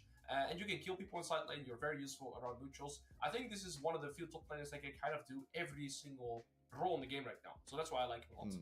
I'm happy with S tier. The reason I'd want to put him in A is just because after all the nerfs, especially the Q damage nerf, like you said, you're shifting more to tank, but also he's got a lot of hard matchups. And below Emerald, you're going to verse a lot of Darius players and set players and stuff like that, where the matchup's playable if you play extremely well, but it's just one mistake dead.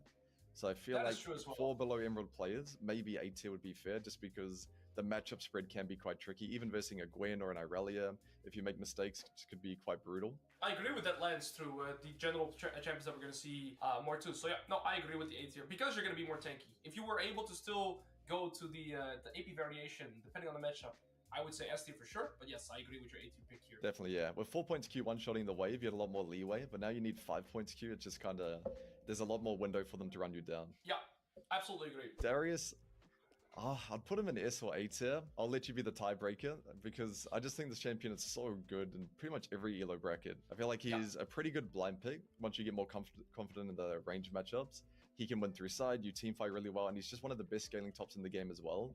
And the way you team fight is very straightforward. It's very simple. You can focus a 0-10 Nautilus. It doesn't matter. You just need to kill one idiot that's out of position, and you're broken. And that's bound to happen at any elo bracket, but especially below Emerald. There's going to be one moron that dives in, you reset, you're unbeatable. So definitely an S tier pick for me. Yeah, I put him in S tier for me as well. And one of the things you went over quickly, but I think it's very important to mention again, is that Darius is actually one of the best scaling tops in the game. Your ultimate level 16 is so ridiculously hard to play against at any 5v5 setup. And that's the thing I had to learn the hard way too. I didn't really perceive Darius as one of the best scalers until, you know, you played against a few times and you get wiped in a late game teamfight by Darius. I think what I really value about Darius too is that you learn a lot of concepts as a top laner well. You learn how to play aggressive in the early game, you learn how to punish last hits, you learn how to play with priority, you learn about, you know, when should you be taking a team fight, when should you be avoiding it. I think Darius is just all around a great top laner, and SD for sure, you can play against.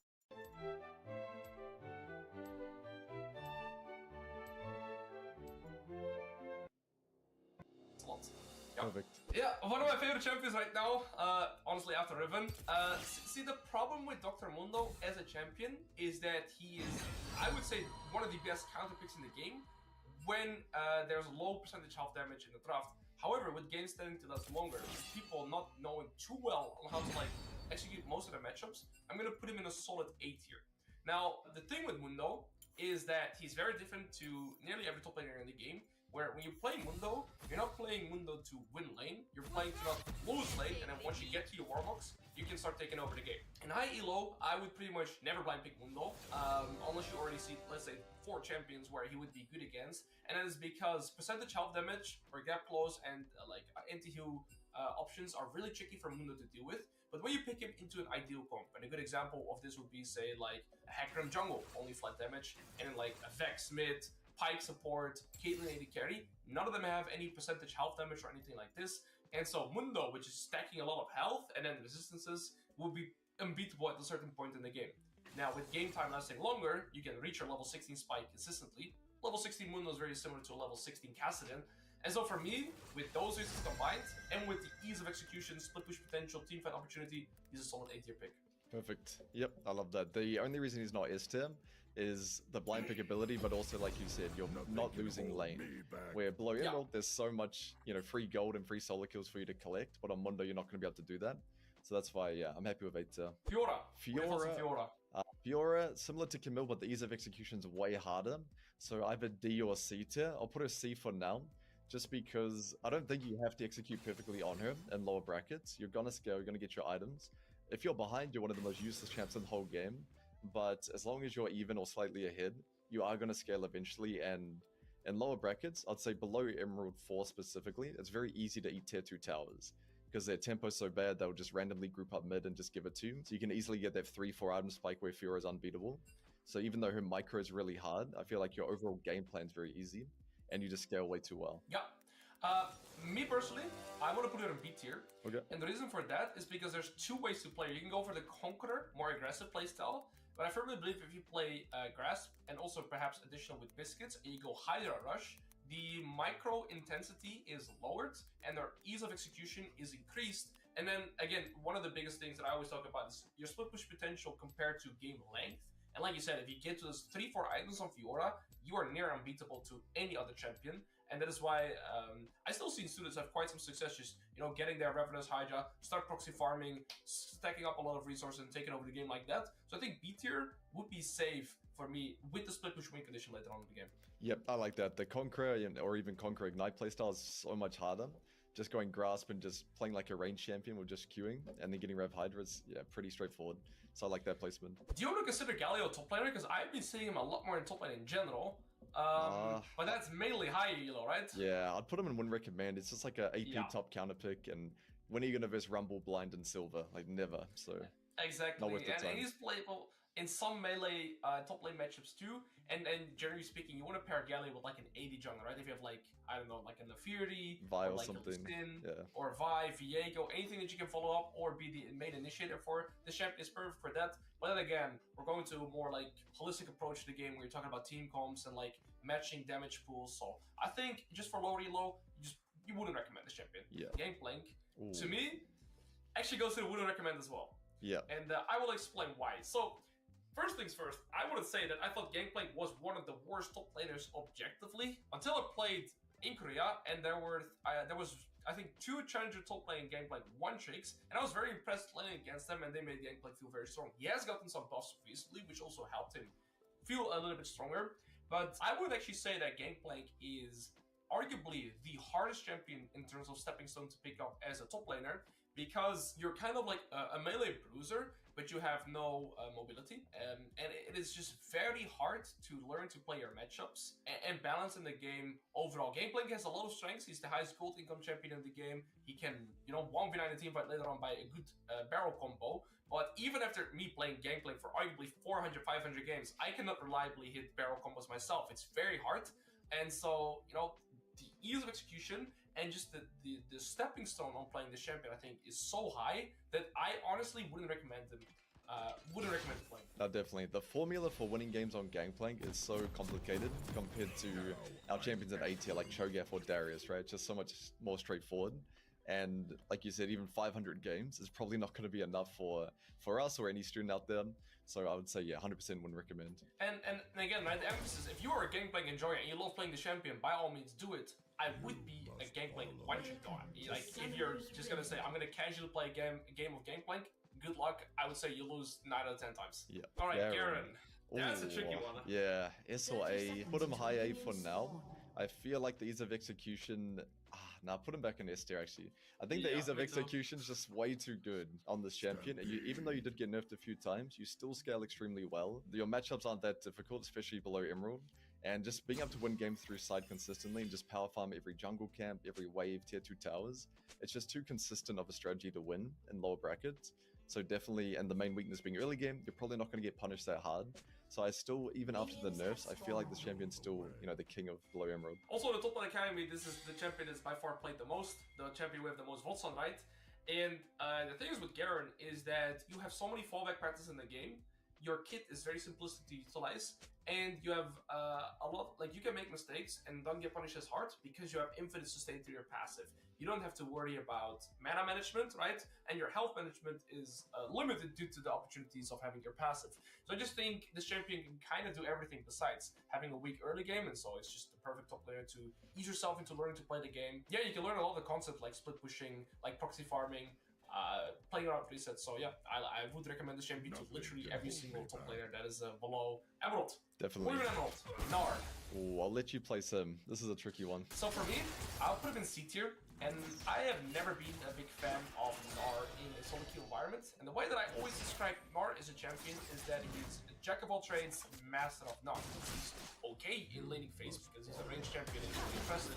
But it's not Aurora level of oppressive, and you can have some good engage, but it's conditional. There's some good disengage, again, it's conditional. You can split push, and you can team fight, but it's all, he can do a little bit of everything, but again, nothing he does too well. So yeah, I think this champion also actually requires quite some game investment to get the space in that a little bit. However, I have seen a lot more students who really make this champion work, so I think C tier is just a pretty fair placement to put him in. Yeah, I'm close to putting him B because winning games through side is quite realistic on that. It's quite impressive to play against in side lane if he's ahead. He can just hit the tower in front of people, proc demolish, and swap mega last second. But the ease of execution is just way too brutal, I'd say. You have to play extremely well in lane because you're quite weak 1 to 5, and then when you base and get tier 2 boots, you're just OP in lane. And being able to execute, get to 1200 gold without getting chunked or dying is quite difficult in a lot of matchups because one spacing mistake you can get destroyed. So I think the ease of execution is just not there for him to be above C. No, I totally agree. For me, my thoughts on the next champion, Gragas, is very similar actually to what we described on Gnar, where your early laning phase as Gragas is very limited. Actually, I would put it here myself because it's lower part. And it's very similar that as Gragas, you're going to be losing priority in most of your matchups. And then if you play the full AP playstyle, you'll have... so I guess there's two ways to play that. You can play tank Gragas or you can play AP Gragas. If you play the AP Gragas version, you can actually do everything as Gragas in terms that you can, at a certain point, harvest everything on the map. You can push outside this very fast, farm drone camps. If you go for the Lich Bane option, you actually push turrets very fast, and you can still team fight. However, the ease of execution is extremely high in the regards that your early laning phase is very weak, especially if you go for the mana crystal idol start and try to farm like that to your most chapter. And then every single ability is a skill shot. So I would say this champion is very tricky to try and make use consistently, but I don't think he's in a wouldn't recommend in my mind. Yeah, it's definitely playable because you can win all your matchups, but it's similar to Gnar in the ease of execution, but the reason he's lower than Gnar in my opinion is you can't really win through side on Gragas, where you can do that on Gnar.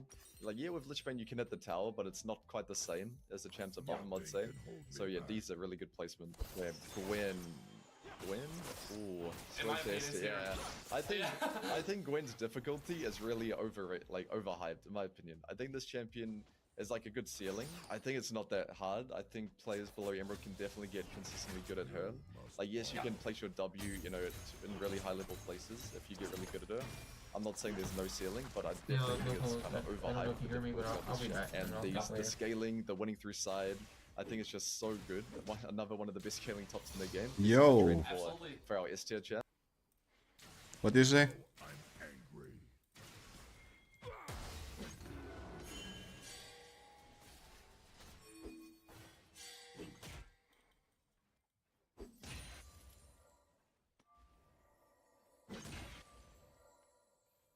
Stampede.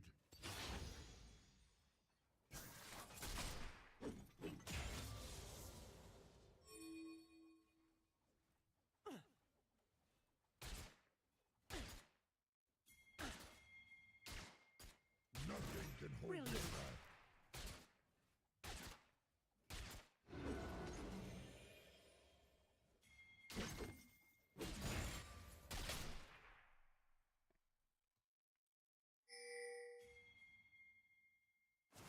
I know the way.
Stampede.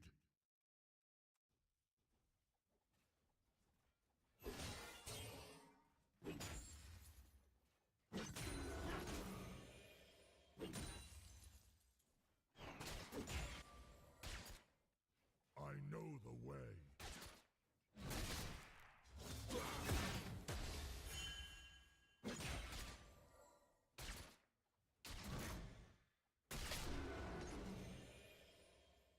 An enemy has been slain.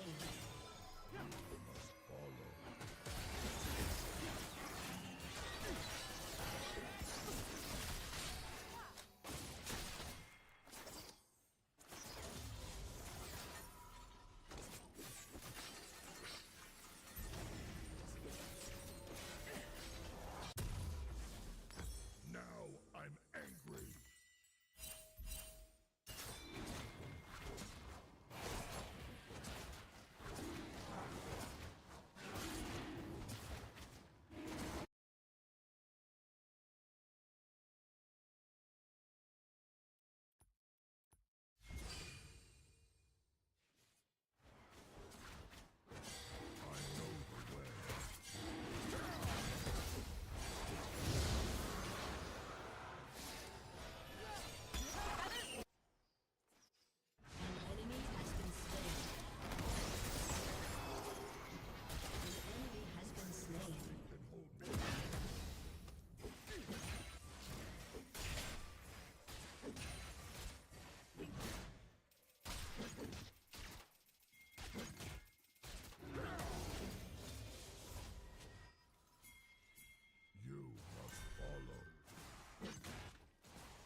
enemy has been slain.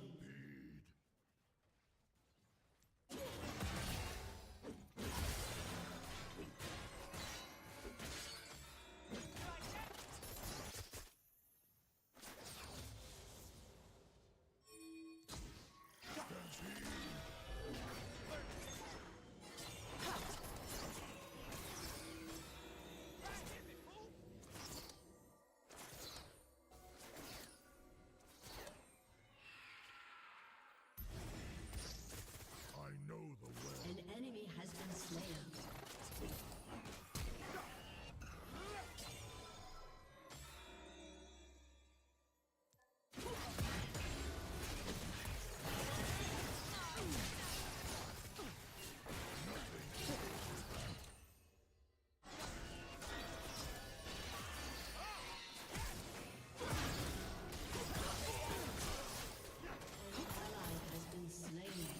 Calibrating.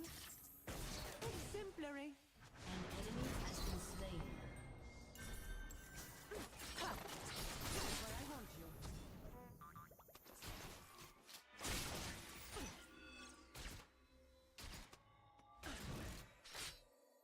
You must follow.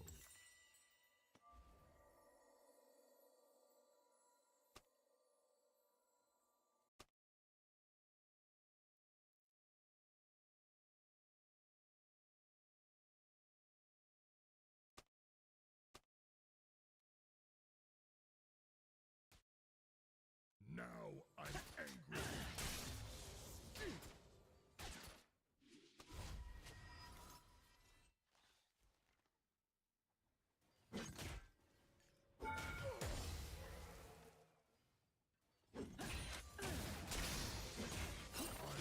Killing spree.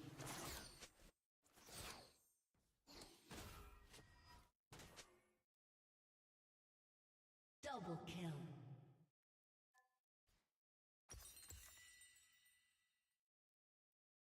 Nothing can hold me back.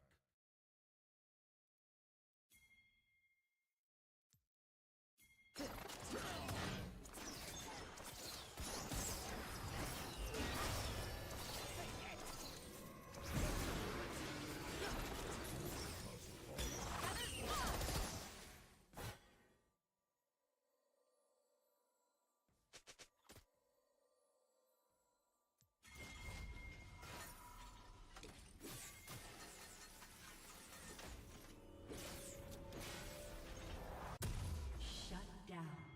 Now I'm angry.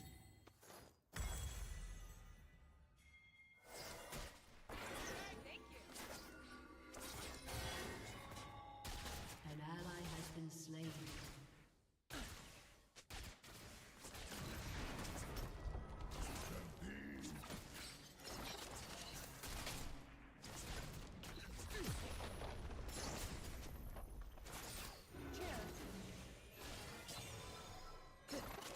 Shut down. I know the way.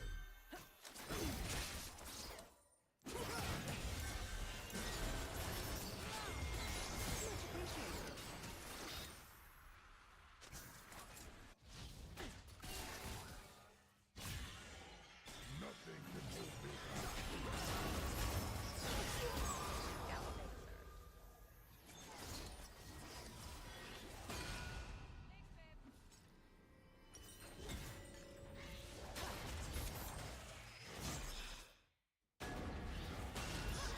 An enemy has been slain. An enemy has been slain. Double kill. Must follow.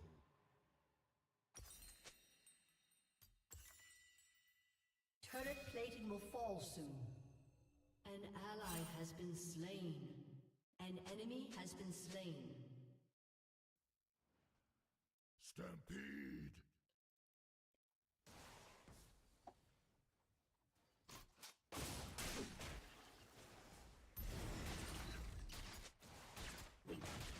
As expected.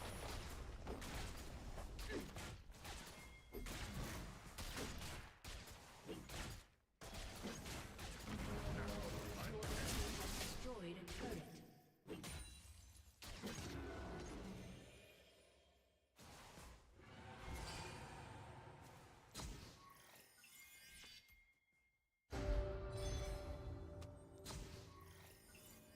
Nothing can hold me back.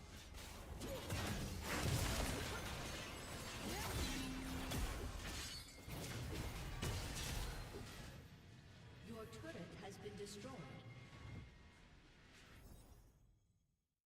Nothing can hold me back.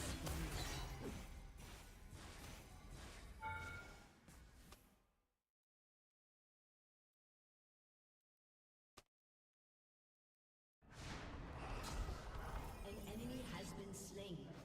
I know the way. An ally has been slain. An enemy has been slain.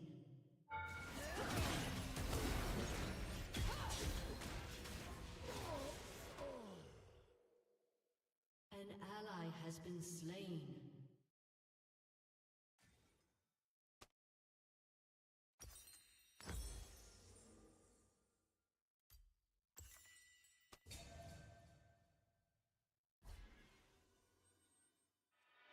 You must follow.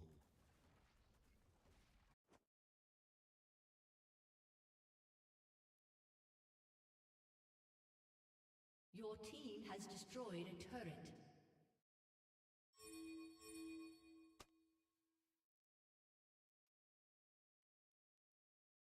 Now I'm angry.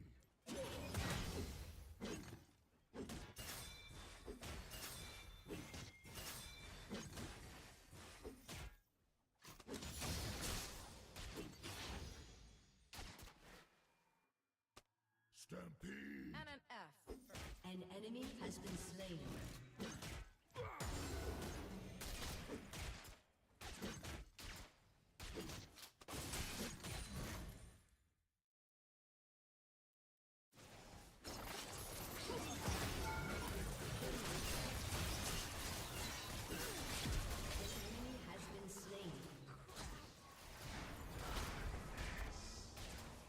Killing spree.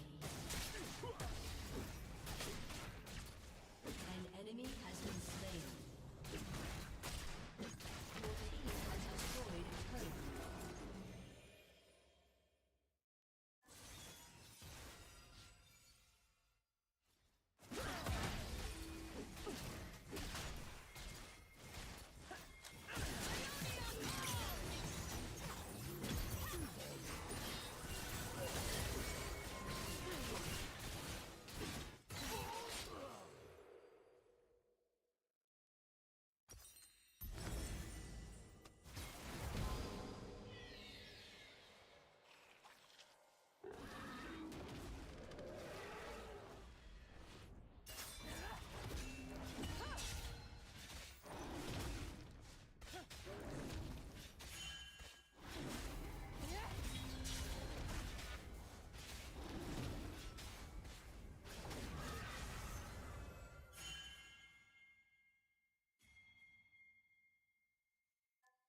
You must follow.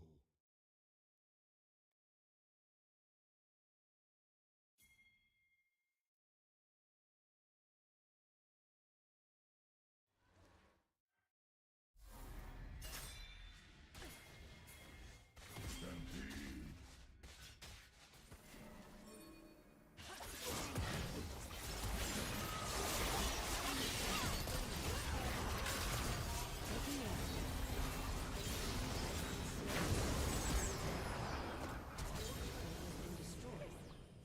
Double kill.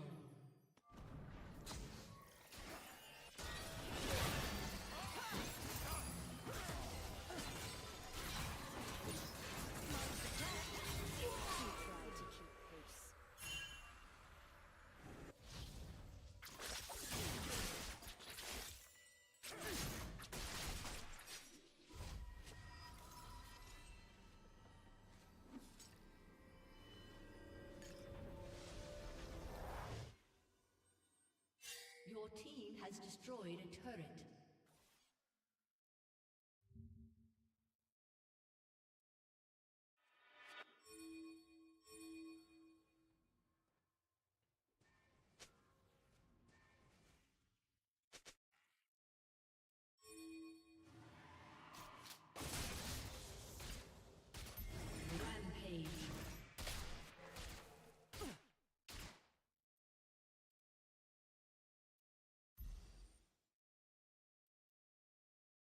Unstoppable. Double kill.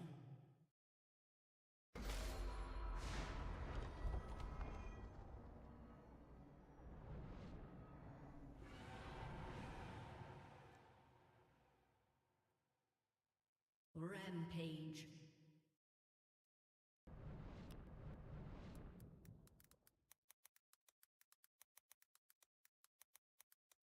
Your team has destroyed a turret. Now I am returned.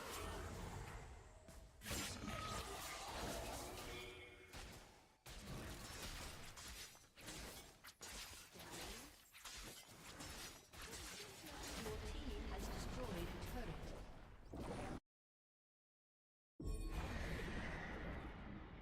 Godlike. I know the way.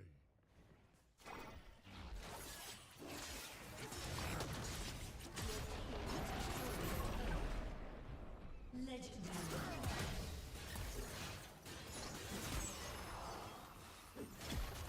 Stampede.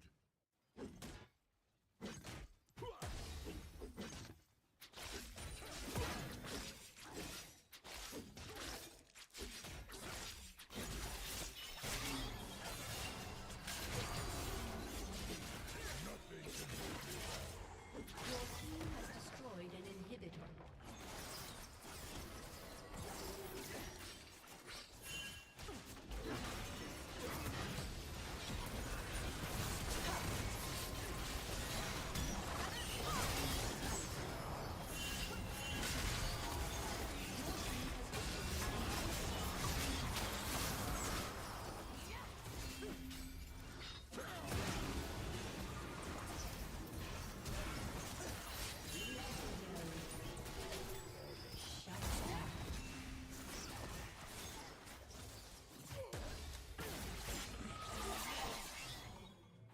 Target marked.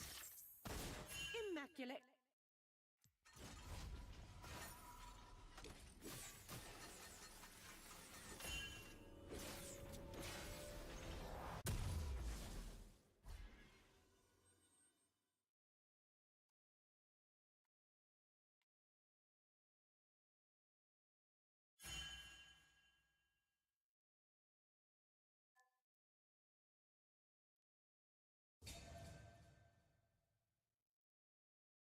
Now I'm angry.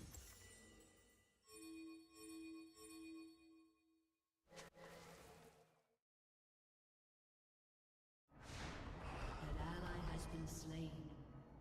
Unstoppable. Double kill.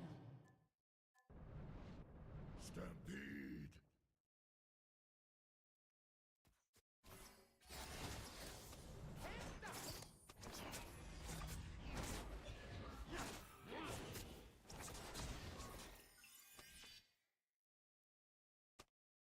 Nothing can hold me back.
Niitä 8 vuotta.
Kahdeksansataa vuotta meni siihen, että pääsin tänne.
champs, but it's just true. 3 items level 16, you're just unbeatable.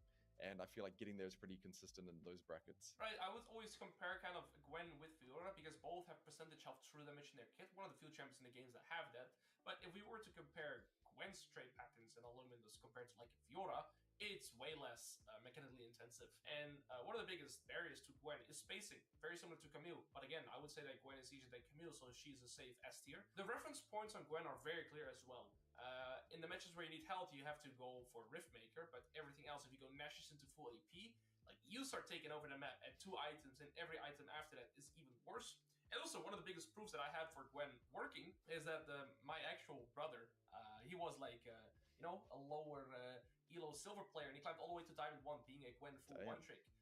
So, yeah, I would say Gwen actually works, and I would always recommend it as the AP version next to a champion we'll get into later. Just, yeah, I wouldn't recommend just because we don't want to verse it, but... I mean, it's terrible to lane against, but it's so hard to win games on this champion, because what do you do after laning phase? Yeah, nothing. It's like you kind of win through side, but you can't really make any progress there. And I feel like at a certain point you are just easy to gank later on in the game.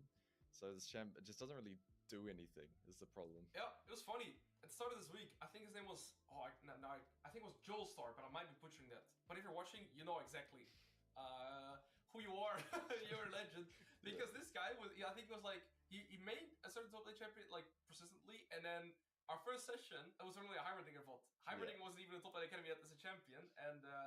yeah, it kind of surprised me too, because I'm like, damn, I haven't really played Heimerdinger. We had a pretty, you know, successful coaching session, but it's interesting to see. There are some Heimerdinger players, ultimately, if you enjoy this champion, by all means play it. There are some Challenger Heimerdinger players. There's one in EU, some Alzheimer player, and then there's one in Korea that plays with Exhaust Teleport only. So there are people that make Heimerdinger work all the way up to Challenger, but yeah, it's tricky. And you gotta be a one-trick, nothing else. One thing I don't like about recommending it is there's no transferable skills at all to any other champ. I feel like you just won't learn anything except for Heimerdinger related stuff. Yep, and there's like a lot of unique interactions too with Heimerdinger, because what you have, right, is, for example, after you've pushed in a wave but you're weak side, so you want a wave to push back to you, but you have turret standing, right? It's gonna be like, wait, how do I deal with the scenarios now where my wave's just automatically pushing away from me? So you need to get a lot of knowledge also playing Heimerdinger to make it play consistently. Lowy, I'll put in C tier. I feel like this champ, it's kind of similar to Heimerdinger. You just don't really do anything.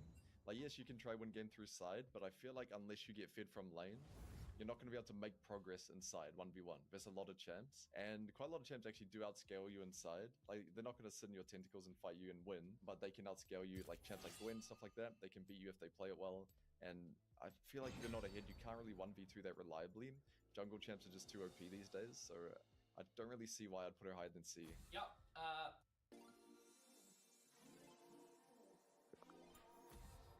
I'd rather be home anyway.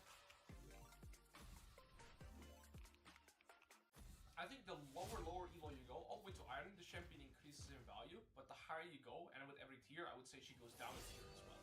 And that's just because once you start understanding how Illaoi works, this champion has a lot more, a lot less options, honestly, to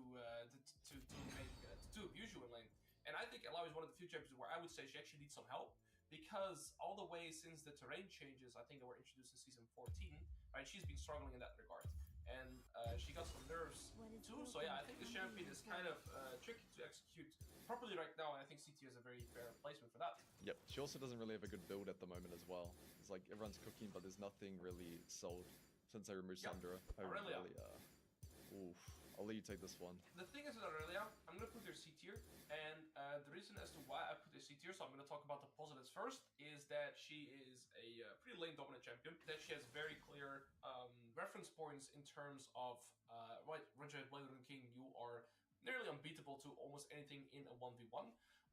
But there are a lot of downsides to playing Aurelia. And so I might actually put your D tier thinking about it, because Aurelia is very similar to Gangplank, where you need a lot of champion knowledge to make this champion work in a lot of the matchups that you're going to face, especially some of these champions like Sett, like Darius, like Garen, like Gwen. So actually, with that in mind, I'm going to put it in D tier. And yeah, the ease of execution is just not there. It's pretty tricky to win lane as Aurelia, because you need all of matchup knowledge, and you are a highly mechanically intensive champion.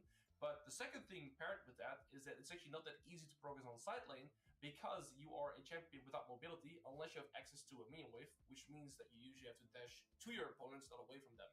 And so, with those things in mind, I would put her in B tier. Yep, one thing as well I want to touch on is I think out of all top lane champs in the game, she's the hardest to team fight on.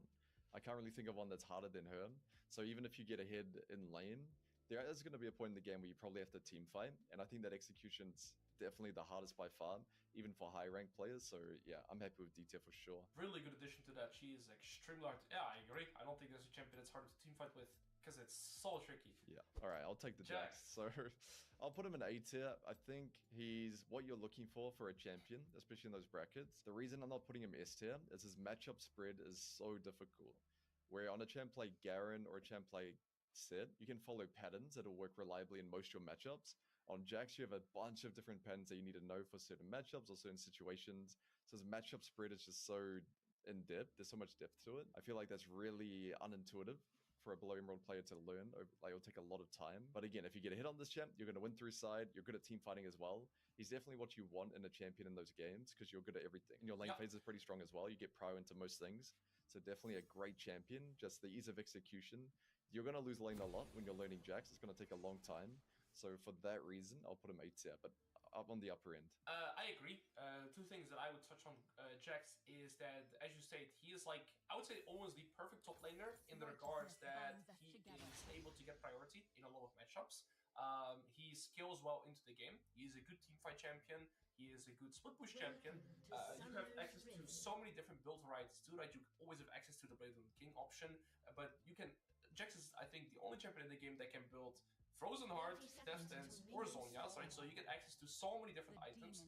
And the one thing that I think is important that actually is tricky to learn as a Jax as well is that you have to worry about both mana and health when playing Jax. And that is the thing that is pretty tricky that I found when I was learning how to play Jax, is that you have pretty high mana cost, and with Biscuits not giving mana anymore, that hurt Jax a lot. And he's gotten quite a few nerfs now, so I think A tier is just a very fair placement. If he had more options to mana, I think he'd be instantly to S. Yep, perfect.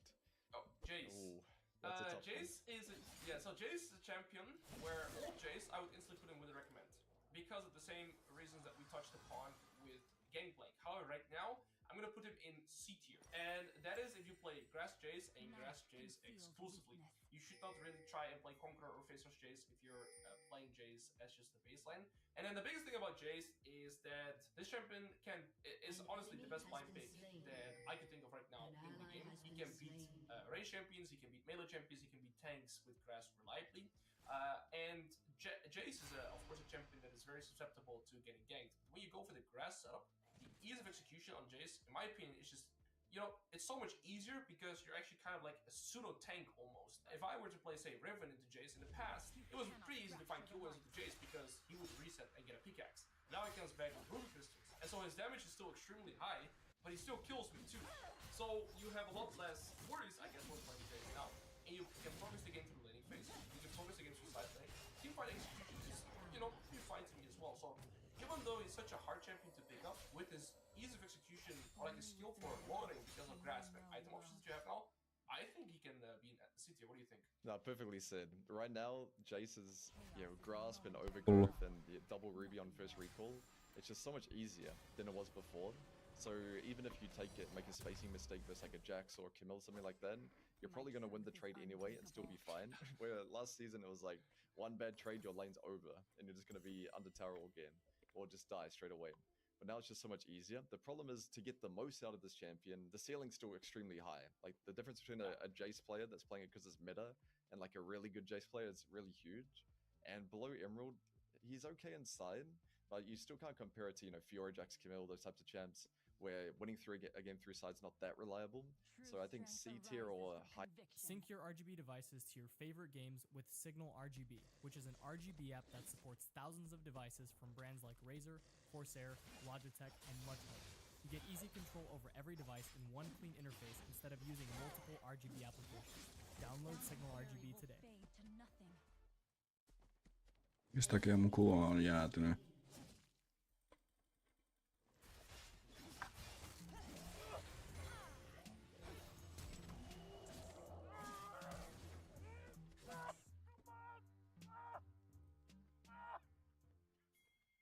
high D tier is pretty fair.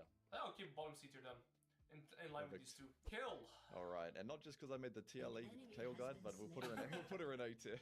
Because yeah, I think it's fair. I think you shouldn't blind pick her though. I still firmly believe that, but I think this champ's really easy to have in your pool as a counter pick. If you just see an easy matchup, like some mobile champ like Sid or Mundo, Cho'Gath, something like that, you just get the scale for free. The champ's so OP, and the way you win a game, the formula for winning is very, very simple on her.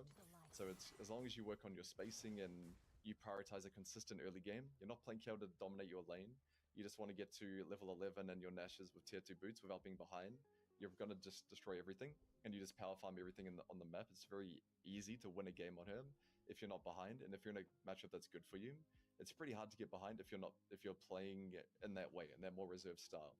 So I really like the ease of execution and carry potential on this champ. Absolutely agree with everything you said. I want to make one footnote though. What I usually see with kill players is that I think kill is just an amazing champion. Below masters and above masters, it becomes way harder to play because people will punish you more in lane, and games tend to last shorter too. Don't fall into the habit of only playing to not lose. You still want to assert some aggression when playing kill as well. Sometimes when I coach some kill players, I feel like they're too passive, and that is of course a thing that you want to keep in the back of your mind as well. That you need, you can still be aggressive when playing kill too. So that's just a quick footnote. Yep, I like the mindset. You flip the switch, level 6 Swifty boots, you TP back to lane, and then you just run circles around anyone. Exactly. Kennen, for me, I would put him in Wound Recommend. And that is because, I mean, very similar to everything we said about Aurora, how hard he actually is to execute. A good cannon compared to like an okay cannon is very noticeable, honestly, at level 1. I think when executing cannon properly, you need a lot of knowledge about the game as well. And one mistake, you're kind of useless for the remainder of the game. It's hard to have high CS income. Split push potential is pretty limited. You're an insanely good teamfight champion. But then again, you gotta be in a good spot to, consistently win a teamfight on cannon as well. I think the execution is so hard, so I would really recommend. I like that you touched on that. Kennen, a lot of people think like, oh, he's just good at team fighting on paper, but you have to be a hit from lane. A Kennen that's behind the ulti's not going to do that much, to be honest. You have to get a lead from lane, and the execution's just really cleared. Okay. Alright, if you're a one trick, I'll put him B or C tier. I'll let you be the tiebreaker. B tier's fine. I think you have to be a one trick though. This champ doesn't really have a great build at the moment. I think there's going to be a patch where he gets a build that he likes and he'll become OP. But for now, it's just like nothing that's that good. But if you're a one trick on this champ, not many people know how to play up against it. So you can definitely make it work. The reason I don't really like him that much as a recommendation is because he struggles into a lot of popular top lane champs. Like, even the champs above him right now, Fiora, Jax, Camilla, all really difficult. So I feel like unless you just have way more champ mastery than them, which you should if you're one-tricking cleared, you're going to have a pretty tough time in a lot of different matchups. Yeah, I mean, you were spot on with everything you said. I think Kled was actually really good for a while. I had him very high in my tier list until Profane Hydra got hit pretty heavily. I think if you play Kled, you should still go for the Profane Hydra full lethality setup, because with that setup, you are going to have a lot of aggressive opportunities to play Flesh Ignite, Profane Hydra, go full lethality like Voltaic Cycle Sword, and really, I don't know, more damage in general, because with that, you actually destroy T2 turrets, still side lane, and you're kind of like an assassin that is just like, you're always a pressure point on the map. Whereas if you go Bruiser Kled, you're pretty much outskilled after 2 items to nearly everything. But I think the biggest benefit that you have when being a Kled player is that this champion simply is not played too much. And you are one trick, and you know your limits and your matchups well. You're gonna surprise so many players. I've even coached master players that did not know that Kled cannot manually control his W. And so that alone already shows how much, or how little, I guess, people know about Kled as a champion. So, yeah, the experience is so important on this champion. I would also be a one-trick like that. K'Sante. Alright, all you. I'm gonna put this champion, honestly, would recommend. I know there's quite some K'Sante players also in the top lane academy, but the problem that I have with K'Sante as a champion, and historically, he's always had a very low win rate, regardless of what, pre-rework or pre-nerf K'Sante we've had. He's historically had a low win rate before MMR, and that has also been one of the reasons why it's hard to balance. This champion, even though he's a tank, I hate saying it, but he's actually a skill champion. You need quite some spacing, you need good combos, and you don't win the game as K'Sante through like split pushing, for example. So if you get a solo kill as Garen or Gwen, or if you get a solo kill as K'Sante, it's not that effective because, with K'Sante, you're not going to look to progress the game through side lane or win through that. you can kind of only win the game through team fighting and facilitating your team, which of course is the big downside of being a tank player. And with those things in mind, paired with how hard he's actually to execute and warrants to carry games, I just wouldn't recommend this champion below Emerald. No, definitely. A good way to look at K'Sante is he's just this kind of unbeatable brick wall in lane, but that's not what you want for a champion. You want to be the one, you know, running them over, not just holding it down in top lane and hoping your team is better. And like you said, the execution's just not there. It's way too difficult to play it at a high level. Yeah, absolutely. Malphite. Malphite. Alright, let's get him an A tier. Counter pick only Yeah. though. So the thing about Malphite is you can still go the AP build with Malignant. I think people sleep on it. You'd have to be in a good matchup though where it makes sense and a good team comp for it. But even the tank build, if you get ahead, if you're in a good matchup, and if you verse, even if you're not ahead, if you verse 3 AD champions or 2 mobile ones like Aphelios, stuff like that, you're always going to be extremely impactful. And I'd say it's one of the easiest execution in the entire game. You know what your plan is at all time. You group up when you have ulti, when it's down, just go farm and come back on your next ulti. It's pretty straightforward. And whether you're ahead or behind, I think your impact in the game is going to be very consistent as long as you pick them in the right spots. Yeah, I love that you said that. I think even if you're 0-10 on Malphite, you can still be one of the most useful champions in the game, which is just funny by default. Yeah, he's honestly like a Z-tier counter pick into the right drops. And I think even in the very low elos, what I've noticed is that people, like, Malphite is like 5 win rate very often in, like, say, silver. And that's because he's actually really tricky to approach after first recall and first voice. He's sitting in stat checker against all of his 80 champions. So yeah, Malphite is definitely up there. Tier list. I mean, Maokai goes straight into what we recommend, or like a low T tier. And that is because, yes, he is very easy to play, and he has some, you know, well, to be fair, I mean, we can give some love to Maokai too in the sense that, you know, he has a lot of utility too. I just don't think he has the same stat check potential or kill pressure that like a Maokai does, for example. And he's kind of, you know, he's very similar in that sense to me too, like K'Sante. Everything we touched upon there is in line with the Maokai, that's why I would recommend it. Definitely. I think even though he's a lot easier than K'Sante, it's still pretty similar. You're very team reliant, just not working those lower brackets. Oh, absolutely. I'll put him in S tier, yeah, straight to S tier. I think this champion, it just gives you everything that you want in the low brackets. You're actually quite strong in lane. A lot of people play Mord as more of a poke champ, but his all-in is insane. As long as you abuse Mord passive and get these extended trades, you can solo kill the majority of champs. Even if you play up against a Darius, if you run Ignite, you can just straight stat check him if he tries to, you know, go shoot down level 1. And this champion, I think a lot of people just get caught off guard of the kill windows of it. So definitely a good champion for lane, and in side lane as well. You don't really win the game through side on Mord, but if they're out of position, it's a free kill, and you can just group up and be one of the best champs in the game, 1 to 2 items. So definitely the ease of execution's there as well. I absolutely agree with everything you said, and I think it's very important that you learn to play Ignite Mordekaiser too for those kill windows in trickier matchups, because then Mordekaiser becomes such a tricky champion to deal with. I remember one of the best counter picks for Mordekaiser in the past was Olaf. And I remember I was a level 2 Olaf, and I'm like, I'm gonna kill this guy. And I just straight up died because the Mordekaiser had Ignite. Yep. He can stat check a lot of champions, and his ease of execution is there. Sustain, stat check, awesome champion. One of the best SC champions. Definitely. Nasus. So, Nasus, I think I'm gonna put him in B tier. And the reason I put him in B tier is because he has sustain, he has scaling, he has split push potential. But I think there's a big misconception on Nasus that he's like a late game monster. He's actually a mid-game monster, not a late game monster. One of the best parts about Nasus is that it's very simplistic, right? You're trying to sustain and get 2 stacks. But one of the hardest things about playing Nasus and making it use consistently is how hard some of this matchup are. In the lower MMR, you're not gonna get punished as hard when playing this matchup, so I think you can get away with a lot of stuff. You get 1 or 2 frame resets in, and then you're going to be a beast.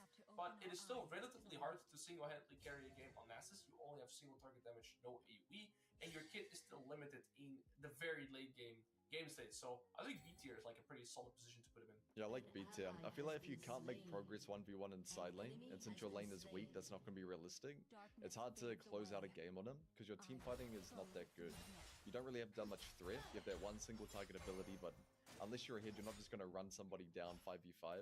So I feel like B tier is pretty fair. Oh, Olaf, alright. So I'll check. I'll put Olaf into A tier. I feel like the ease of execution's there.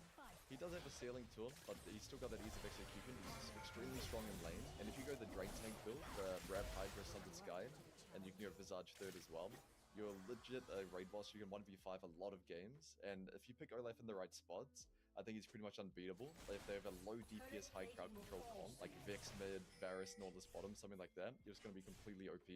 So, and he has a lot of build variety as well. You can go Stride Breaker into range comps, Rav Hydra, Drain Tank.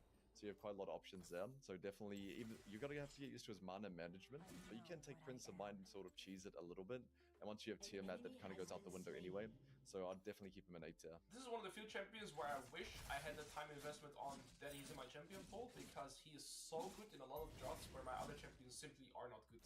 A lot of jobs where I have so much ground control, like also like the Brow, my counter champions, Olaf just wins the game. You just can't run him down, and he just ignores everything, runs to your backline and kills it. So I think Olaf is really good, and I also saw that he actually has very high win rates in a lot of the elo brackets right now, also lower than Mars. So I'm even hesitant to put him in S tier. But I think A tier or high A tier is very consistent. I'm happy with S tier. Let's give him a promotion. He's earned it. Yeah, I think he's actually very strong right now. Yeah. Ornn is a very interesting one. So Ornn is one of the few things that I actually also recommend, and I'm gonna put him. It's either high B or A tier, but I'm gonna put him in A tier for now because, and this is one of the champions that actually surprises me the most. But Ornn always does pretty well towards low NL Mars, and that's because this champion just provides so much value into those games where you have longer game states, because just Ornn upgrades by itself provides so much gold for the game. But it's one of the few tanks that is also really hard to try and progress into. He is very good stat check heavy, has pretty decent scaling. Again, the problem you have as a tank is you can't really progress the game through super pushy or anything like this. So honestly, I'm really on the fence. To be fair, A might be too high, maybe B.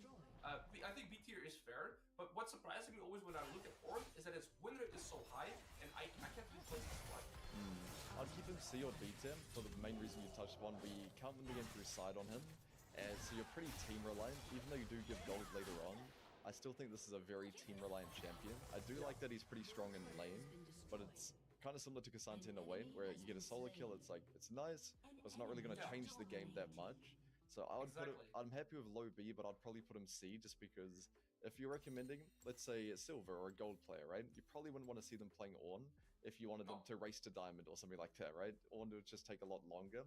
There'll be a lot of games that are out of your control on this champ, even if you play well. Where if you played that exact same skill level on like Jax or Dr. Mundo, you'd probably win a lot of these extra games. I absolutely agree. I think maybe it's a reach, but I think so many Ornn players probably also follow macro, so they just all have good room and like item setups. So they probably do like above average on their champion because the entire Ornn player base just watches macro. High key could be a cook, but I think that could be a reason too. I think it's worth mentioning that Nidalee Top. Now I'm gonna put him straight into wouldn't recommend. Yeah. But this is definitely a champion that we're gonna have to talk about in the high elo tier list. Nidalee Top, same as Kennen, same as Aurora. It's like how hard this champion is to execute is just really up there. Which, I mean, this is on par with Aurora of how impressive this champion is to lane against. It is just horrific. And yeah, she's worth mentioning now because she's being played a lot. In Korea, she was one of the champions I saw the most towards the end of my climb. And, well, I think laning against a Korean Nidalee Top has to be one of the worst forms of modern-day torture known to mankind. Right? You just like, you get punished by 5 games of playing against Nidalee Red Top. It's the worst. So, yeah, I hate playing this, but more thoughts on Nidalee later. Yeah, we'll come back to on the Halo list. Yeah. What do you think of Pantheon? Pantheon, probably C or B tier. I'll go B tier. Just goes really strong in lane and pretty good ease of execution. But closing out a game on Pantheon is really hard, I would say. Yeah. Like being really impactful with your ultis without doing any inting ones. And even if you have good ultis in the early game, the mid game, when it comes 22, 23 minutes, it still feels really hard to actually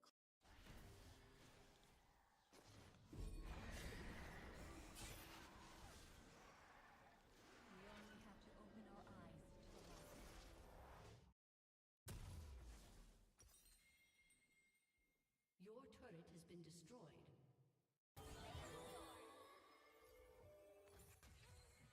Your turret has been destroyed.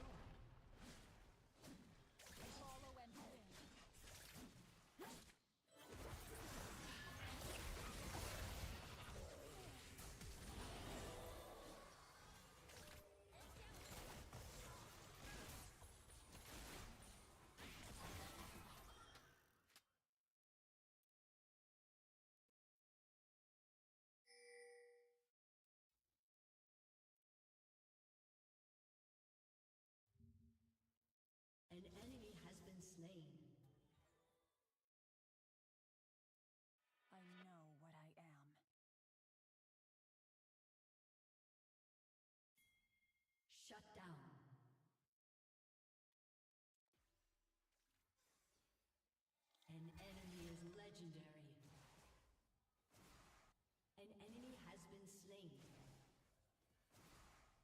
Enemy double kill. Illuminate chaos, and nothing remains.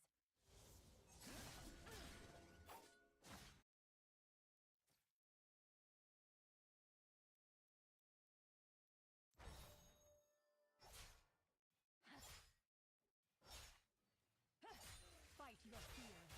Face me.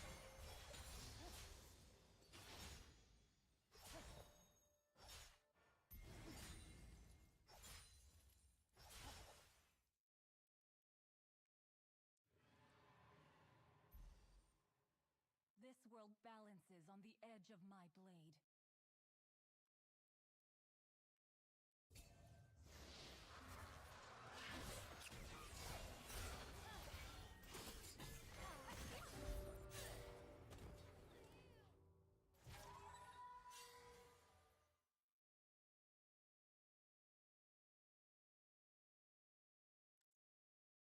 An ally has been slain.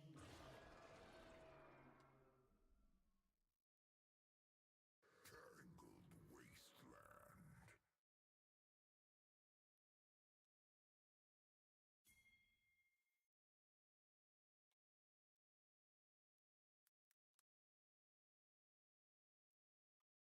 What the fire does not consume will consume the fire.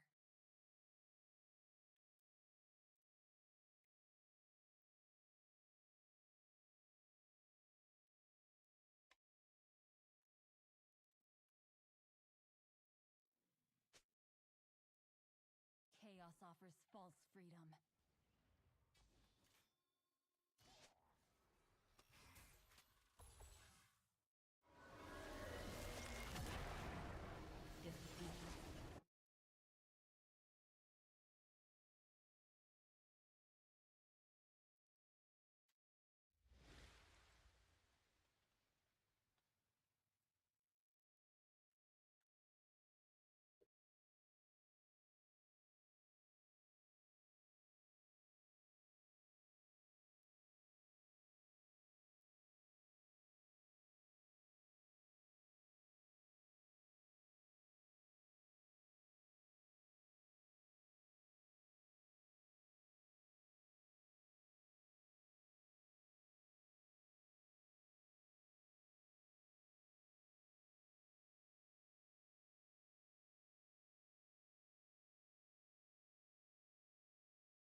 Yep. Still up grinding. I woke up today at like, what was it, 3 p.m. So I'm trying to fix my sleeping schedule. So it's all-nighter. But I'm still up grinding.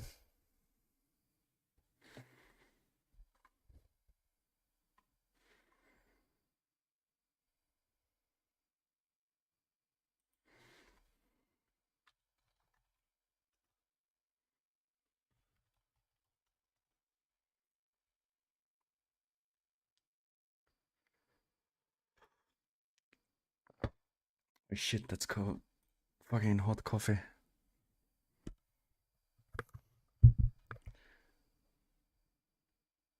Yeah.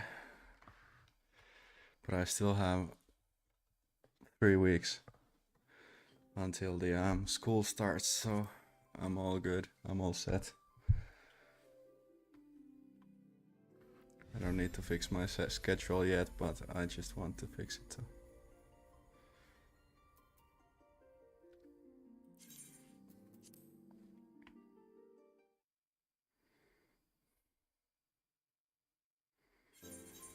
Shit is fucked.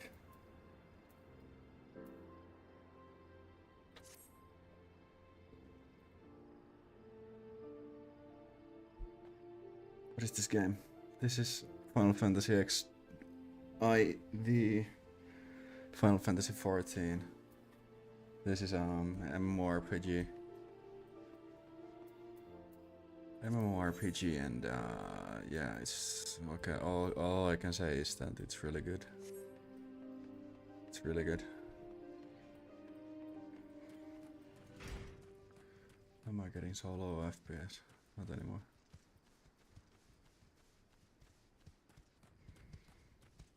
But I have played for like...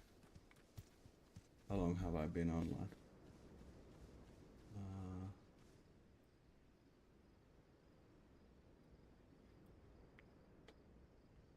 7 hours, 8 hours.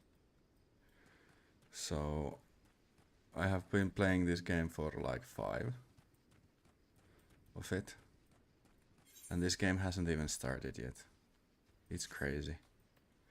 It's like I'm still doing the introductory shit.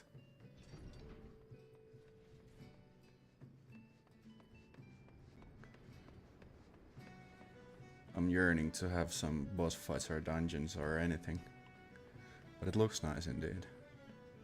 That's something it does really well. Is how it looks. You got to wait when I get to an battle. You will love it.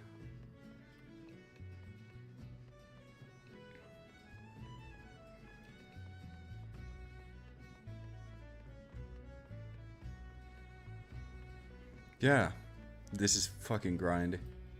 Fucking grindy as hell. I played WoW for a good while myself also. You should try this. It has a free trial which gives you the base game. So, there's nothing to lose.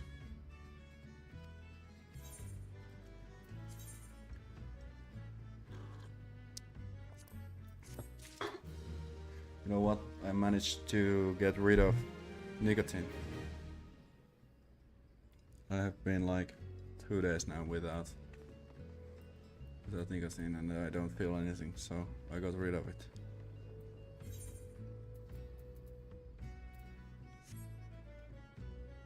Yeah, you're gonna have to. This is such a fun game.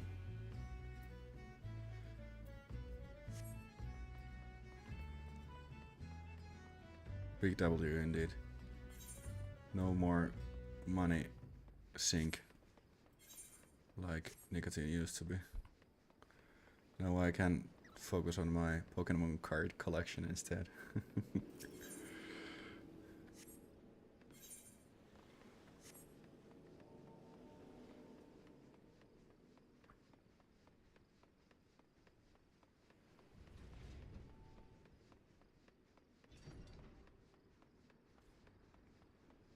I got my second monitor hooked up right now. It's so good. I can watch my stream and play the game at the same time. It's so good. I also could have like a laptop there, but it's not so convenient as a second monitor.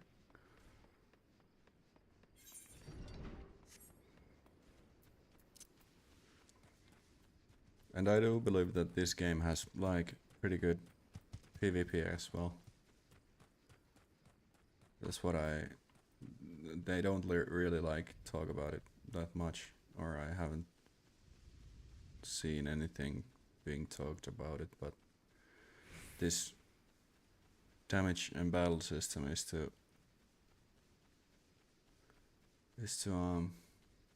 too good for not being used in the PvP. I really want to get back to streaming again, but I need to fix every settings again. That sucks. Yeah, well, that's what it is. But it's only for like a couple settings. It's not all of them.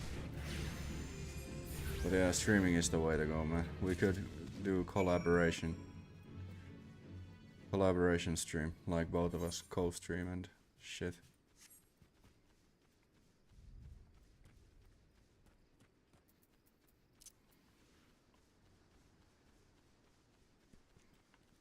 But the grind never stops. If I feel like I don't have to sleep, then I don't have to sleep and I grind. It would be fun. It would be fun as hell, man. We could stream this, get this game, and you need to set up our stream and let's co-stream. Nice. Done 100%. That's what I like to hear. This is a one drop where I almost died.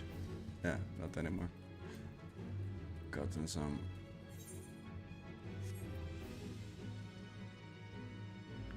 more HP.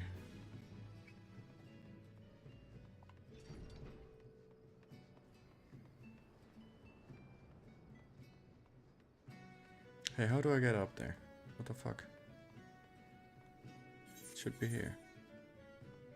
But I don't get it. Get there from here. What the hell? Yeah, it's on Steam.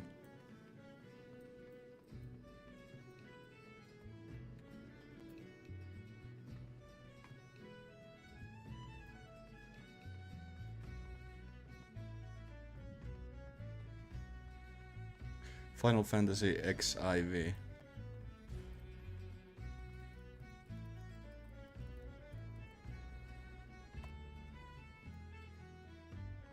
Such a good game.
do it right now.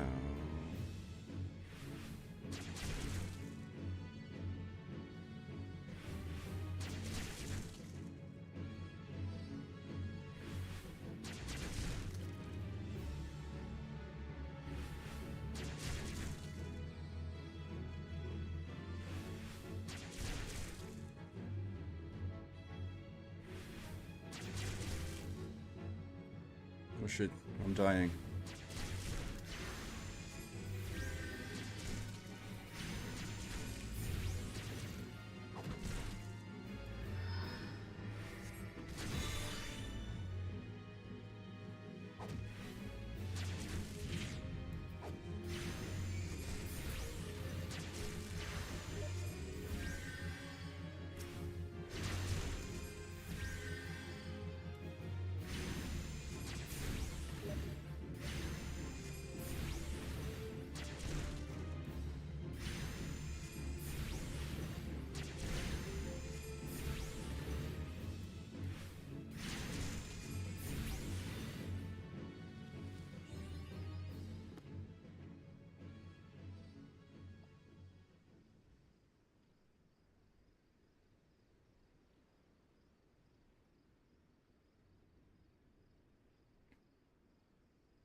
Nice. Very nice, very nice. It's always better to start like straight up than to wait and get nervous about it. But yeah, that's nice, that's nice. Stream right after you've downloaded the game.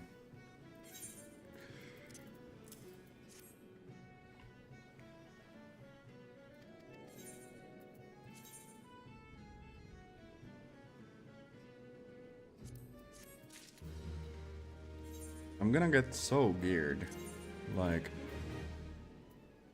so easily.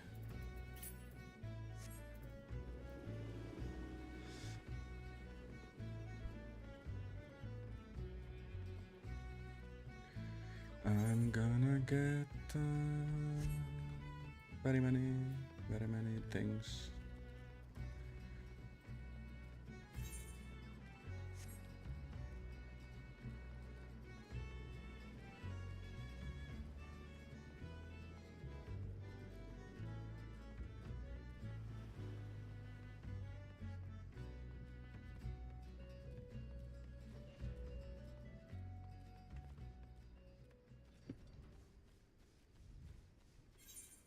We could also do like, oh shit, we're on that.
Yeah, I was about to like say that we could maybe do like a mouse and keyboard versus controller stream would be nice, like kill race, or like 1v1s, or it would be fun, and I could also make a YouTube video out of it.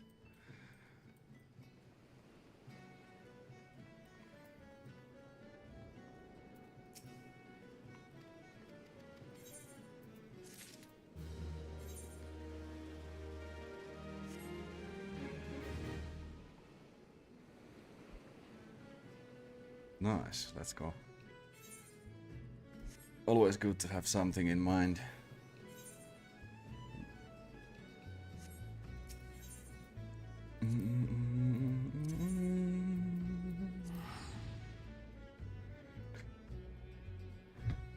Yeah, I need to start my YouTube career like properly.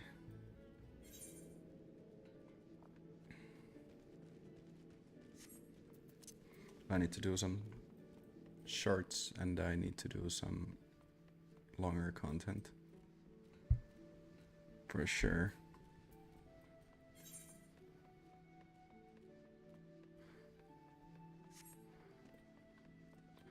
My first long form video could be the mouse and keyboard versus controller kill race.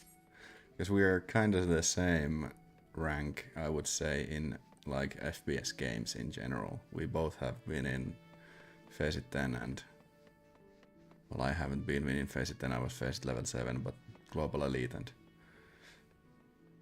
that sort of thing. So it would be like a really fun way to see how we have like...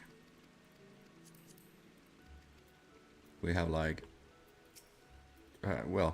just to compare it. It would be nice. Come on, okay, now I can fish. Fucking finally.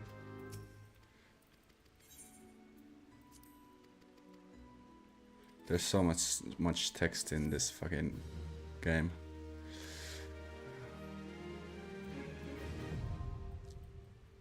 Fisher unlocked. Okay, nice. Readying your line. Rod in your main hand. Okay.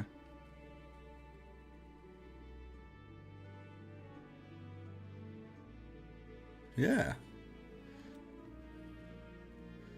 It would be fun. Fun indeed.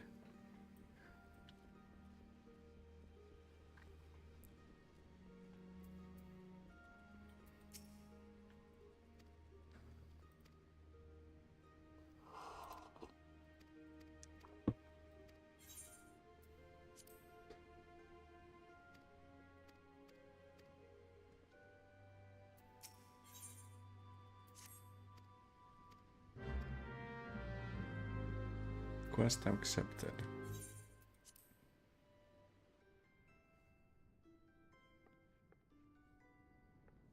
Yeah. For sure. We can plan it a little. Never hurts to plan.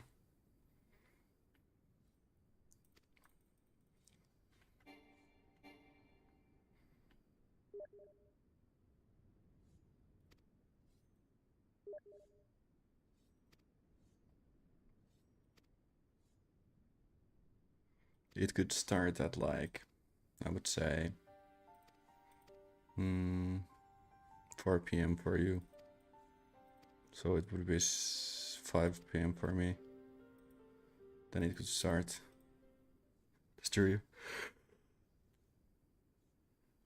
I think I'm just gonna like record the whole thing. I just need some more space on my computer. I need to delete something, but record the whole thing and then make a video about it. Rogue unlocked. Okay, nice.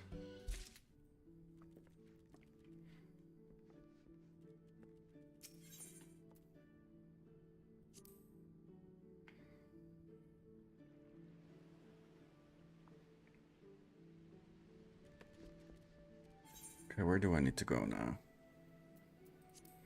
This is such like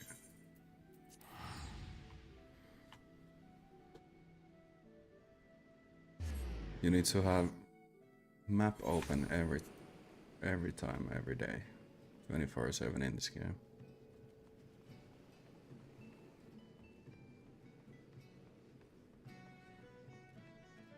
Five hour stereo time. Okay, that works really good. Okay. So it could be 6 your time, and then it would be 7 my time. Yeah, it works. So we could plan it up, around there. I'd say it takes 30 minutes to plan it up. I'd say, but I'm not sure.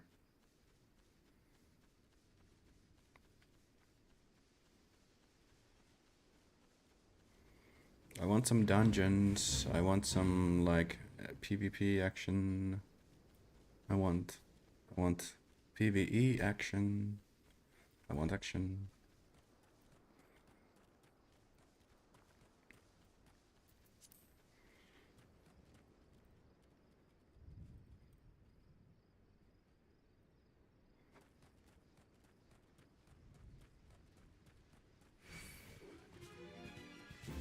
Nice. It's really good. So no hurry to like wrap up the stream.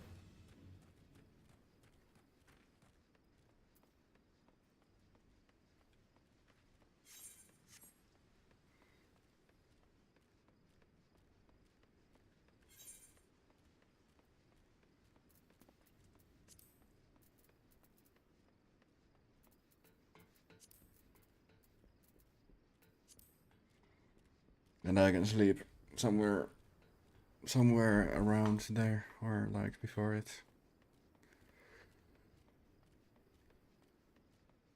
I'm not sleepy yet, but I can be after 10 hours of streaming.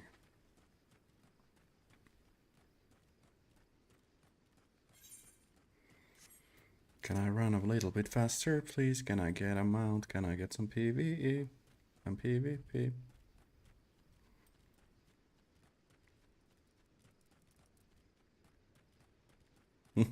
True. Needs to be a fair match indeed.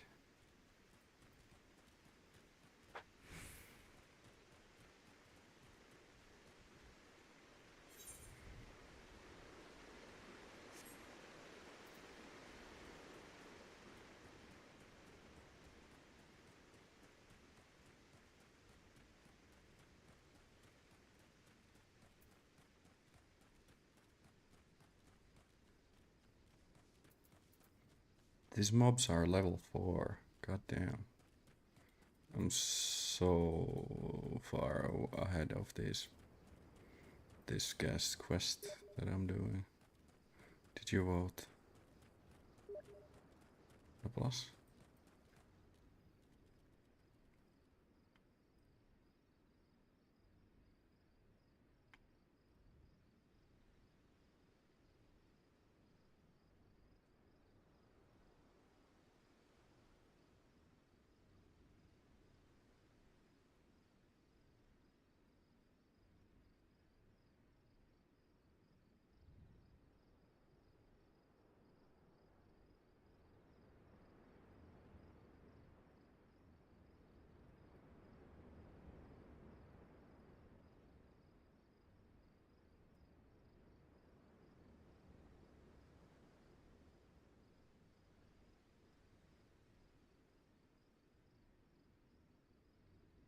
You just got the trial to download it. Nice.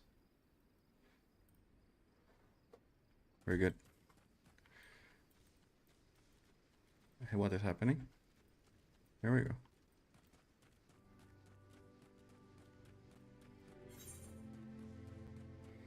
Just hit me up when you're gonna like try it out. I will be there, showing you the ropes.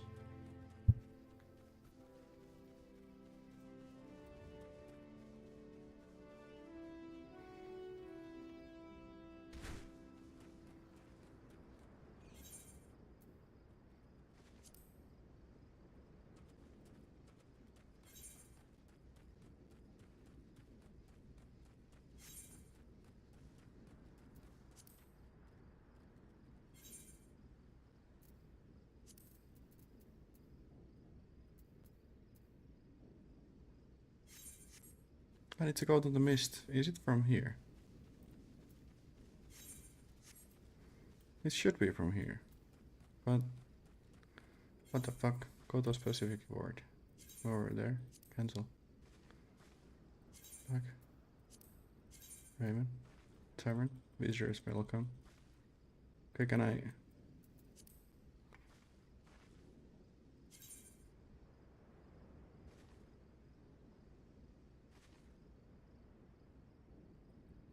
How can I get there? Select. Yes.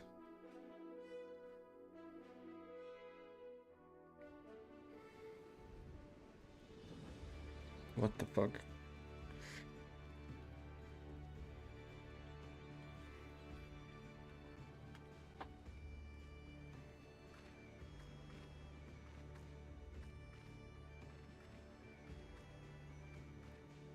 Skips cutscene, please, yes.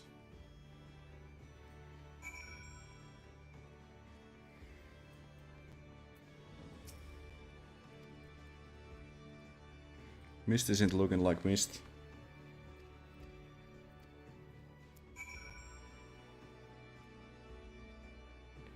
Mist is looking like some other place.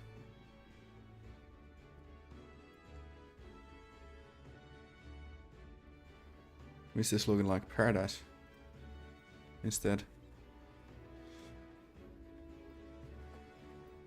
Report to Ashokin. Okay, I don't need to be here anymore. It seems. Yeah.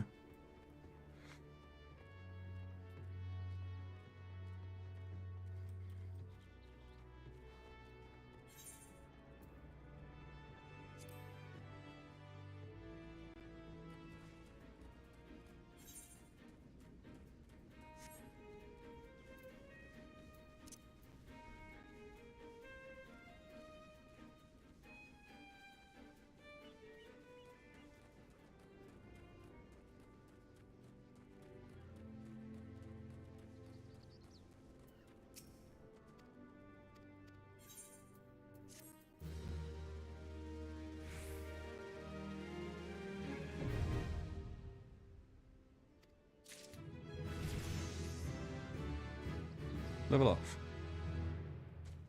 Let's go.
Investigate Season Grot.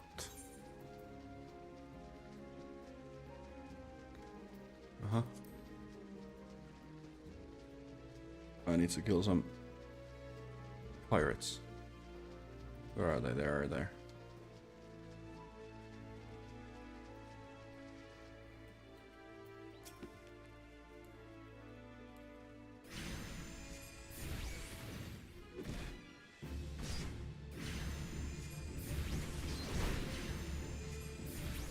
Last time I tried this, I died.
It's the first time I get to fight in this last 2 hours.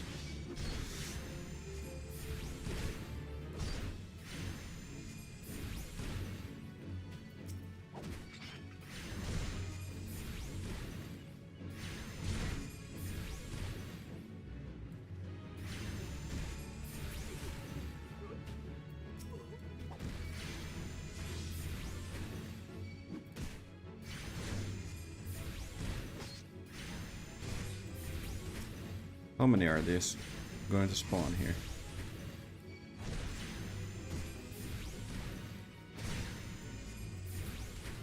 There we go.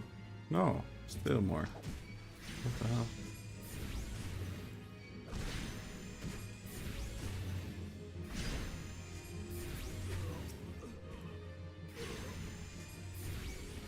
Still more, what the...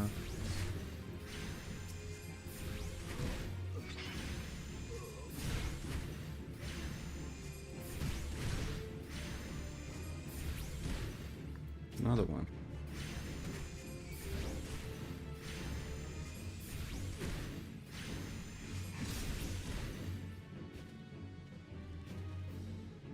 Nothing happened. Where is this thingy-majingy I need to kill? Do I need to kill you? Killing is always the option. No?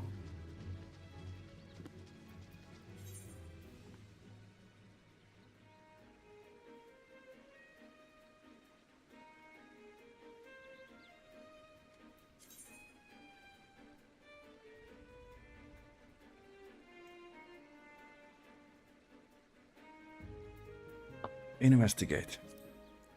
Well, I am investigating and I cannot see shit. Like, the fuck?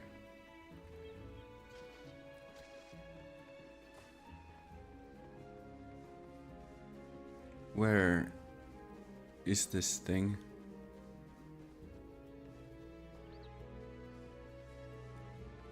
Tattooed faces. No, there are no things. Except for this.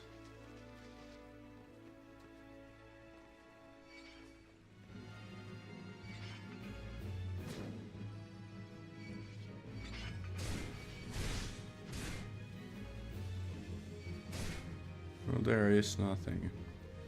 I need to Google this. Otherwise I don't know what the fuck I'm supposed to do.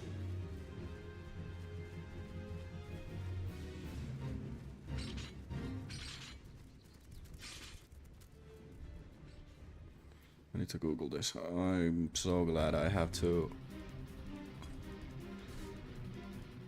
investigate Season Grotta.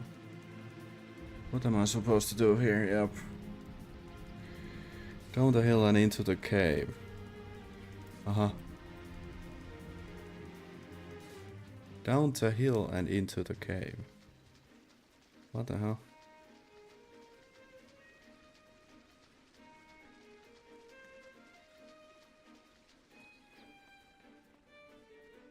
Oi, there's a cave.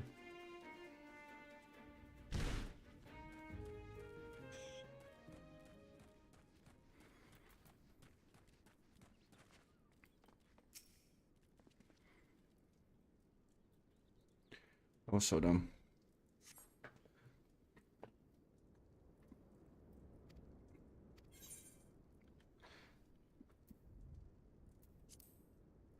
Special instance. I am the waves that bear. Holy fuck. Well, that's a big guy.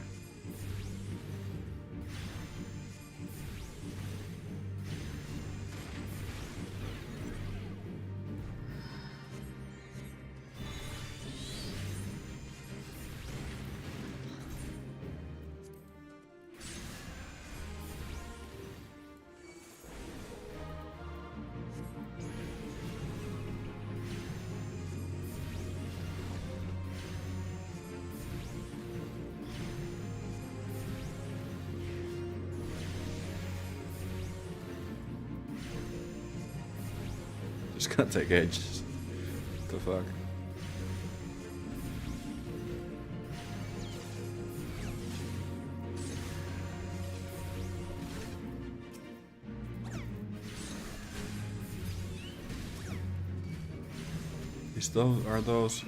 Are those fucking gonna join? Yeah, they are.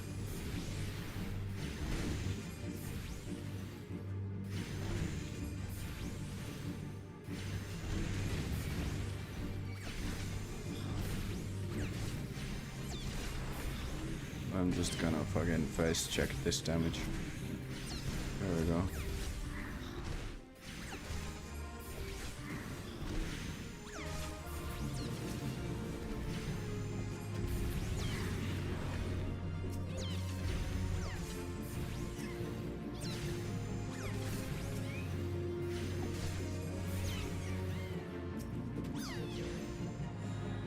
Duty complete. Let's go.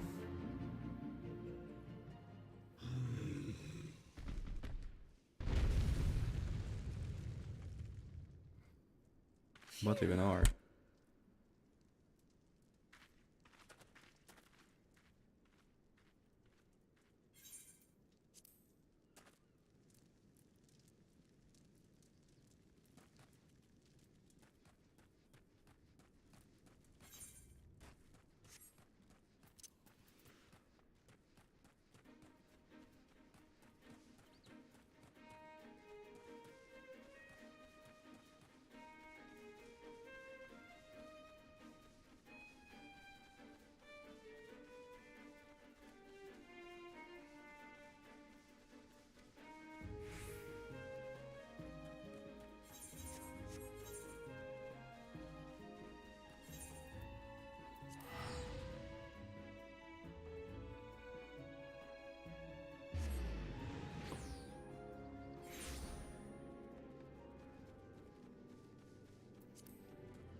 Level 7 quest.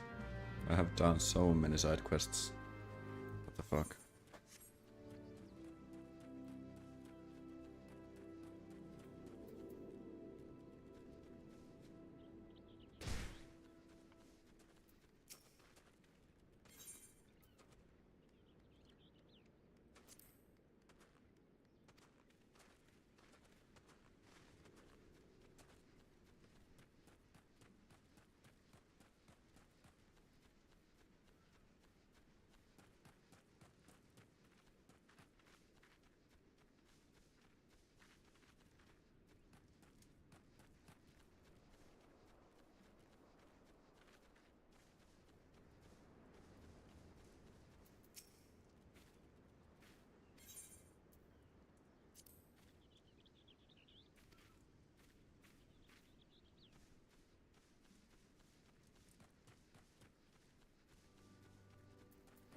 I want to fight. I don't want to do these stupid quests.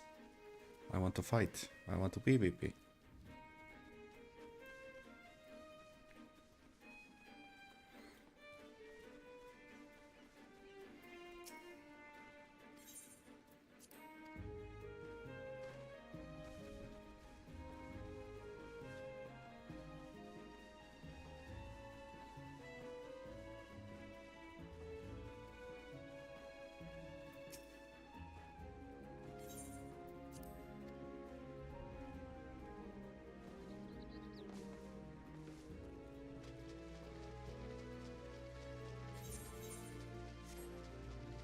Where are my enemies?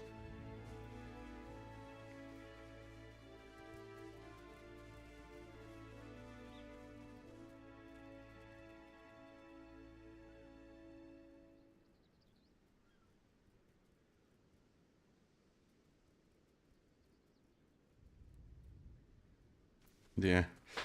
It's like, why do I keep running into the enemy, I mean the quests, and then running back at the quest giver, and why? Why do I need to do this?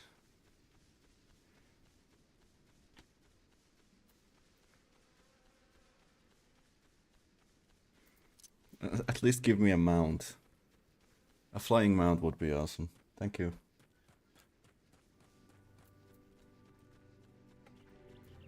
But no. No mount for me.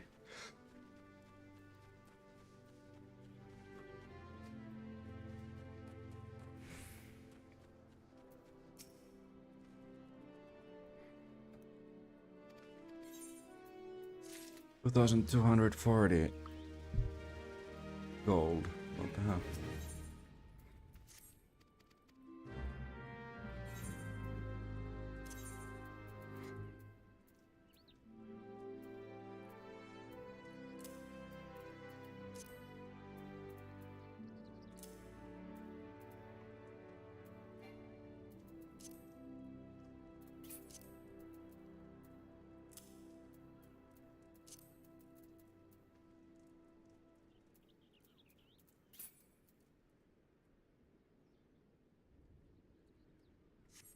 My character is so cool. He's so cool.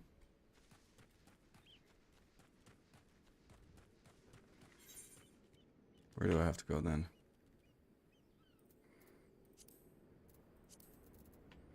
Over there. I'm gonna go over there then.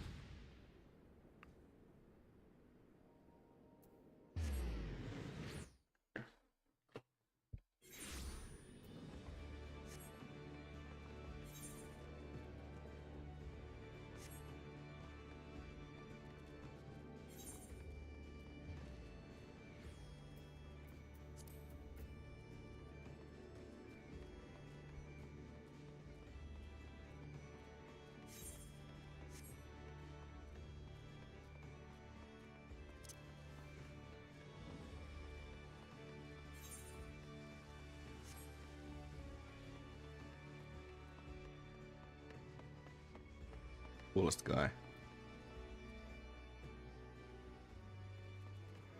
Coolest guy on the server.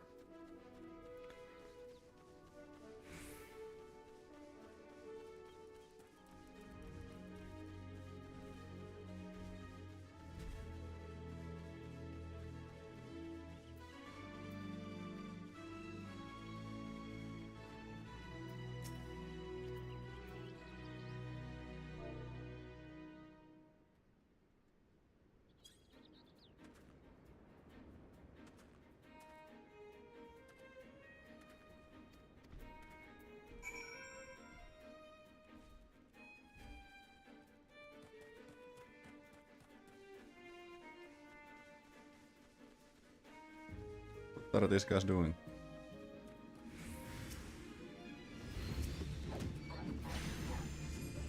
Level 5. Only one shot these. Nothing more. Only one shot. Boom.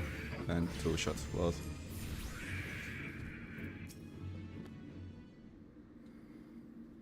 I've done so much side quests that I 2-shot the mainline quest. Oops.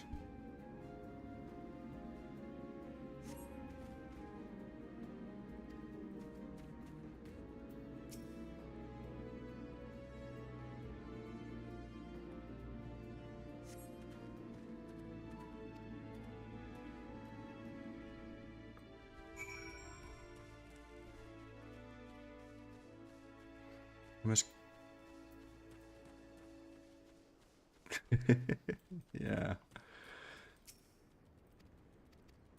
It gets better the more you play it. It's that type of a game. The more you play it, the better it gets.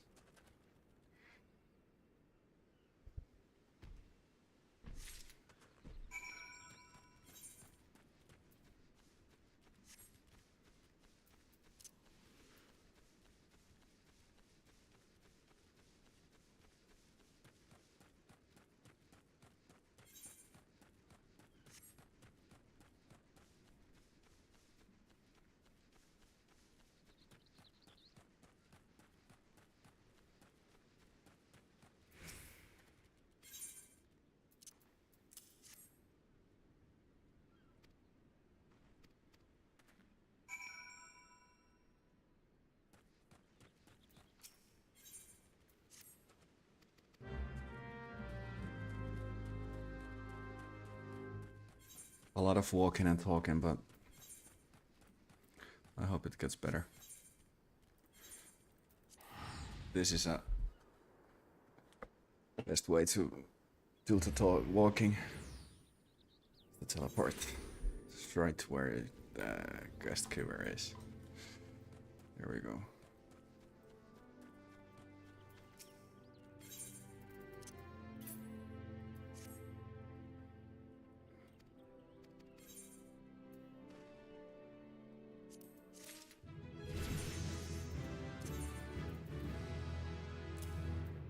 Holy shit, that's cool. That's cool looking. Holy shit. Nice. That's the best feeling you get from doing a quest, a boring quest, is you get like a cool cloak.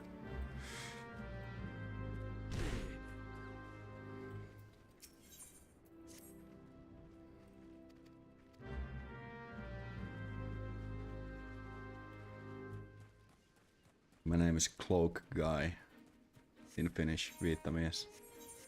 So this cloak fits me really well.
Okay, well then next quest.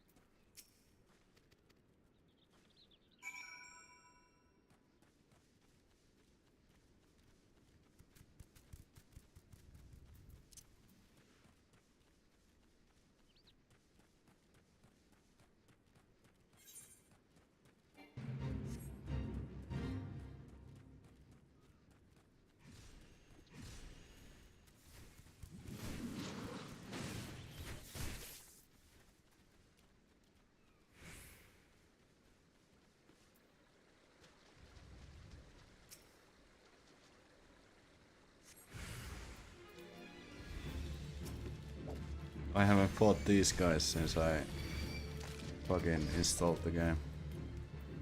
This like was the first mobs that I killed.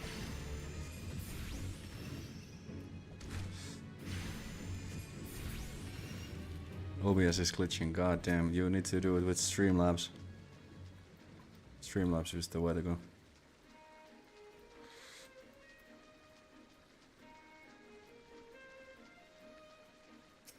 If you need any help with anything, you can always call me.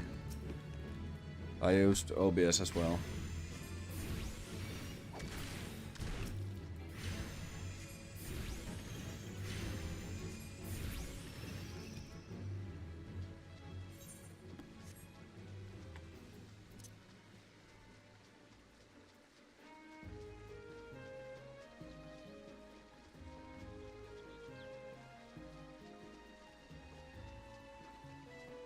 Are you on Streamlabs now? Yes, I am. Streamlabs works wonders. Just put the code of the like bitrate low enough. Like I have it from 4,000. Streamlabs works wonders, indeed.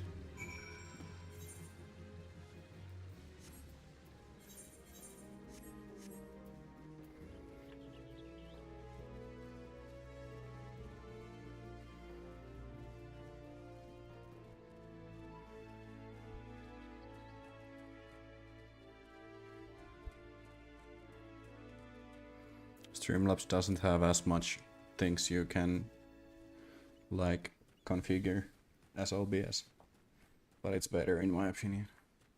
Streamlabs, it's never failed me. Once it crashed. That's only once.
Bathroom break.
I need to take a quick shower, but I'll be back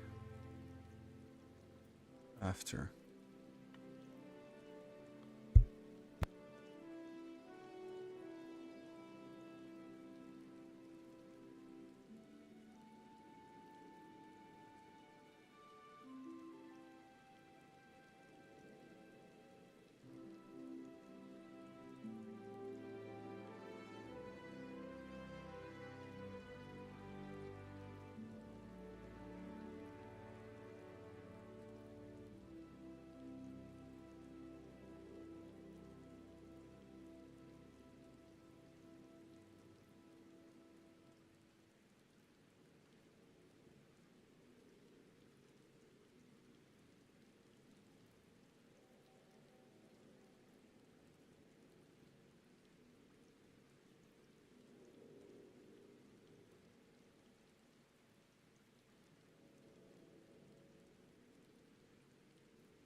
Let's go.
Some pirate shit.